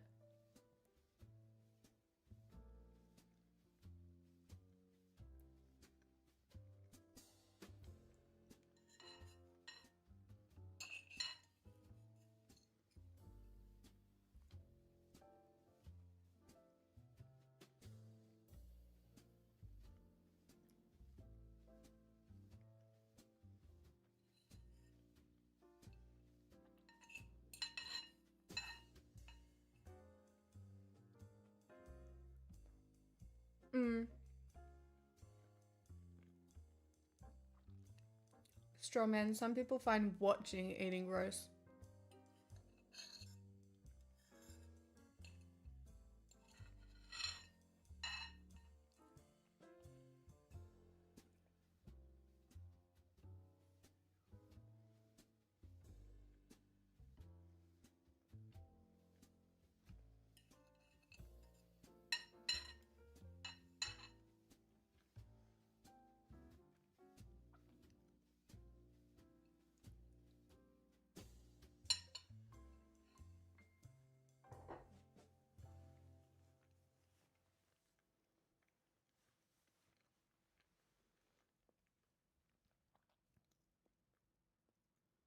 need a drink now.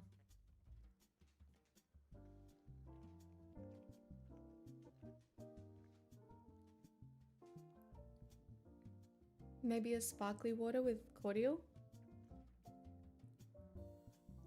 I do have that. I'll be right back.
I can take the dishes out. I'm glad the people got home safe too, Vox.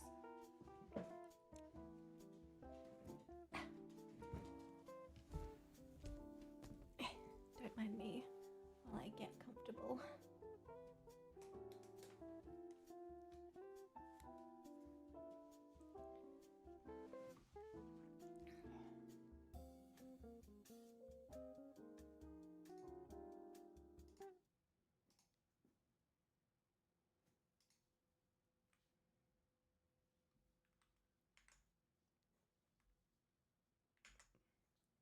How do I... Alright, where were we up to?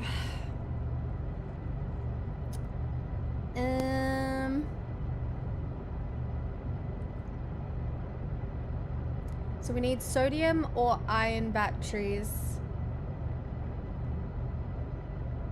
And I can pin stuff.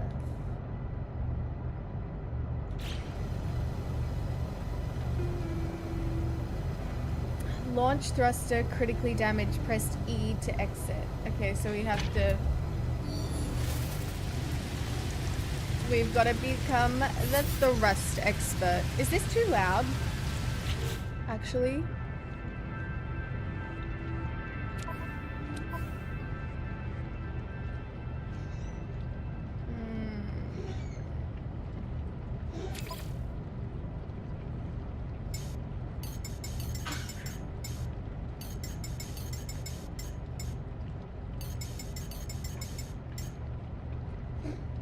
Maybe? It just feels a little loud. Maybe we go.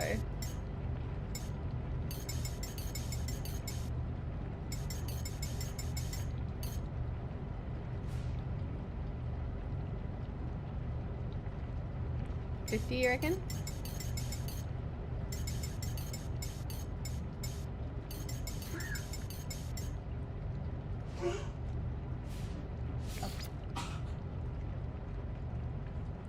Try that.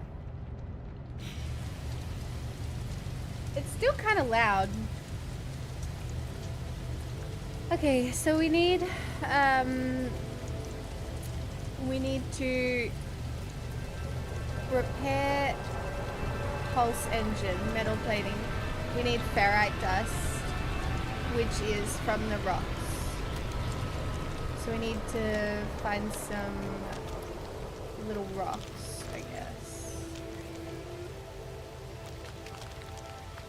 Oh, look, a little animal? How cute. Oh, I feel like there's going to be rocks up on the hill.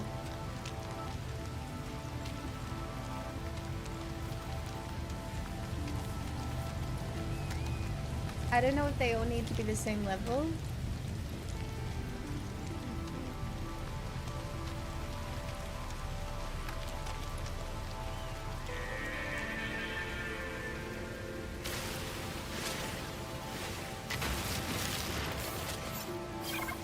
Craft metal plating to repair.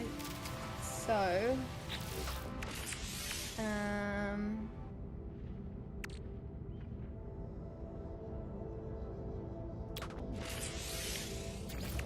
okay.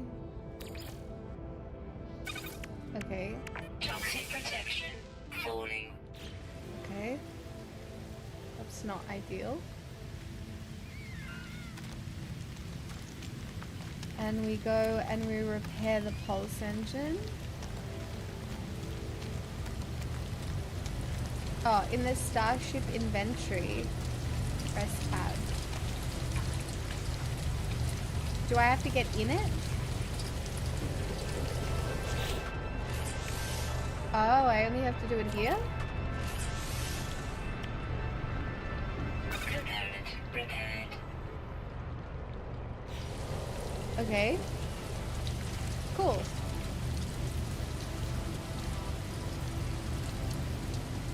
Starship repair, board the starship and consult.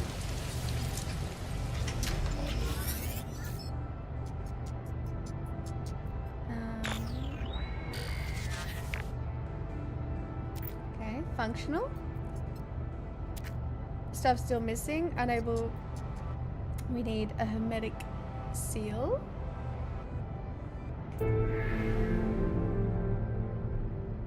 Salvage planetary chart from distress beacon Shashay. Okay.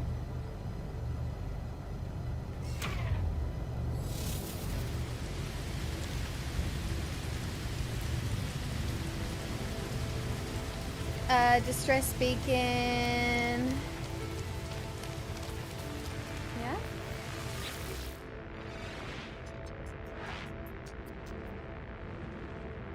Appear inside the beacon's housing as well as its distress broadcast. It contains a planetary chart.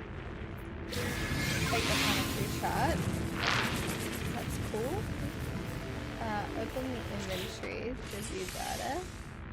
A map of a nearby planet. The coordinates of a distress signal have been marked. Select the map and use plot route to pin the location on your exosuit display.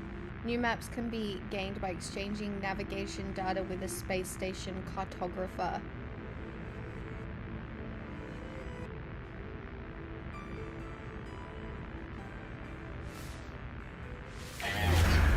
Navigational data received. Whoa.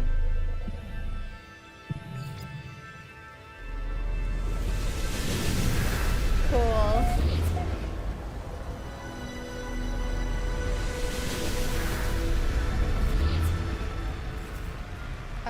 Reach the marked coordinates. So, how do I see a plotted route again?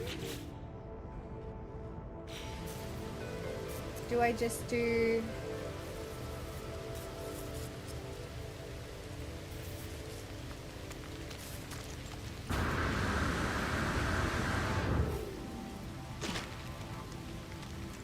Is there... Or is this just like a given route?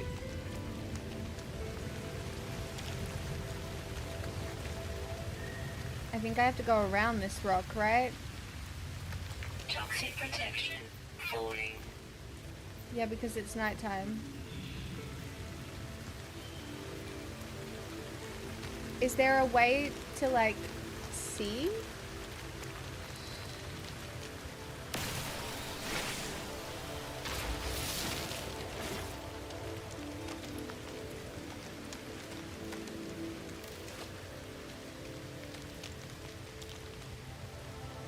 Oh.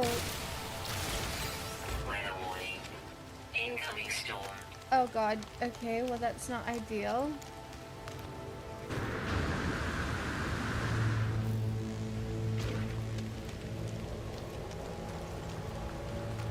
Am I gonna die to the storm?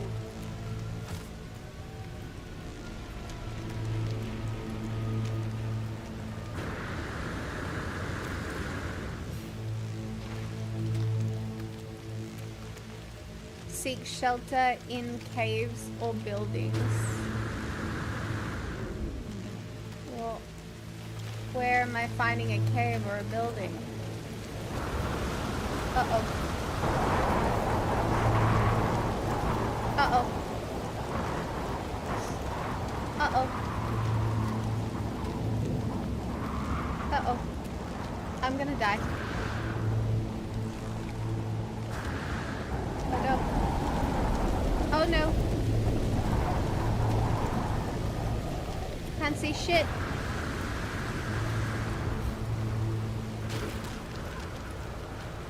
Uh-oh. How do I... Can't see anything. Where does one find a cave or a building? Ah! I'm gonna die.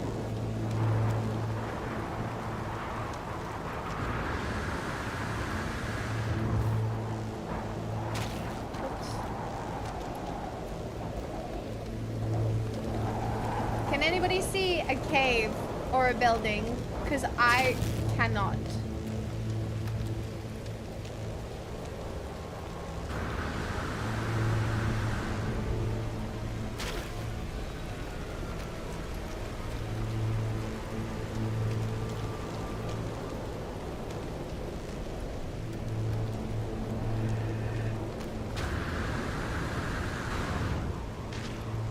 I feel like there should be a cave around the rocks, perhaps?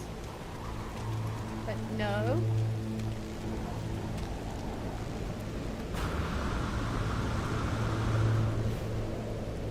Why is there no cave here?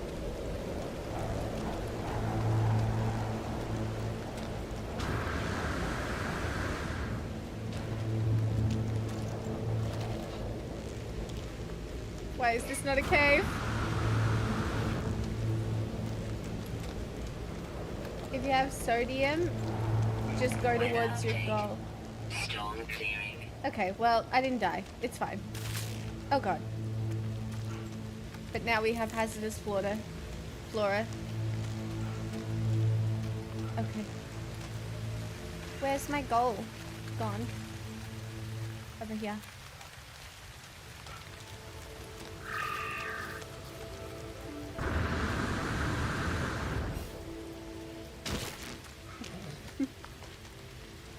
The scan for sodium? How do I scan again? Is it... How do I scan again? C. Oh, well, sodium's up here. You can grab this. Yeah, it's on the way.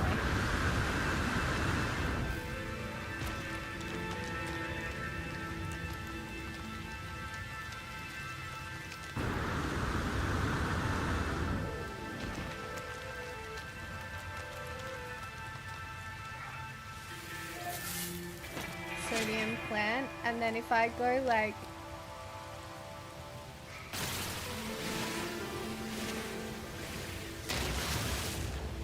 and then if I go like this and I go sodium and I go, does that not work? Jetpack, hazard protection, charge.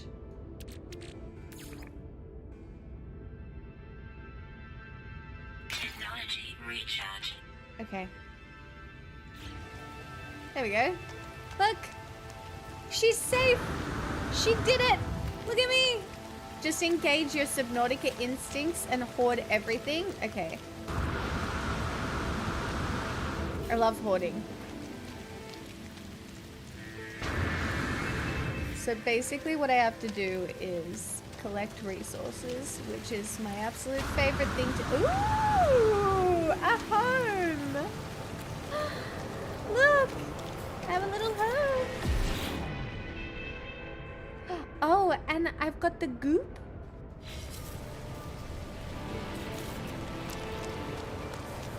Can I get in?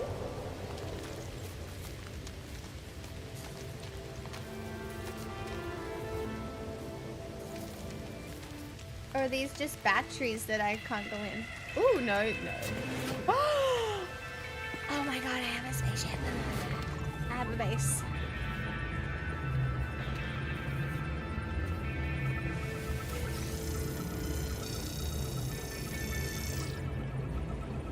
We need to find the seal.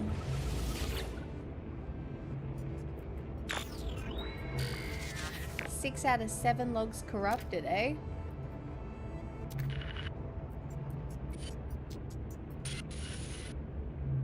Oh my gosh, a fabricator? I love a fabricator. Chat, this does have Subnautica vibes, hey. I have the hermetic seal. I need to repair my ship. Whoever it was that led me here, whoever left this message, perhaps they found themselves in the same situation I do now. Guys, I just found the hermetic seal all by myself. Look at that. Wait, where was the fabricator though? Is this it? Or is this it? Like, do I sit in the chair? Oh no, the chair just spins. Okay. Cool. Use the analysis visor to locate Starship. Analysis visor requires installation. Is a planetary exploration device that locates and highlights nearby points of interest. It can also be used to analyze flora. Love that. So I need carbon nanotubes. Open the inventory with tab to install the select empty multi-tool slot. Okay.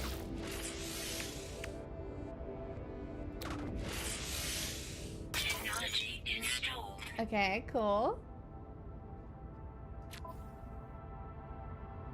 Right.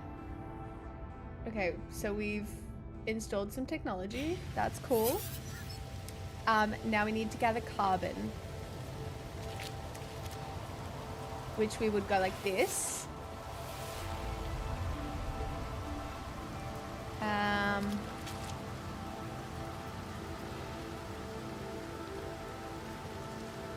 Do we think it's the H?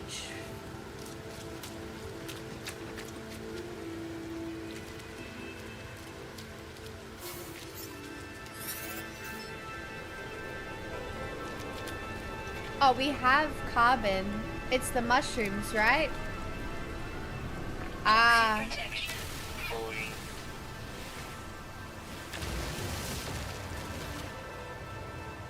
It's that. Okay, so we go here and then we go craft products, carbon nanotubes. Okay.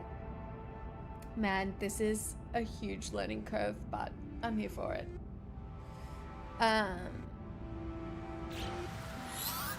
Finalize installation. So, yoink, yoink.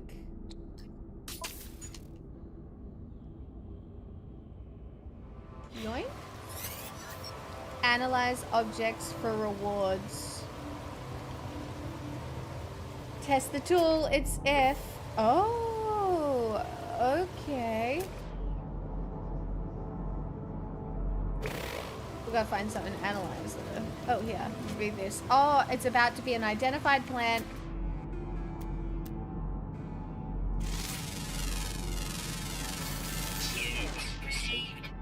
A skinocray. Okay, we're analyzing. Locate your starship. Return and continue repairs. Use the compass and analysis visor to navigate. Which is... How do I use it? Is it... It's F?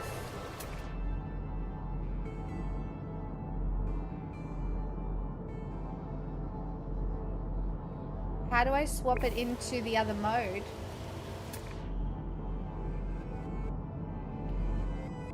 What's more important about it, Share, that you sit in it or that it spins? Both. Is there... How do I swap it to Explore mode? Or is that the thing at the top?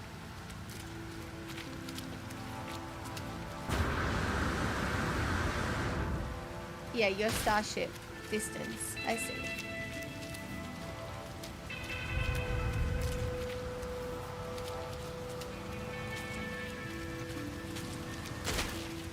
Oops.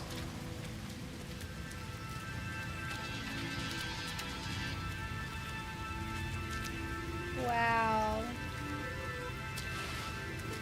It feels very Subnautica-y, except I'm in space, you know.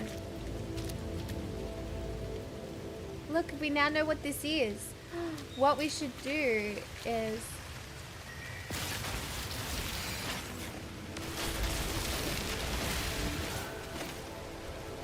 I'm gonna feel bad. Unidentified plant?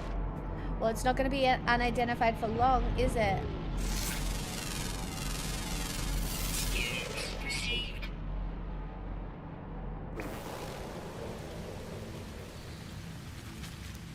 Did you see that? I did that all on my own.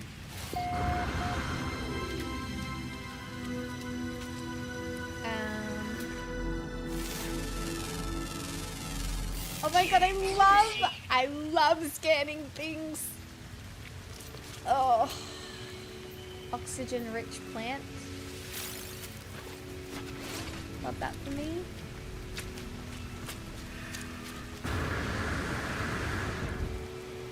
Scanning things is so satisfying, it really is.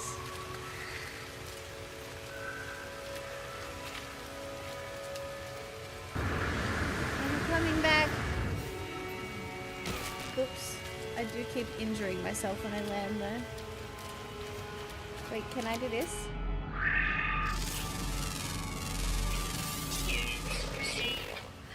Oh, look! Offer food?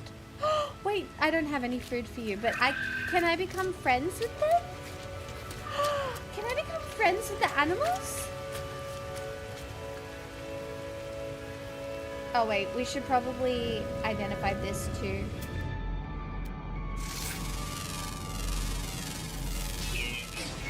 Fish guide. Okay, that's cool.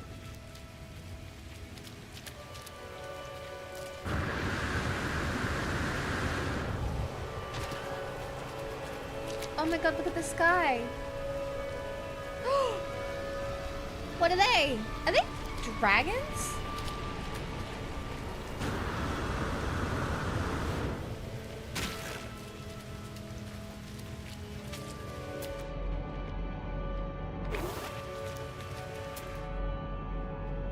Well, we already know what that is. Feed with creature pellets. Well, I don't have creature pellets yet. Sorry.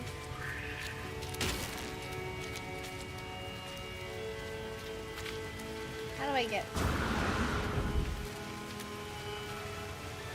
The paradise life planets are my favorites. I don't even know what that means yet. I do like that this is a little bit more exploration and potentially not on a time loop.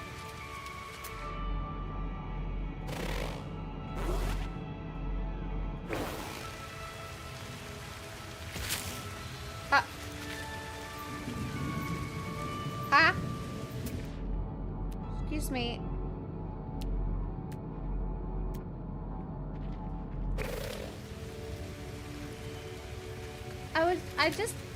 I just want to know what you are.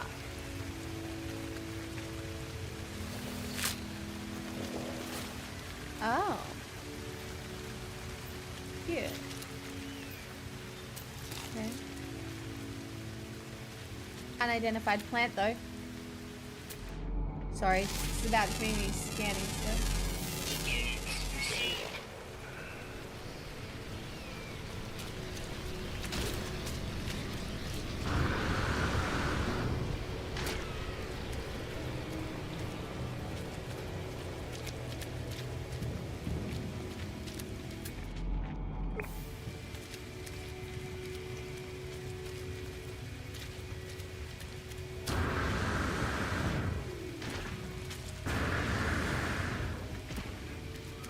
Hey guys, guess what? I'm almost home.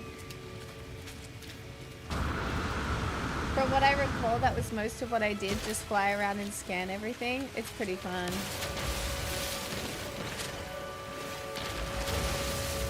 And just collect a bunch of stuff. Wait, that's unidentified.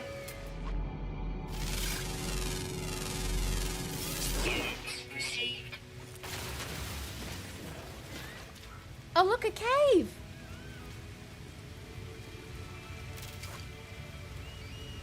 Fuck it.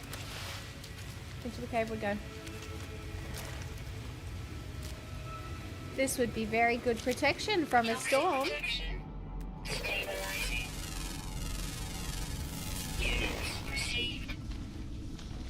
Oh. Can I get through here?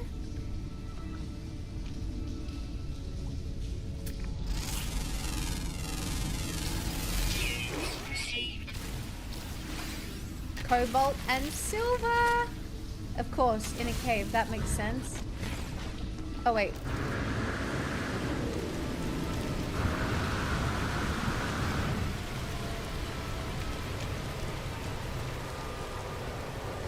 It's Sabrina time!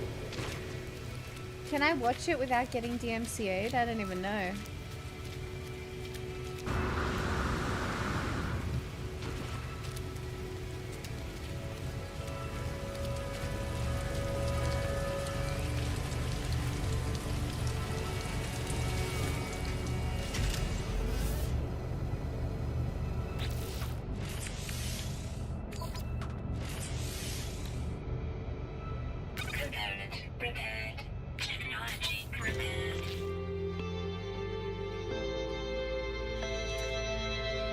Okay. Now we have to repair the thruster. And we need to make dihydrin jelly.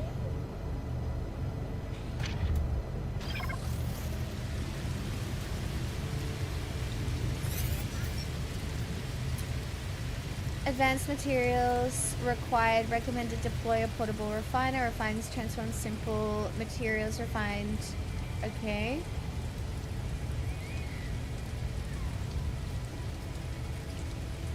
Okay, so I only have to craft it because I've actually already collected some.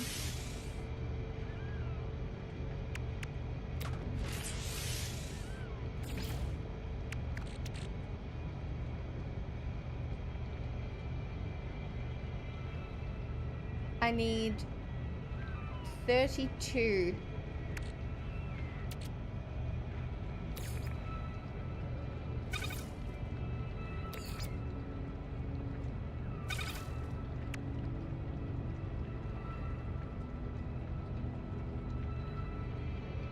Okay.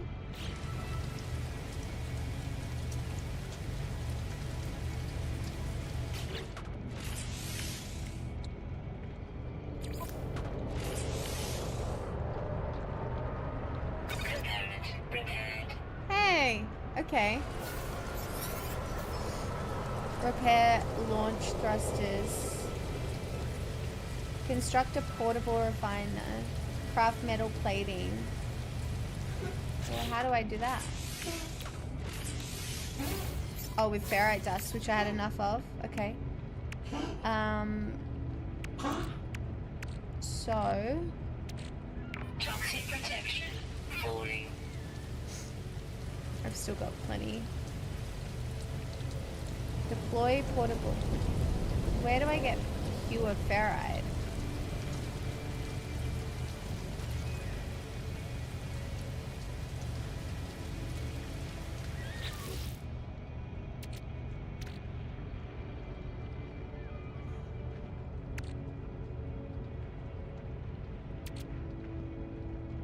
Wait, I'm a little bit stuck now. Where, how do I do the table?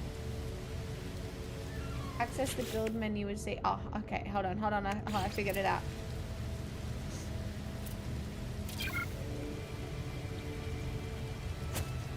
Oops.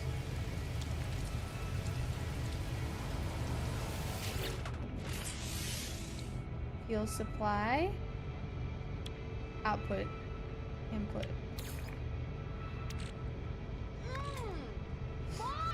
me! Tasty Velociraptor gifted a tier 1 sub to Pure Ferrite. They have given 1883 Lol. gift subs in the channel. Okay, so we fuel it with carbon.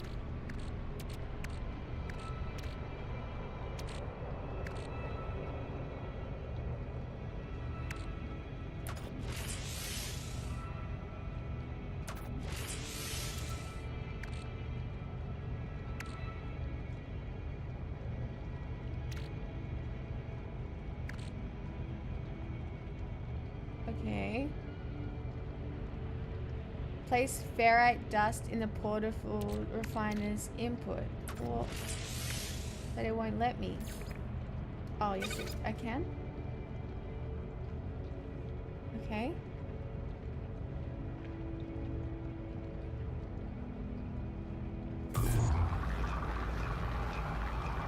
Wow, look at this! Okay.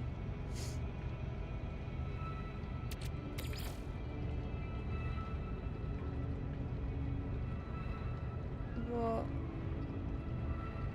where do I put it? I guess I put it in my suit for now. Repair the launch thrusters. Okay.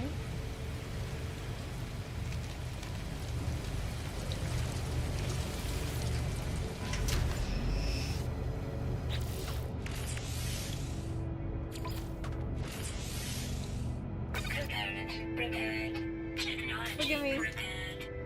Delightful. Alright, my thrusters are online. Ready for thrusting. It's very exciting.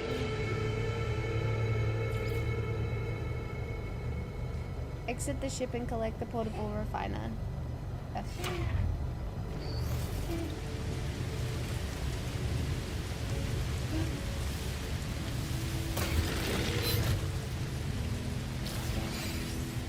Oh, I see.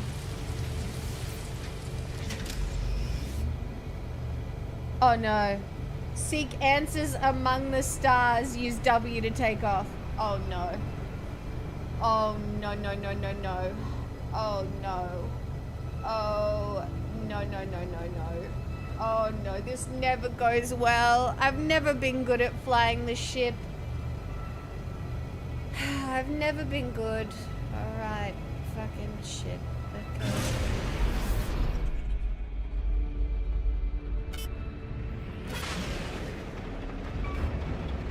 Guys. Yeah, okay. Okay. Alright, well. That's down. That's down. We need to go up. I think I'm spinning.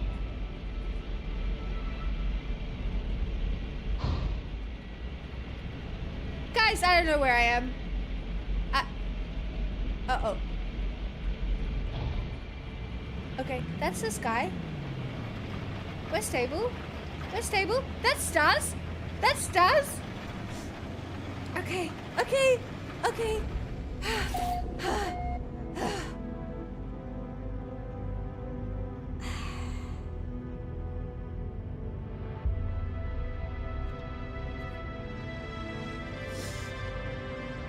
Wow.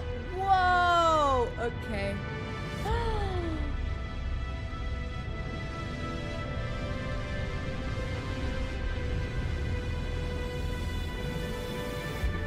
Test Starship Systems. Test boost with L shift. Okay. Okay. You're good at flying. No, I'm not. There is nothing stable about this. Hold space to pulse engine.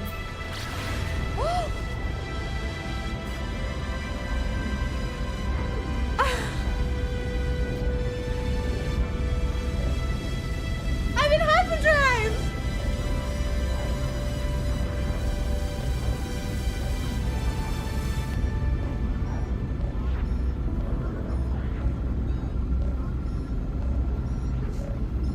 Oh, I'm getting a call.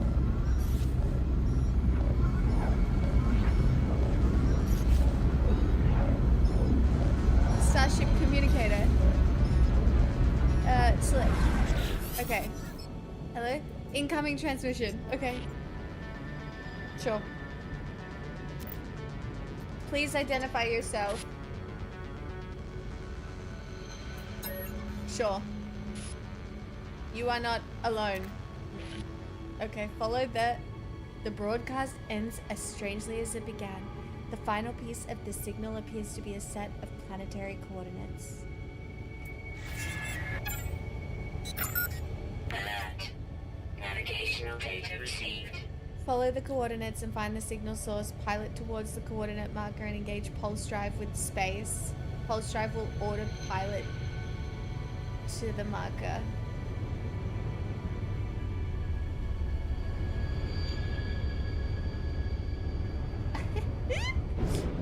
Excuse me.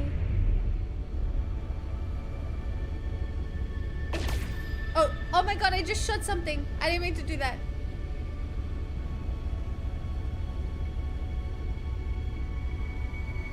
Follow the coordinates and find the signal source. Pilot towards the coordinate marker and engage pulse drive with space.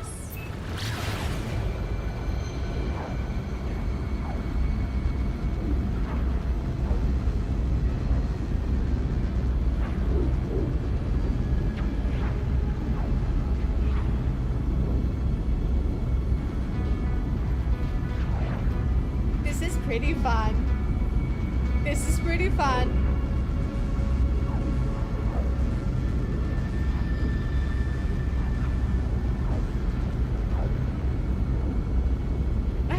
Didn't mean to stun me to collect. Look how cool this is!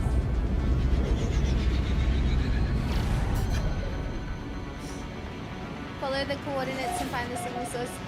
Approach the site and slow down. S. Land with E. Oh god.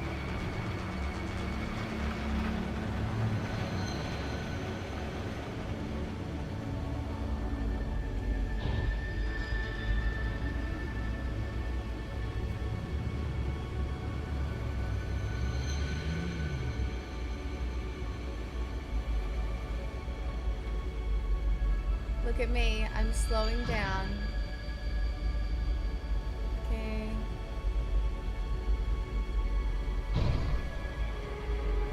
I'm so good at flying.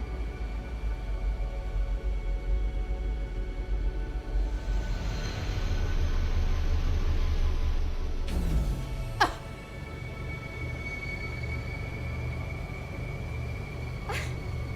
Never seen a more perfect landing in my life, just so you know. Hold W to take off, E to exit.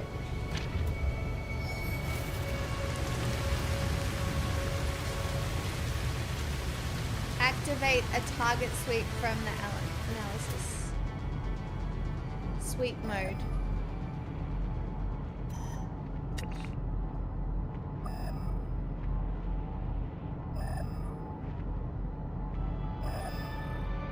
I don't know what it... What is that? Target aligned.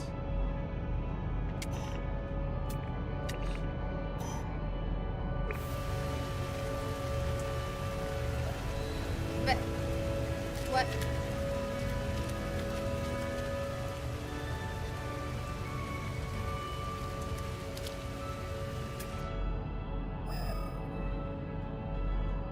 But yeah, but what?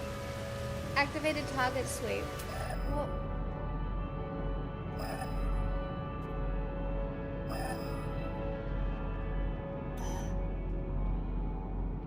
deploy marker beacon. Oh, I've got to press E while I'm in here.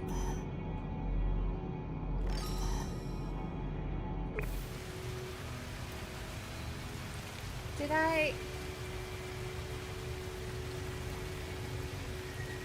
don't know if I did that.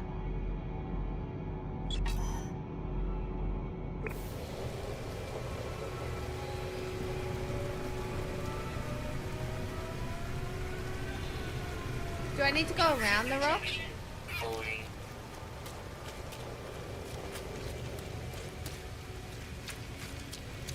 Yeah.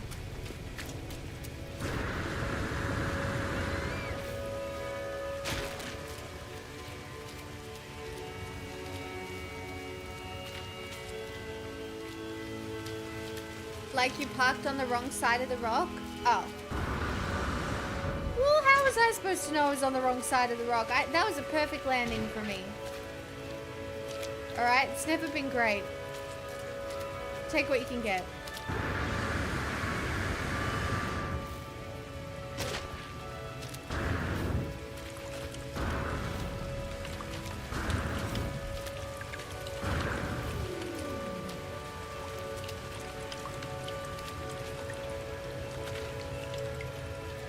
That's a slippery slope. Okay, let's try this again.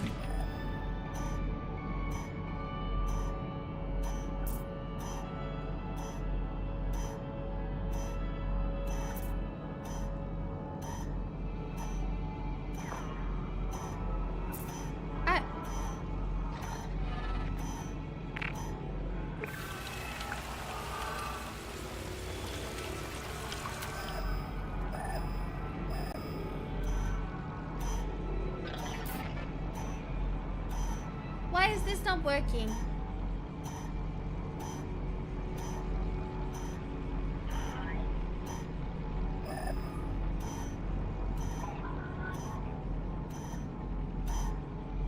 That's a ship.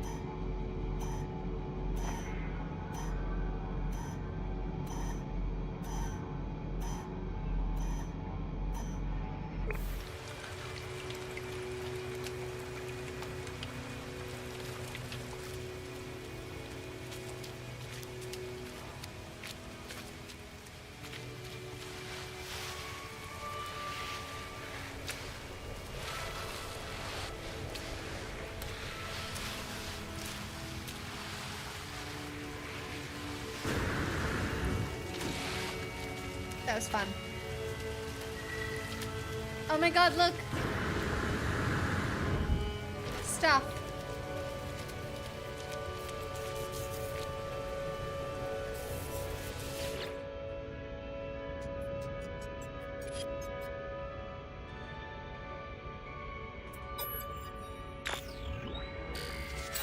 Got a signal.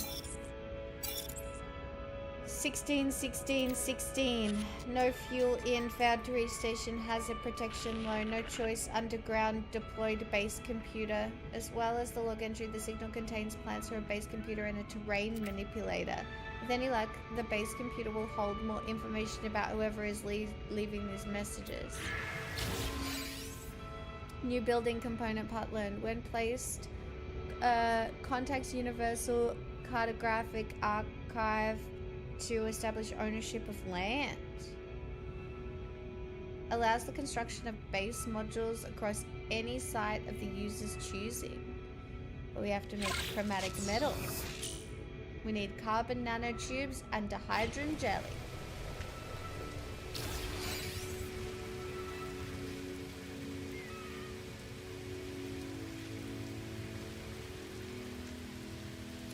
Okay, so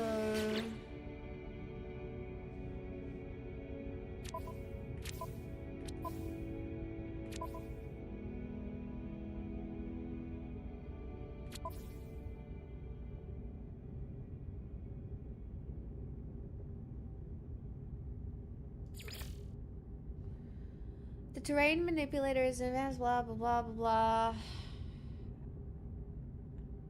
In the multi-tool inventory.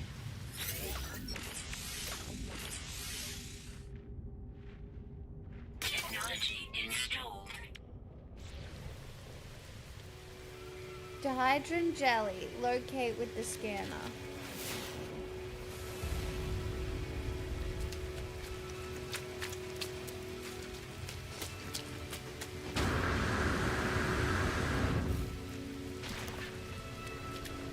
Josh? Josh!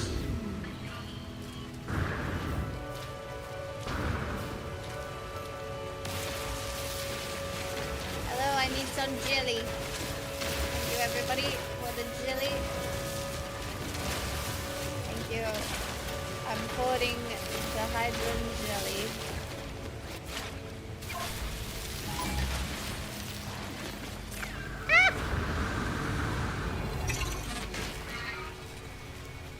Drones are alerted when you're harvesting.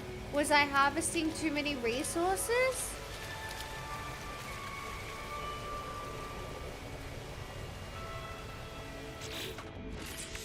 Was that what was happening?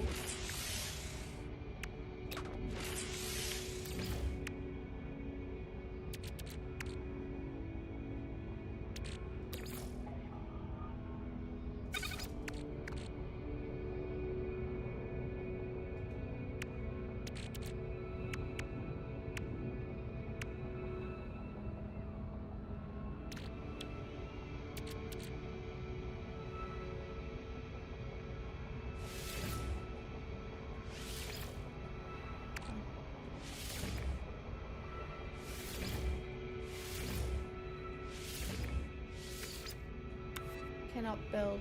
Okay. Install components in the multi-tool inventory.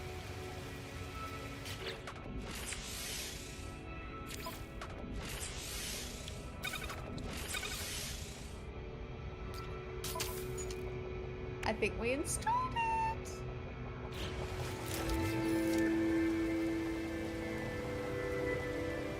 Hey, I did the thing. Now what? Gather copper to locate deposits.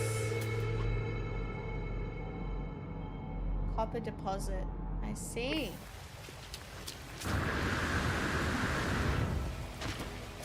Guess up here in the mountain. Copper?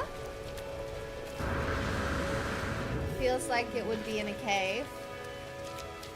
Unidentified plant though.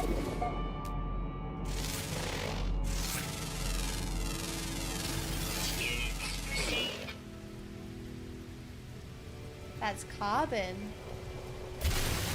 Oh. Oh. Oh, I feel like I just shot a... Oh, okay. That feels aggressive. Cobalt and silver? Toxic protection. Stabilizing. Wait. 233. Ammonia deposit?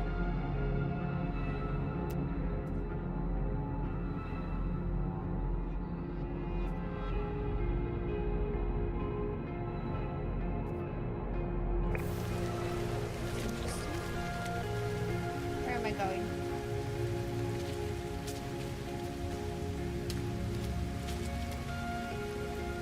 What are you? Hey! Hey, Anarchist, thank you for the 40 months. Hold on, I kind of want to...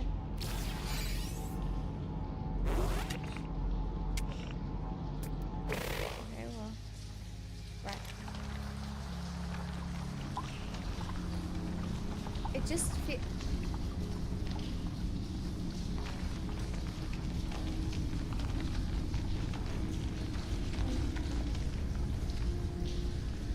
Analyze for cold war?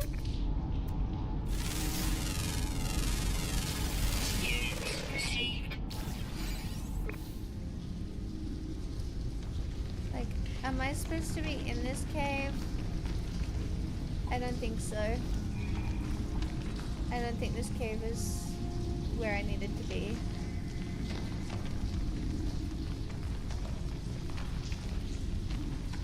Cool cave though.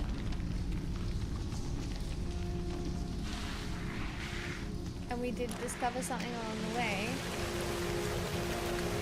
But we still need to find the copper deposit, which is where?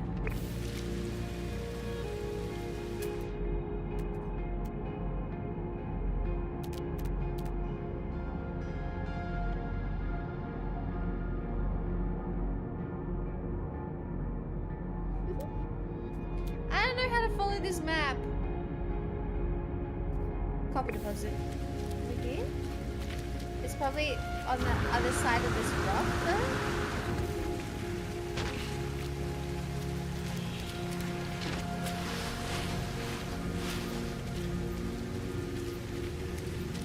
Perhaps?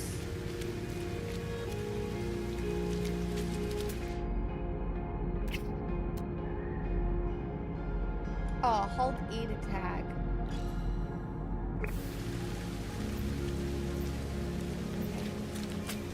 I guess we just run. Okay, I figured it out. You got it.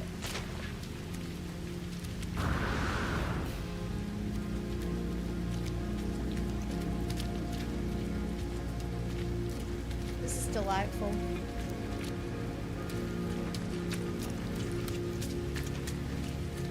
The vibes are so similar to Subnautica, hey? I'm just not in the water. Toxic protection falling.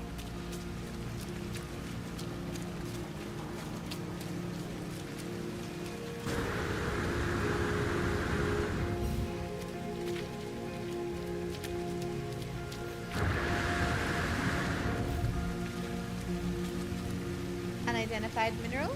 Analyze, maybe? Oops, that's not what I meant to do.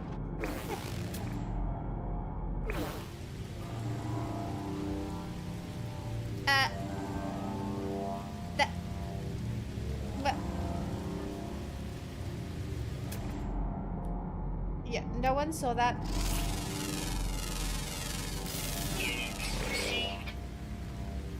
I don't want to talk about it.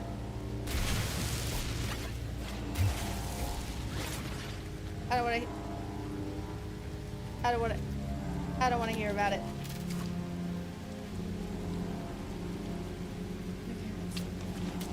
I don't want to hear about it. I don't want to hear about it. Chat, I don't want to hear about it. Copper deposit. Woohoo! Oh my god, look, it's a rock. I do feel a certain way about rocks, so I'm not mad about it.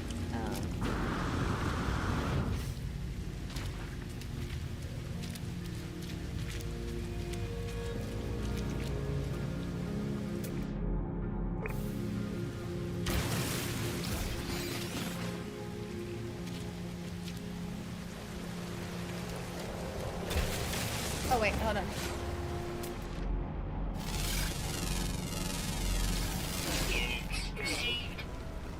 Cool. Oh, I need more copper. That was not enough. Oh, for fuck's sake.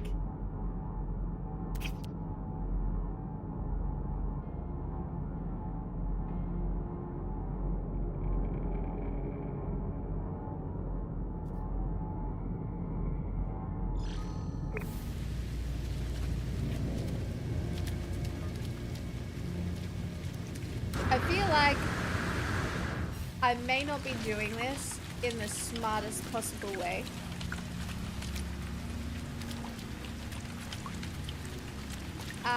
But we're just out here.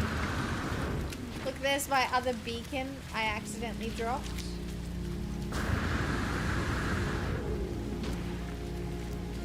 Is there any other copper this way? Like that one's 900 away. Full-blown house deposit. Hey, Pocket, thank you so much. It's been 10 years since Pixel streamed. Oh, it's crazy, isn't it? Can we see any like close copper deposits?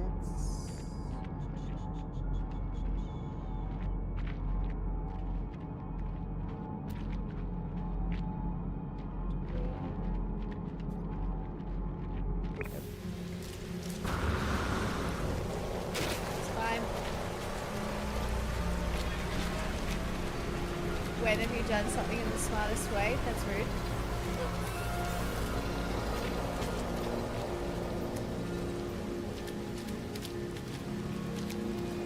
Ooh, that's a big old thing. Look at that.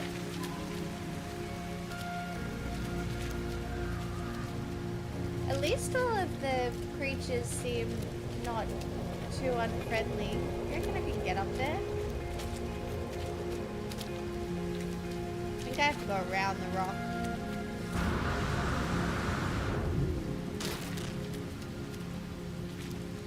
You have been here since the beginning, Pocket.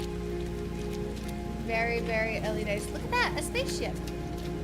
We are not alone.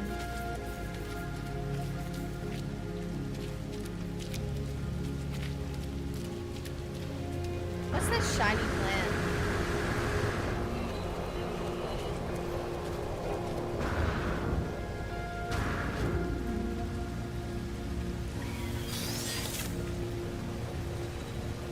jetpack power surge detected.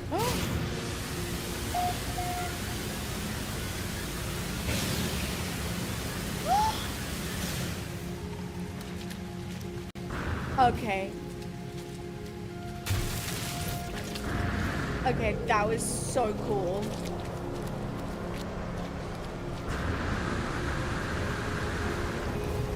Did you see that?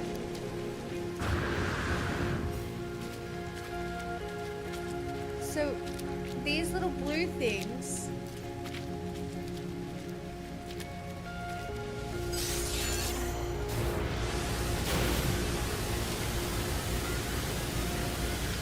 Stop.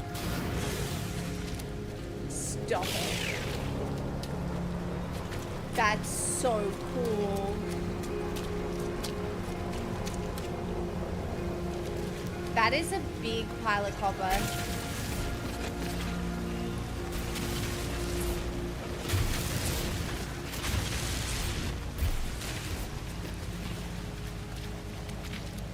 Oh, I can mine more copper this way. Oh, so I did only have to go to one copper thing, but I just have to make a big old hole.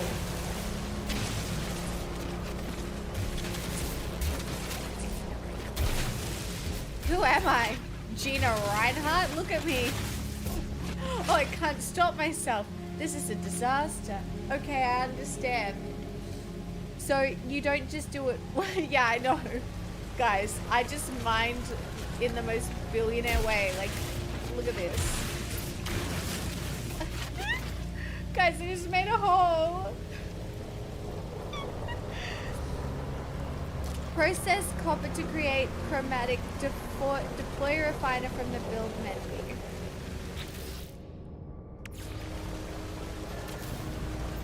And then, no, don't destroy it. Excuse me. Hello. And then what we need to put in the input, we need to put copper, right? And then we need to make the metal.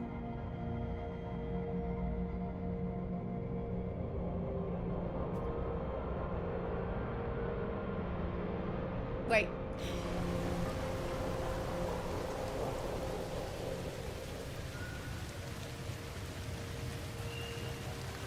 Well, I was doing it right. What was going on? We need carbon. Technology recharge. Okay, begin.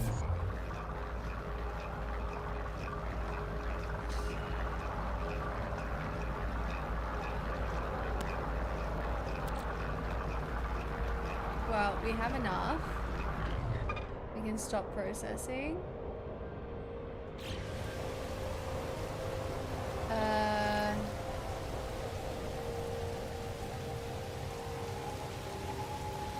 Do I pick it up now?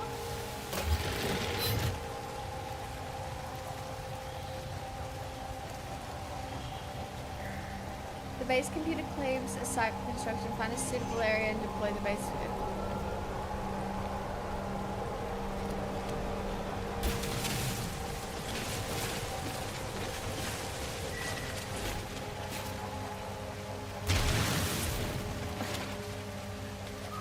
Guys, look! Oh!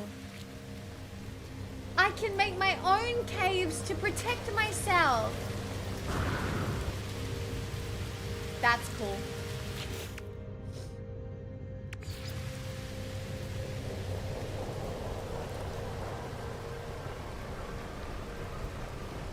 What's a suitable area, though? I feel like here is not a suitable area. Like, I've got to find a suitable area. What would be... I feel like I need to go back to my ship. Like, what would be a suitable area? Yes, Tony. Hi, Russell. I have not played the Outer Wilds DLC. I haven't even finished Outer Wilds, the game, at this point.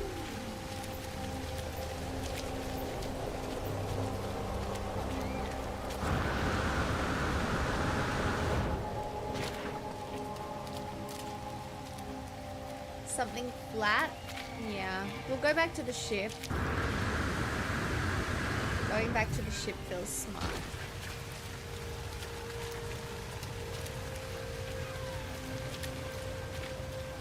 I'm not even that far from it.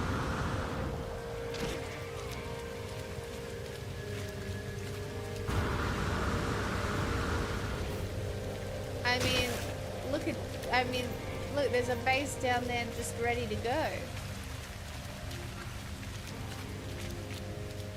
Like, look at that. That's already a great base.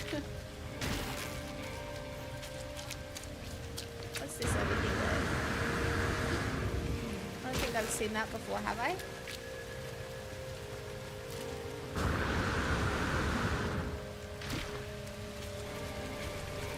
Oh, these are carbon crystals.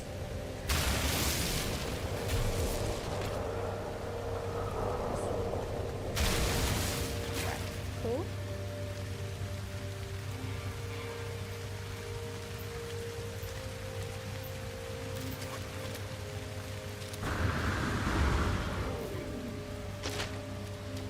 Just feels like we should go have a look at this anyway. You might want to change back to laser with the G. I don't know how to do that. To mine this small stuff. I didn't even know I changed lasers.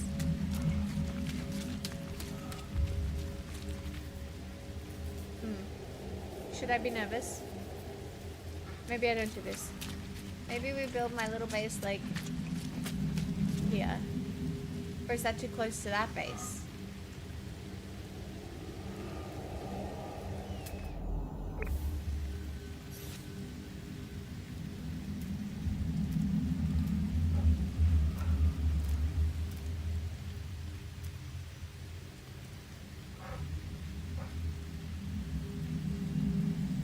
I'm about to find out.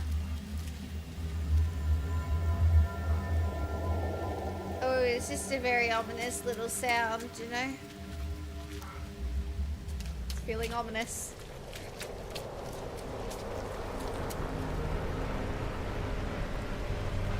Toxic protection falling. Yes, I know. Okay.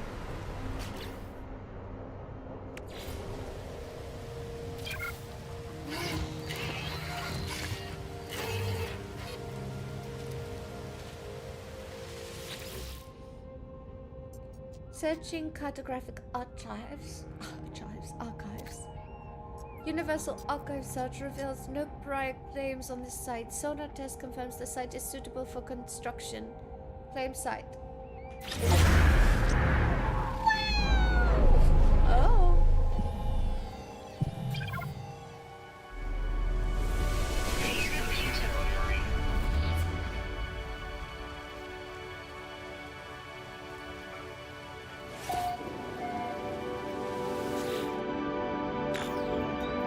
Accessing log from previous user as follows.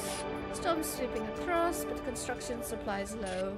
Depositing shelter plans while need to back soon.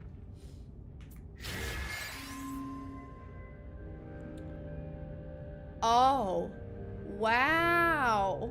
We actually have to build a cabin.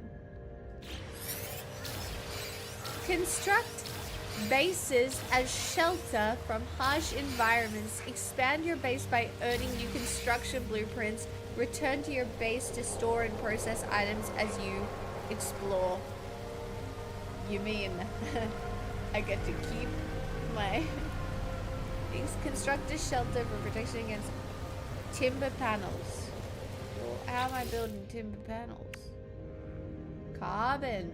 I see. Oh, I've got to build a little house. That's cute. Well, I regret choosing this area now. Okay, this isn't my forever home.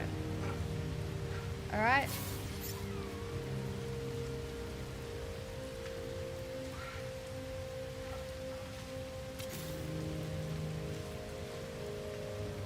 How big does it need to be? I feel like it doesn't need to be that big. Timber wall. Oh, I don't have enough carbon. Okay. We need to... Okay. there was a carbon deposit around here somewhere, right? Even though I mined it all.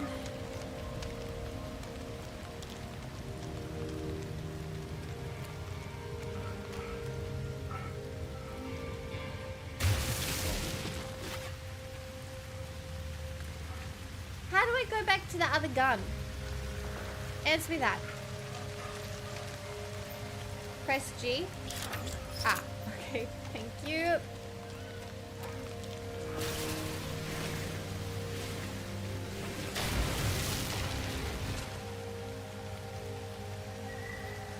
It's a decent amount of carbon. Sorry, plant.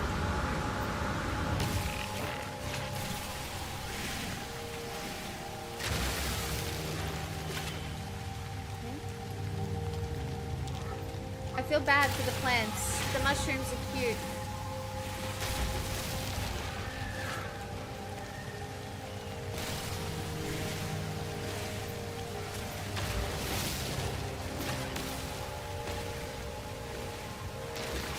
You think that'll be enough for a house, maybe?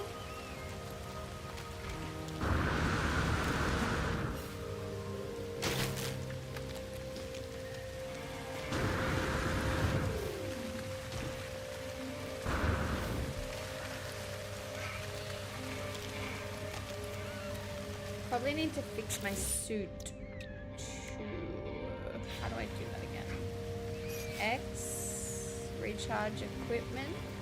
X, select, active protection. Technology recharge. Chat, you're so impressed that I knew how to do that, right? Okie dokies. So, Z for building. We need a wall. Well, where do I want my entry to be? Weather warning. Incoming storm.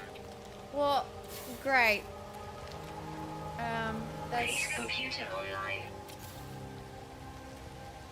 Now we need Z. Timber angled door. Cannot build. Missing components. Oh, I need ferrite now too. Okay.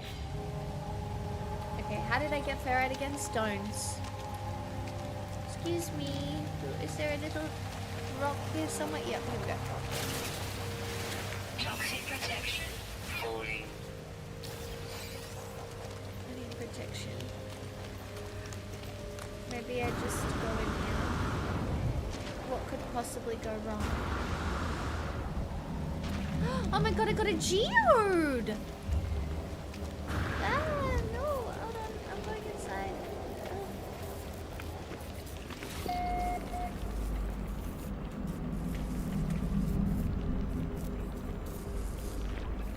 Is this okay?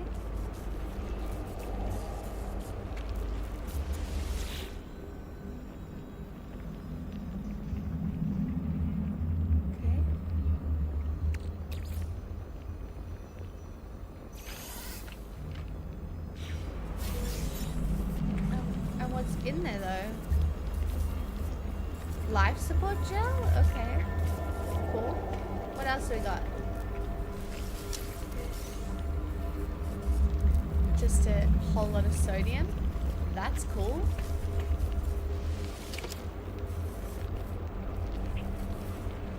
Health at maximum. That's nice. Haunted terminal.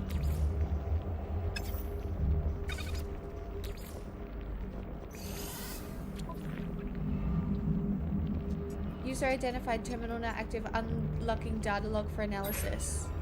It looked like a wound on the world, crimson and ragged edge, like something that once lived but then was torn asunder. I should have stayed away. Had I the senses to taste the air of this planet, I imagined it would have ringed with some kind of alien fatour, but nothing could dull my curiosity. Was it dead? Where I touched it, the surface was moist and yielding, and it seemed to become motile, then crawling on a mat of slow sand moving from me. Storm clearing. I should have left it alone. I discover something coded deep inside the long-dead traveler's dialogue. Something has been left that will aid me on my own journey. But what?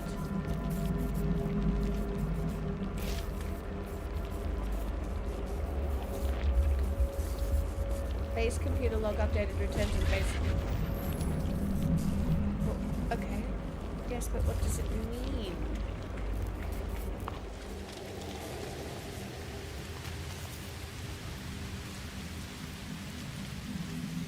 What's a whispering egg?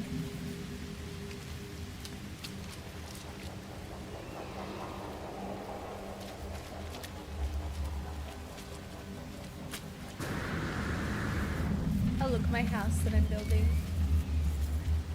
You should poke it. Don't attack whispering egg. Okay. Why?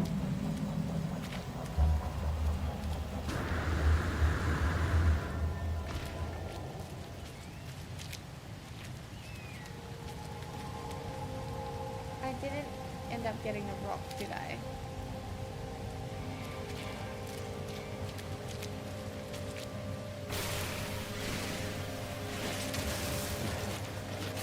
That's not the right rock. I need a different rock. Excuse me.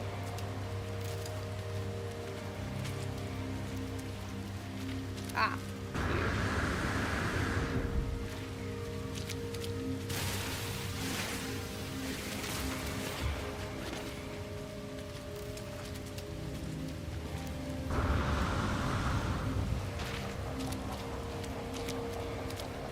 Alright, what is building again? Z.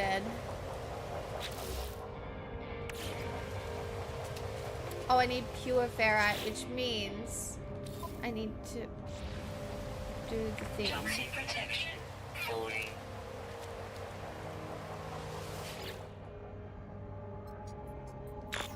Additional archives recovered. Follows.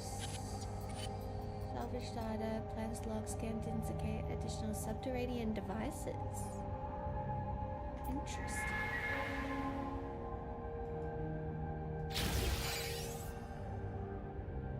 Magnetized ferrite and carbon nanotubes. Okay, this field deployable research module allows the user to convert older damaged technology modules into advanced construction blueprints. Stop it. I'm doing too many things at once though. Okay, hold on. How do I do, is it C? Nope, that's not right. F? Nope, that's not right. Tab. Yes. No.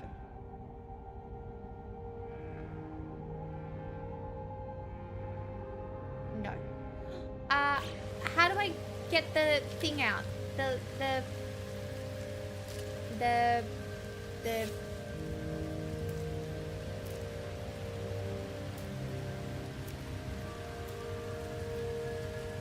how do I get the little build table?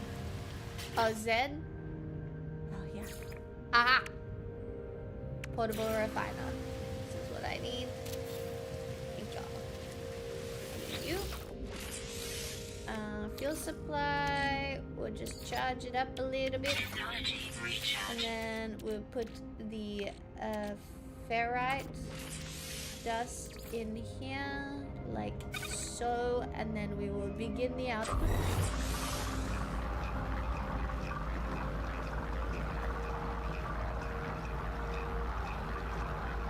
We're processing.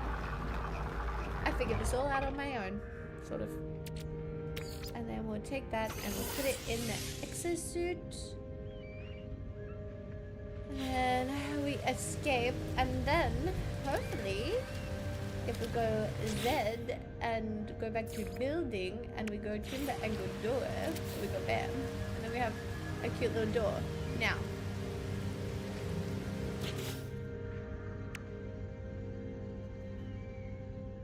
oh, well, now we just need ferrite dust?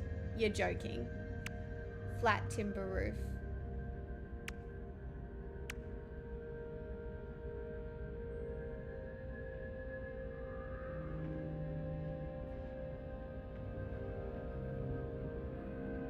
Well, why would I choose that wall over this wall? Oh my god, I'm gonna have way too much fun base building. This is a disaster. I don't have time.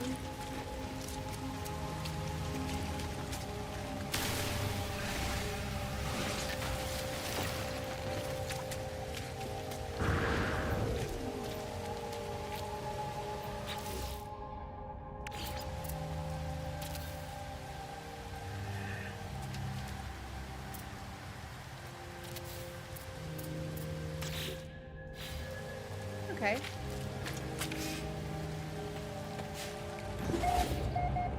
Look, guys. I'm in a cabin. Isn't that nice? Look at that.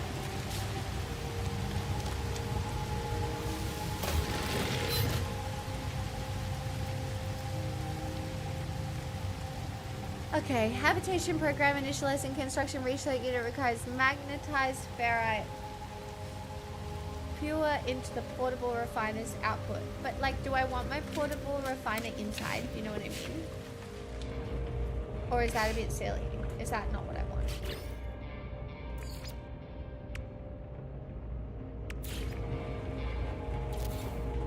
It just feels like, do I want this inside? It's your house. So this, oh my god, you just, what do you mean you just keep?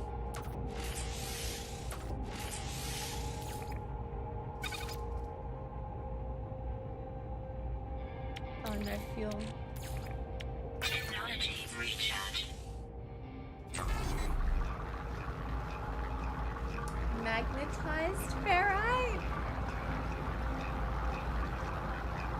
So impressive.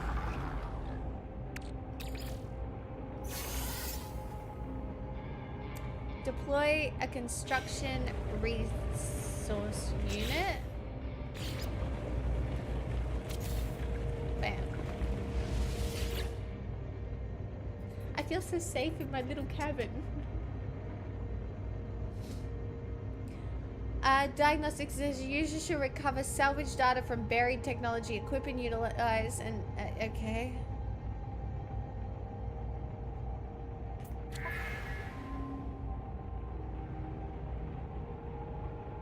Oh my god, the depth of this game. I mean, I knew it was gonna be like this. There's so much I'm gonna miss. I already know. Timber structures? Look at all the things I can make. Stone structures?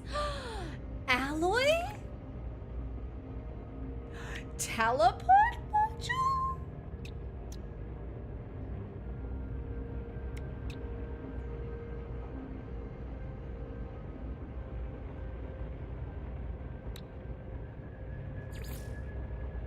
I see.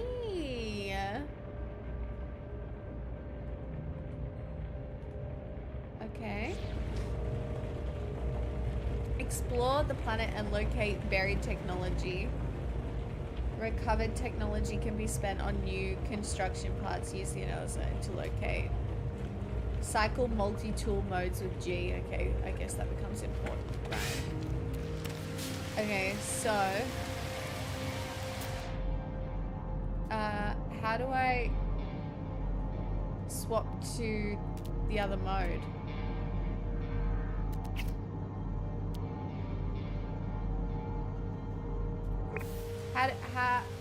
How do I,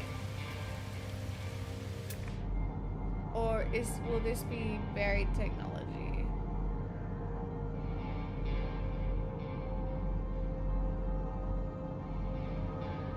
Number buttons while in F? Oh, okay. Aha!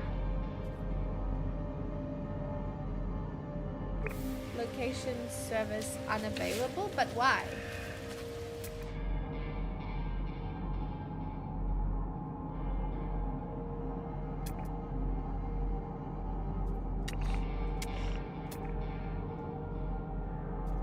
Why is it unavailable?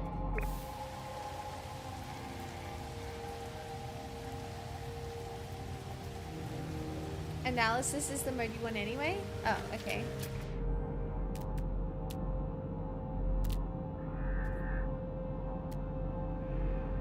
Fungal cluster, hey? Debris? Buried technology module? Found it. Toxic protection. Falling. By the way, because I'm playing in relaxation mode, I'm guessing like in the other mode it's health and food and water and stuff. Is that right?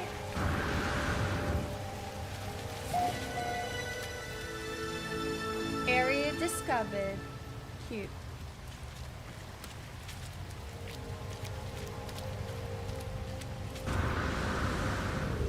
Some people like the survivalists.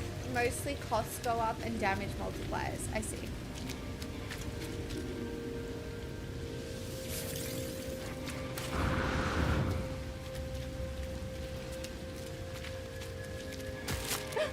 Ow!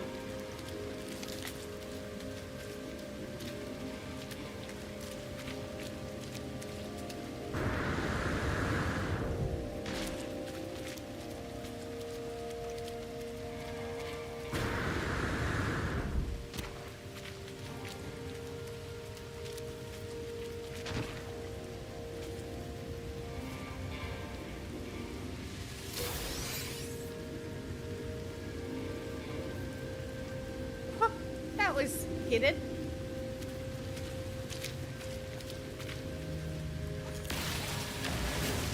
Weather warning.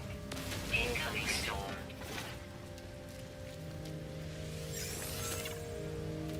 Okay, let's try and get home, I guess. Spend the salvage data you construct.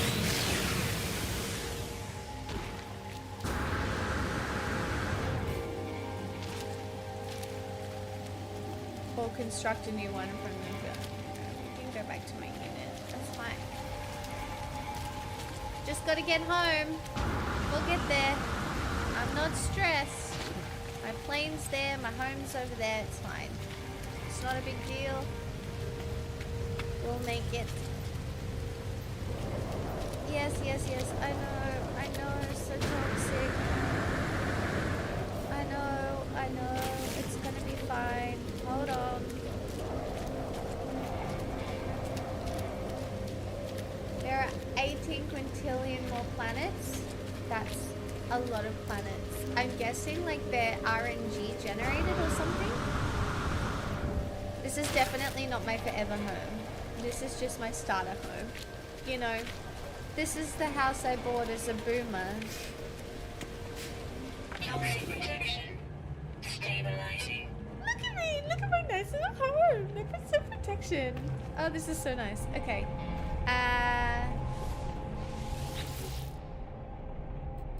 Analysis unit diagnostics. Users should recover salvage from buried and equip and utilize research buildable technology.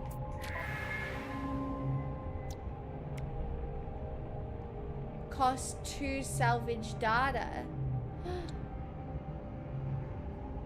Oh. Well, what do I pick?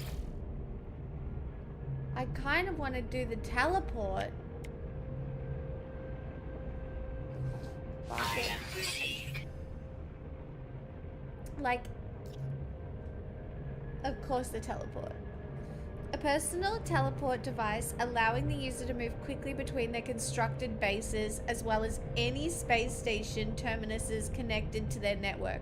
User is urged to verify network integrity before inserting any matter they cannot afford to become separated from. Okay, that sounds just a little stressful. Your base can be renamed. Interact with your base computer to name your base. Storm clearing. I'm so glad my storm cleared. That's great.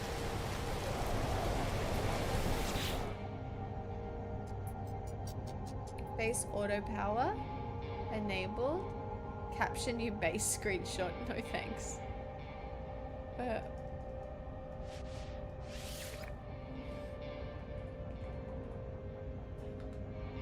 Wait, what?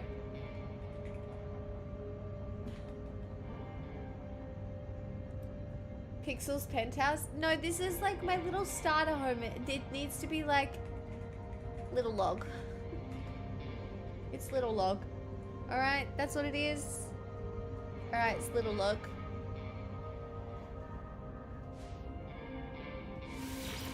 Okay.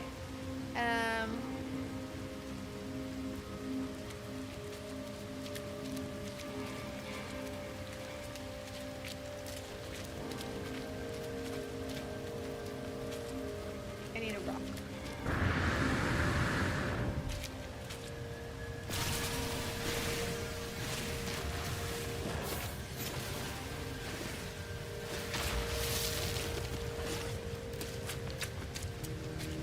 So we need to make metal plating, which we can do. Oh, what happened to my frames?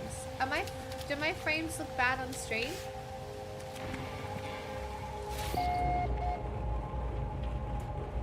Do the frames look really bad? Because they don't look bad while I'm playing it, but...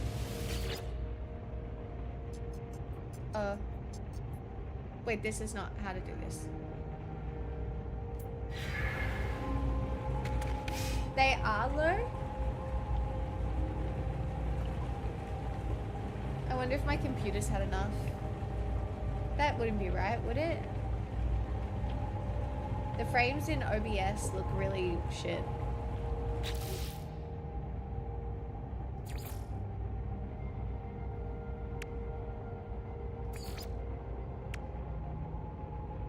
Oh, hold on.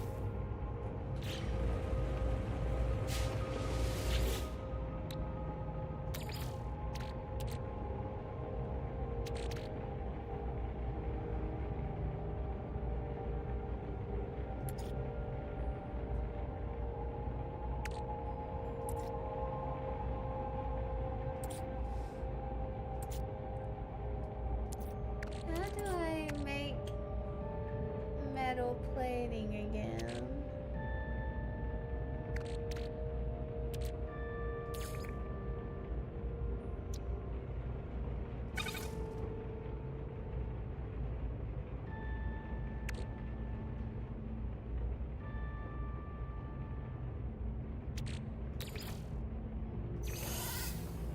How do I...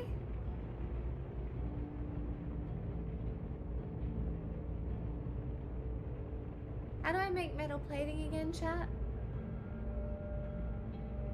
Out of curiosity.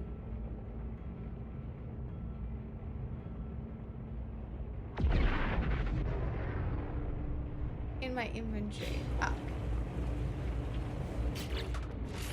Ah, I see.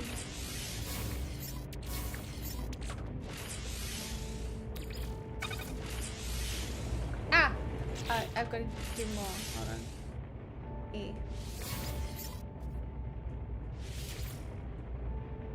Oh my god, I still don't have enough ferrite dust. God damn it. Need another rock. Hello?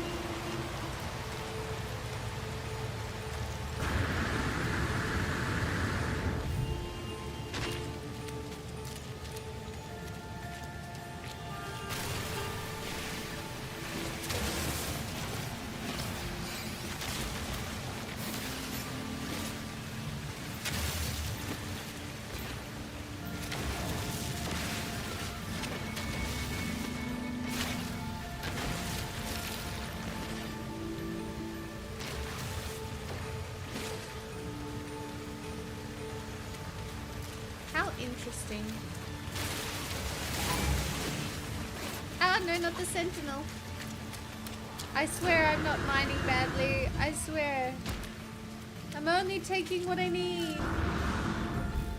I'm only taking what I need, I swear.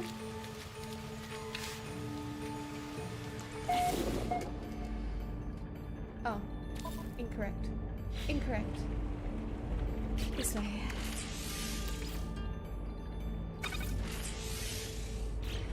Wait.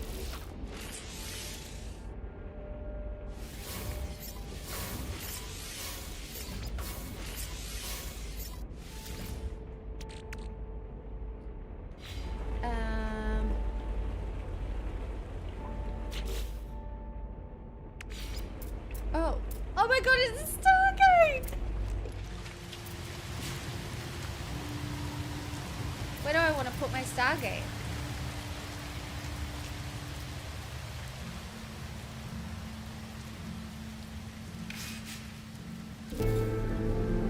Shut up, look at it.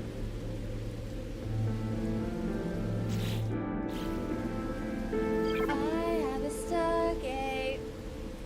Learn the biofuel reactor. Learn base modules. Select buildable technology to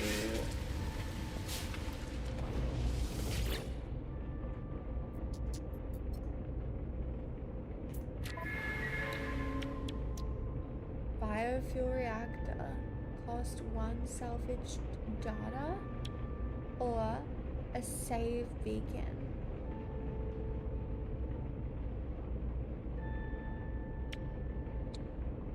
Well, it said to do this one, didn't it? Insufficient salvage models. So I need to find more like buried stuff, right?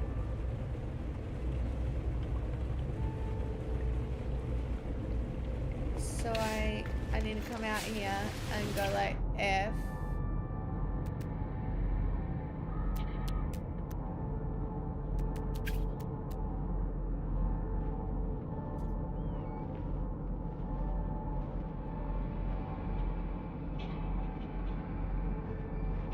A memory stone? What the fuck is that? Abandoned building?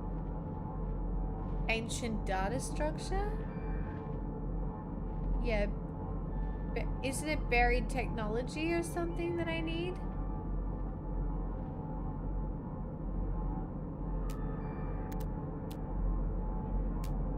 Which I can't find any of. Go investigate.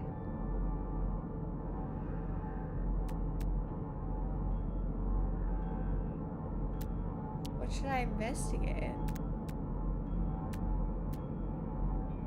The humming sack?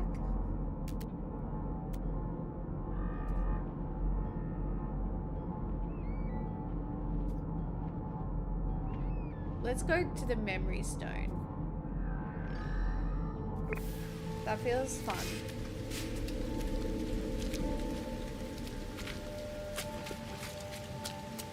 Oh, and I've got to analyze the geode too.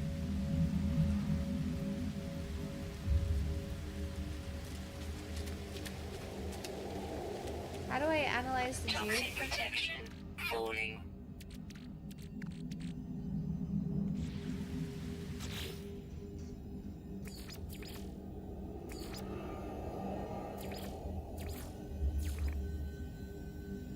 Aw, thanks, Orange. Oh, I should read through some of that at some point.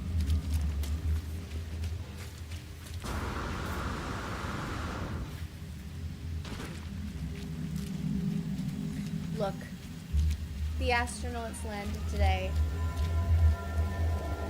I felt like gaming.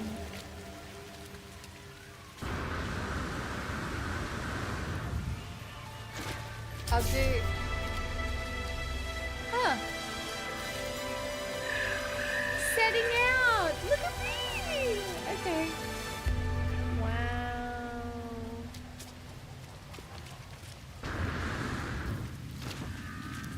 What's this?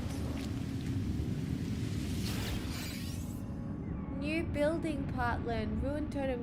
Recreation of a piece of ancient architecture, the wreckage of a long forgotten civilization, constructed with polished stone, salvaged from similar structures found on ruined worlds. Okay. Cool. Does that mean I learned something different from this one? Oh my god, I do!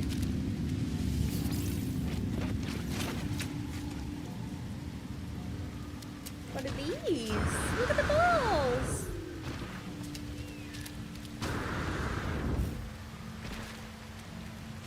Curious deposit. Advanced mining laser required. Oh, they just roll away? Unless, does G work?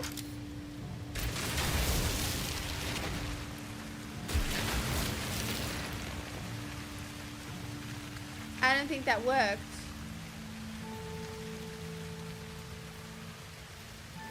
So I do need to locate the geodes in here, right? Oh wait, hold on. And then analyze. What?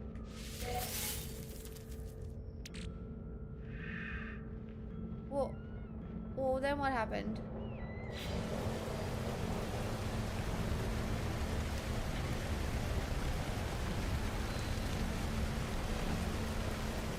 Use X to summon your ship.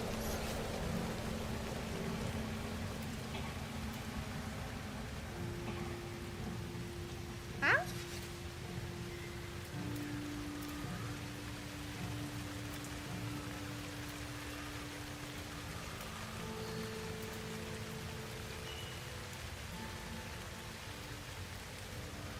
They both gave you 100 ferrite dust? Okay, right. But where's the information about the geodes?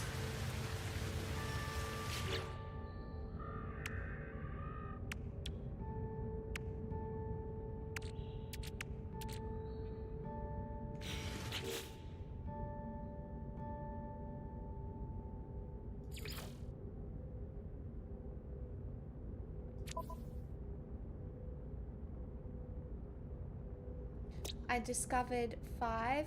I've discovered 1 out of 8 fauna and 7 flora. But how many are there? And wow, but I haven't discovered any waypoints. Oh my god, so you just explore all the planets and you explore all the... Okay. I see.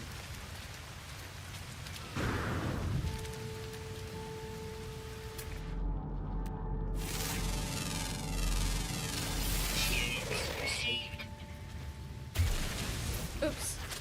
I forgot that my big hole thing was on.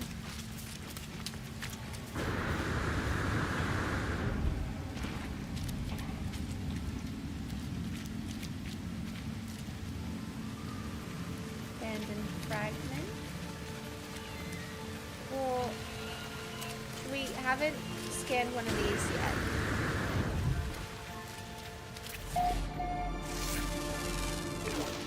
Oops.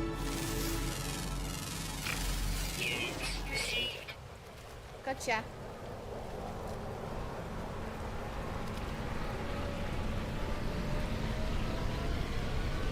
Okay, more ships. That's cute.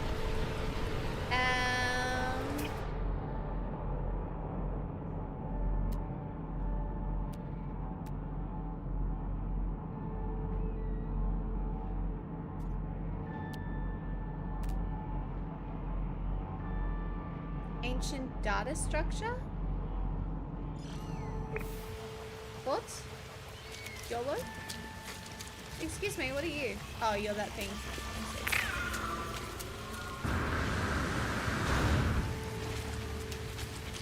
Oh, thanks, Bim Bamberry.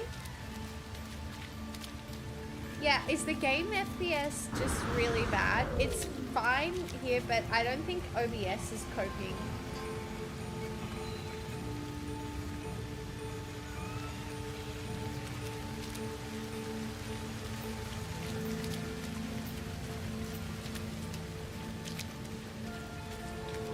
Yeah, but I don't know why is it like this though?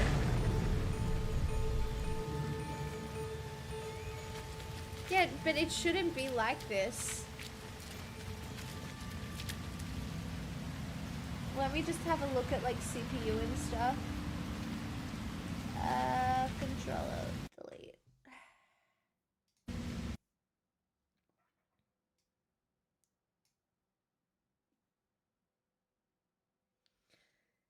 I mean, everything looks fine. Like, I'm running 11% CPU, 36% memory. You don't have ray tracing on, do you?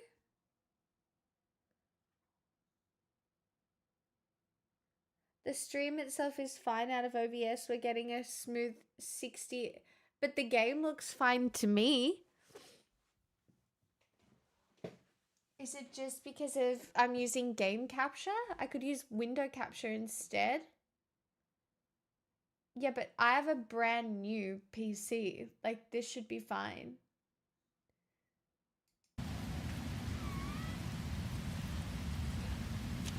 Oh, it's fine now.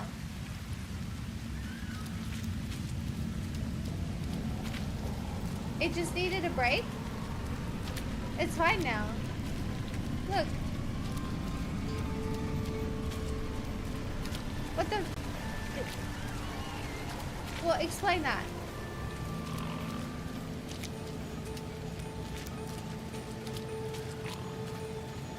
We all need a break.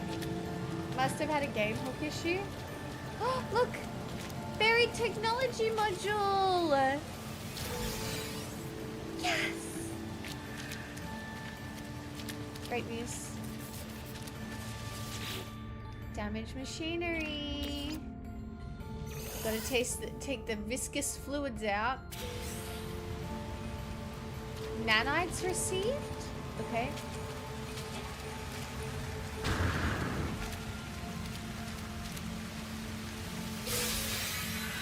Navigation data. More navigation data. More navigation data. That's so cute and fun.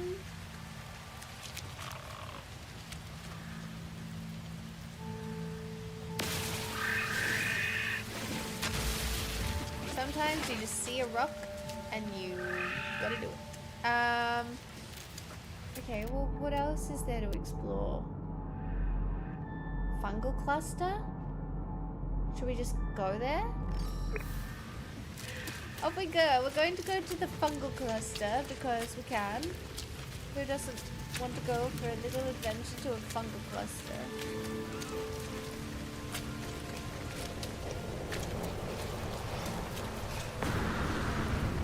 See, now frames are funny again.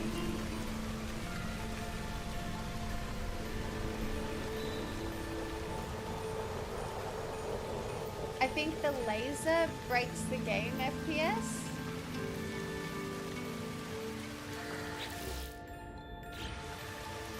I don't know how to get it back to normal.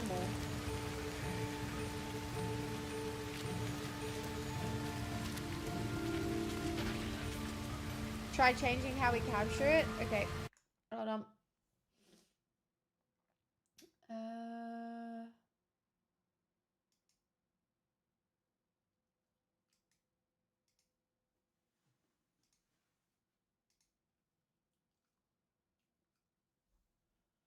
Okay.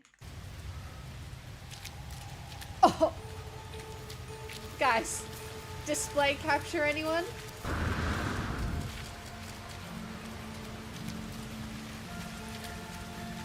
Display capture anyone? Of course we need the good frames to be able to see the... Oh. Oh, I've discovered somewhere. Near my home.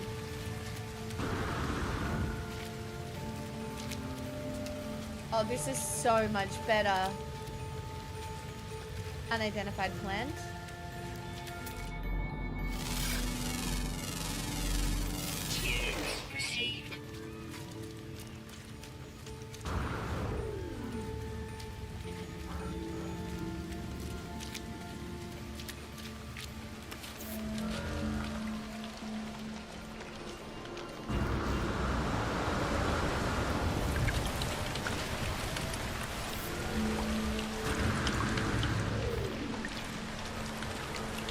God, there's some interesting noises in this game.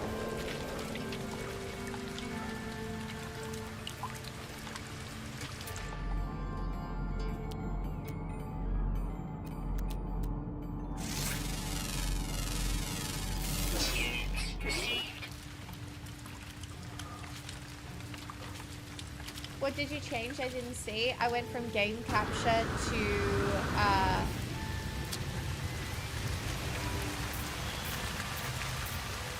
hazmat gauntlet required. Oh. Okay.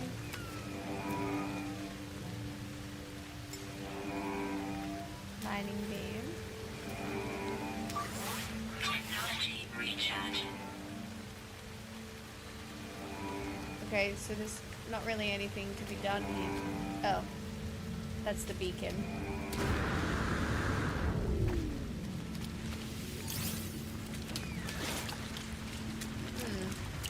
Okay, well.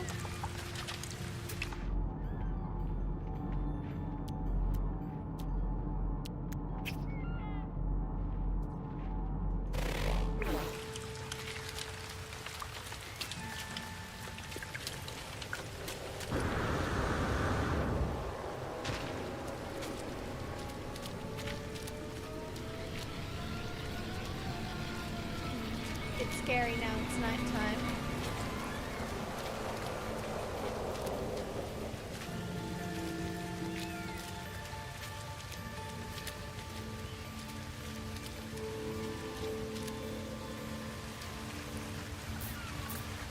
Creature pellets required.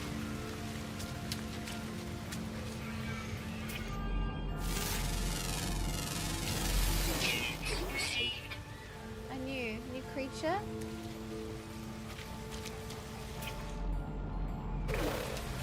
Toxic protection falling. That's fine. Well, okay. Hold on.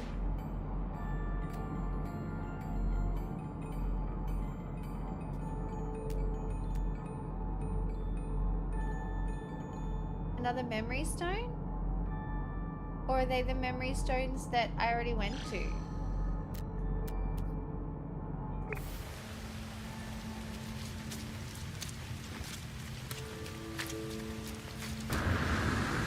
Like once you've discovered something, are they still on there? Like are these just gonna be the same memory stones that I went to before? Just out of curiosity? What's that?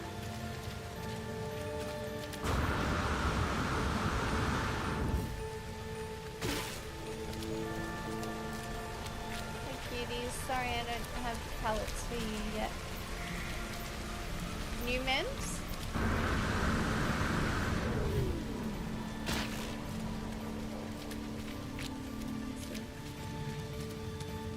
Chat, I might stop playing in a little bit and just do regular stream things.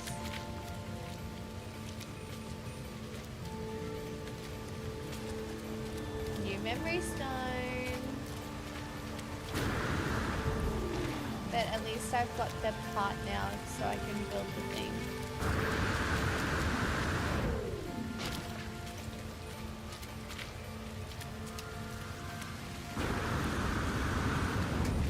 Whee! New building part, ruined monolith. Okay. Phew. I guess we go back to our little home. Maybe we get some more of this on the way.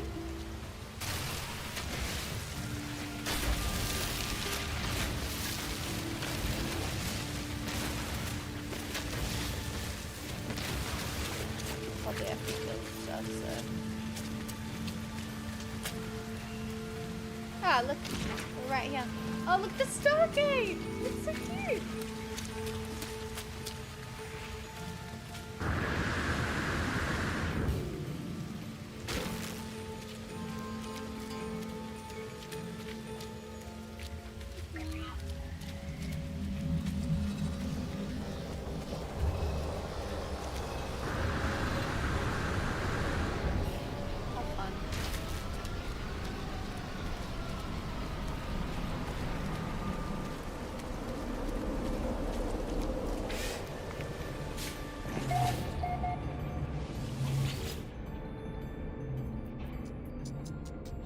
Analysis unit, wearable technology. Item received.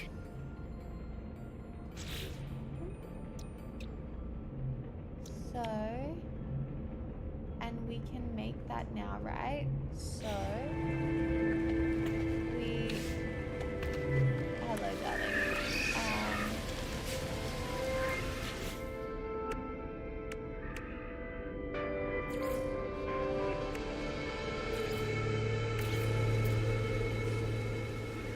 Base computer online. Connect power generators to base structures with electrical wiring. Many parts require power to function.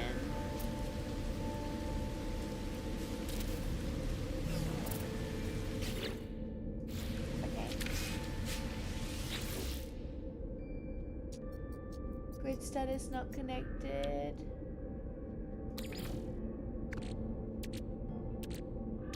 What is the need? Technology recharge. Look at that. The generator is on. And we've updated the thing.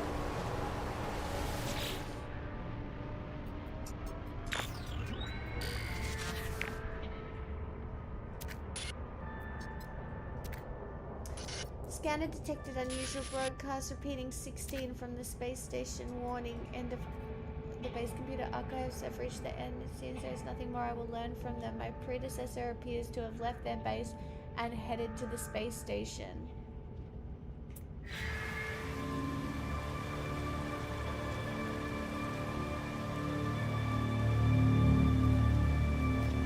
So, guys, did I make it to the end of the tutorial or no?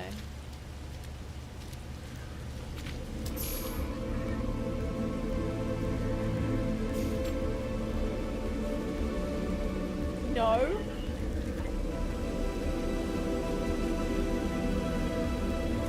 Can I go in it?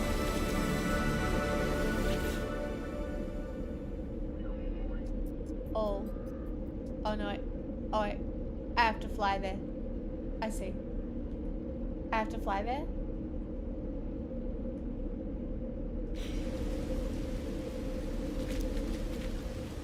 The tutorial in this is quite long. No shit. I mean, at least it doesn't really feel... It doesn't really feel like...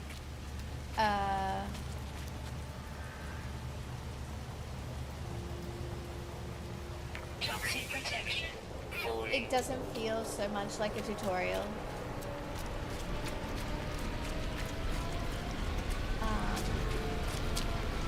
We gotta fly off the planet again, you guys. Which I'm sure is gonna go really well. Yeah, we're gonna go and say hi to the space station, and then I'll probably end. Okay. How do we take off again?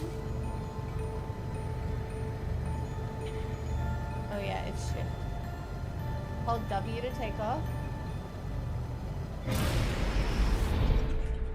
Uh-oh. Don't worry about that.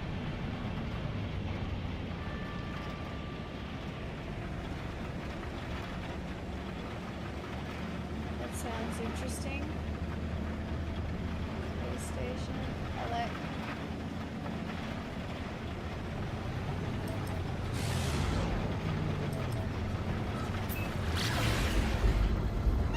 Look at me.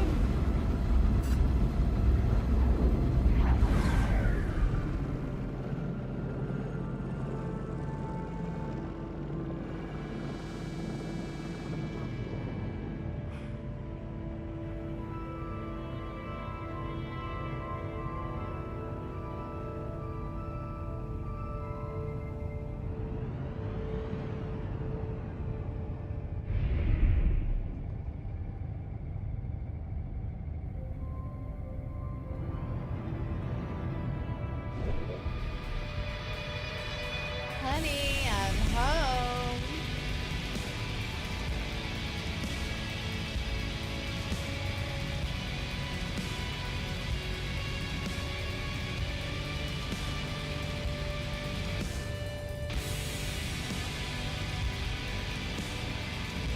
This is pretty cool. This is pretty cool.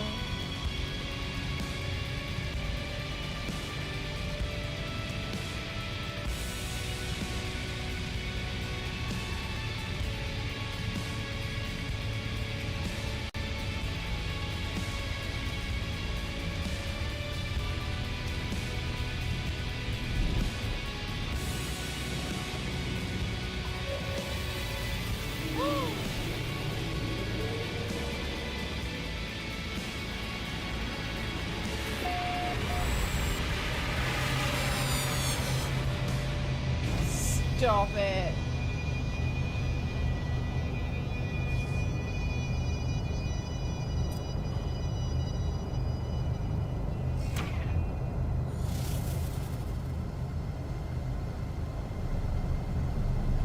Well, this probably seems like a pretty good spot to...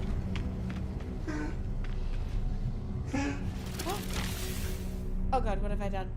Where have I gone? What did I do? Where am I? What?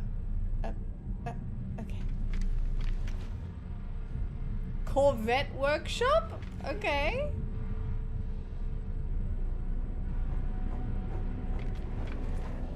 There's so much going on. Hi, did you just start the game? I did. Pizza. I did, but I am going to end it here because this feels like a good pause point to come back to, really. But like, what is this? You're welcome, honey. I did just want to play something today after the Artemis,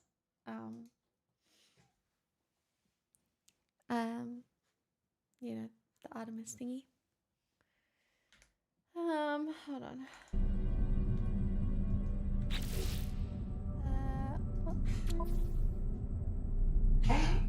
Oh my gosh, darling.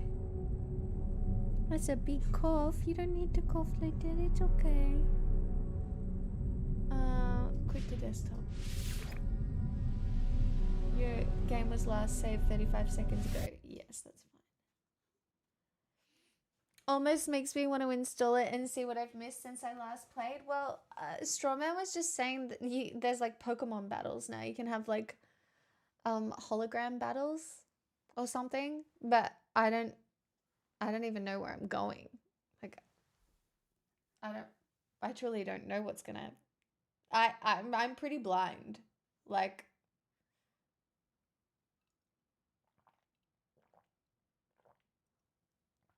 happy birthday, Will.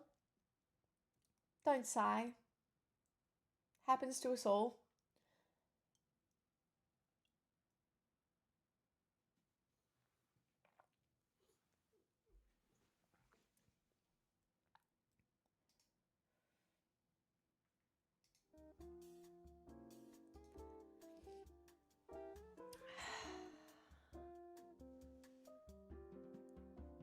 Bye, Zero. I'm gonna go nap now for Stargate. Good idea. I've been playing since launch in 2016. Got in for Nukamon. Hope you enjoy it.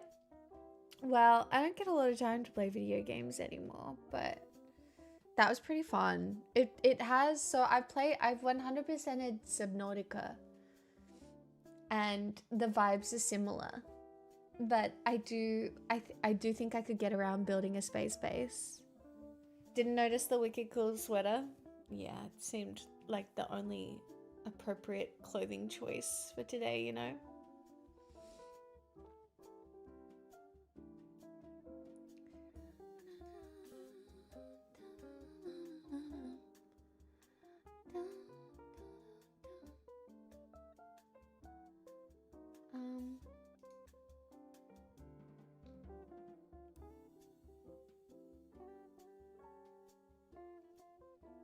Well, should I do regular stream or shall I finish for today and do cheap live lens tomorrow and like a proper partnerversary thing?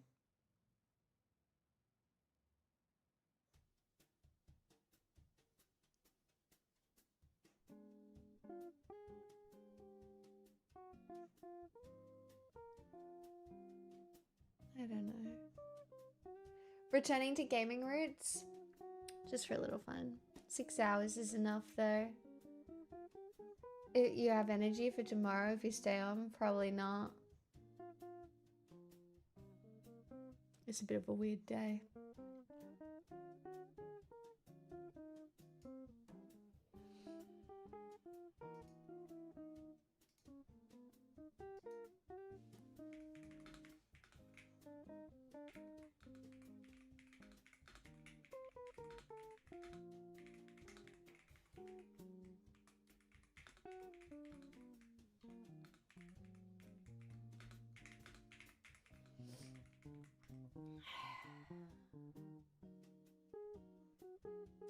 Upside down, Will.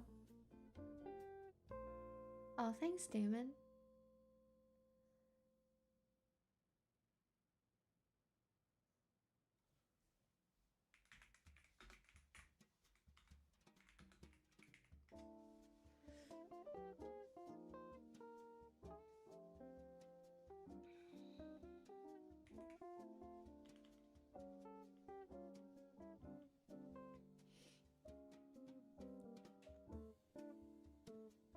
Mm.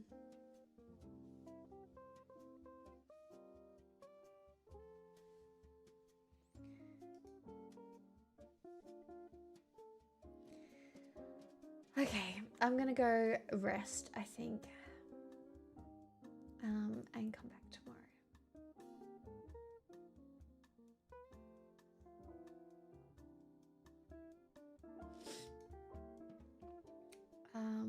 Chat, I honestly can't be bothered rating either. Thanks, not a nod. We'll do proper cheap live lens tomorrow. Today was all about the Artemis II. Yeah, there's TV out. No, I do. Well done for not crashing. I am crashing now. I'm actually really tired.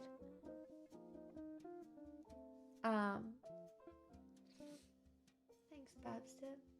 Today was actual space, tomorrow's vocal space.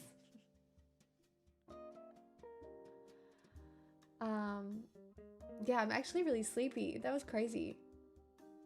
Space cowgirl. Guys, almost finished the tutorial. Not quite. That's pretty fun though. I'm glad I played in relaxed mode. Because I think I would have struggled in regular mode perhaps.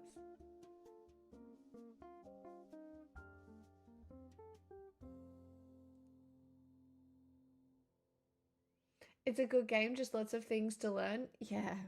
Yeah. It's getting easier. I know what most of the buttons do now, which is half the battle. And some of it was pretty intuitive as well. And the controls were similar to Subnautica, so at least, you know, I've had some experience with those sorts of things. Yeah. Look at her. She's like, yes, please. Can we be done? I'm gonna go cuddle my dog, chat. I'm not writing out, can't be bothered. And I will see you tomorrow. Don't forget Stargate in about 4 hours from now.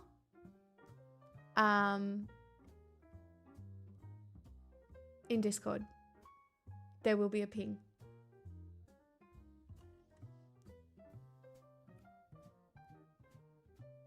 I mean, if you want to, I'm not doing it. But I'll be around later.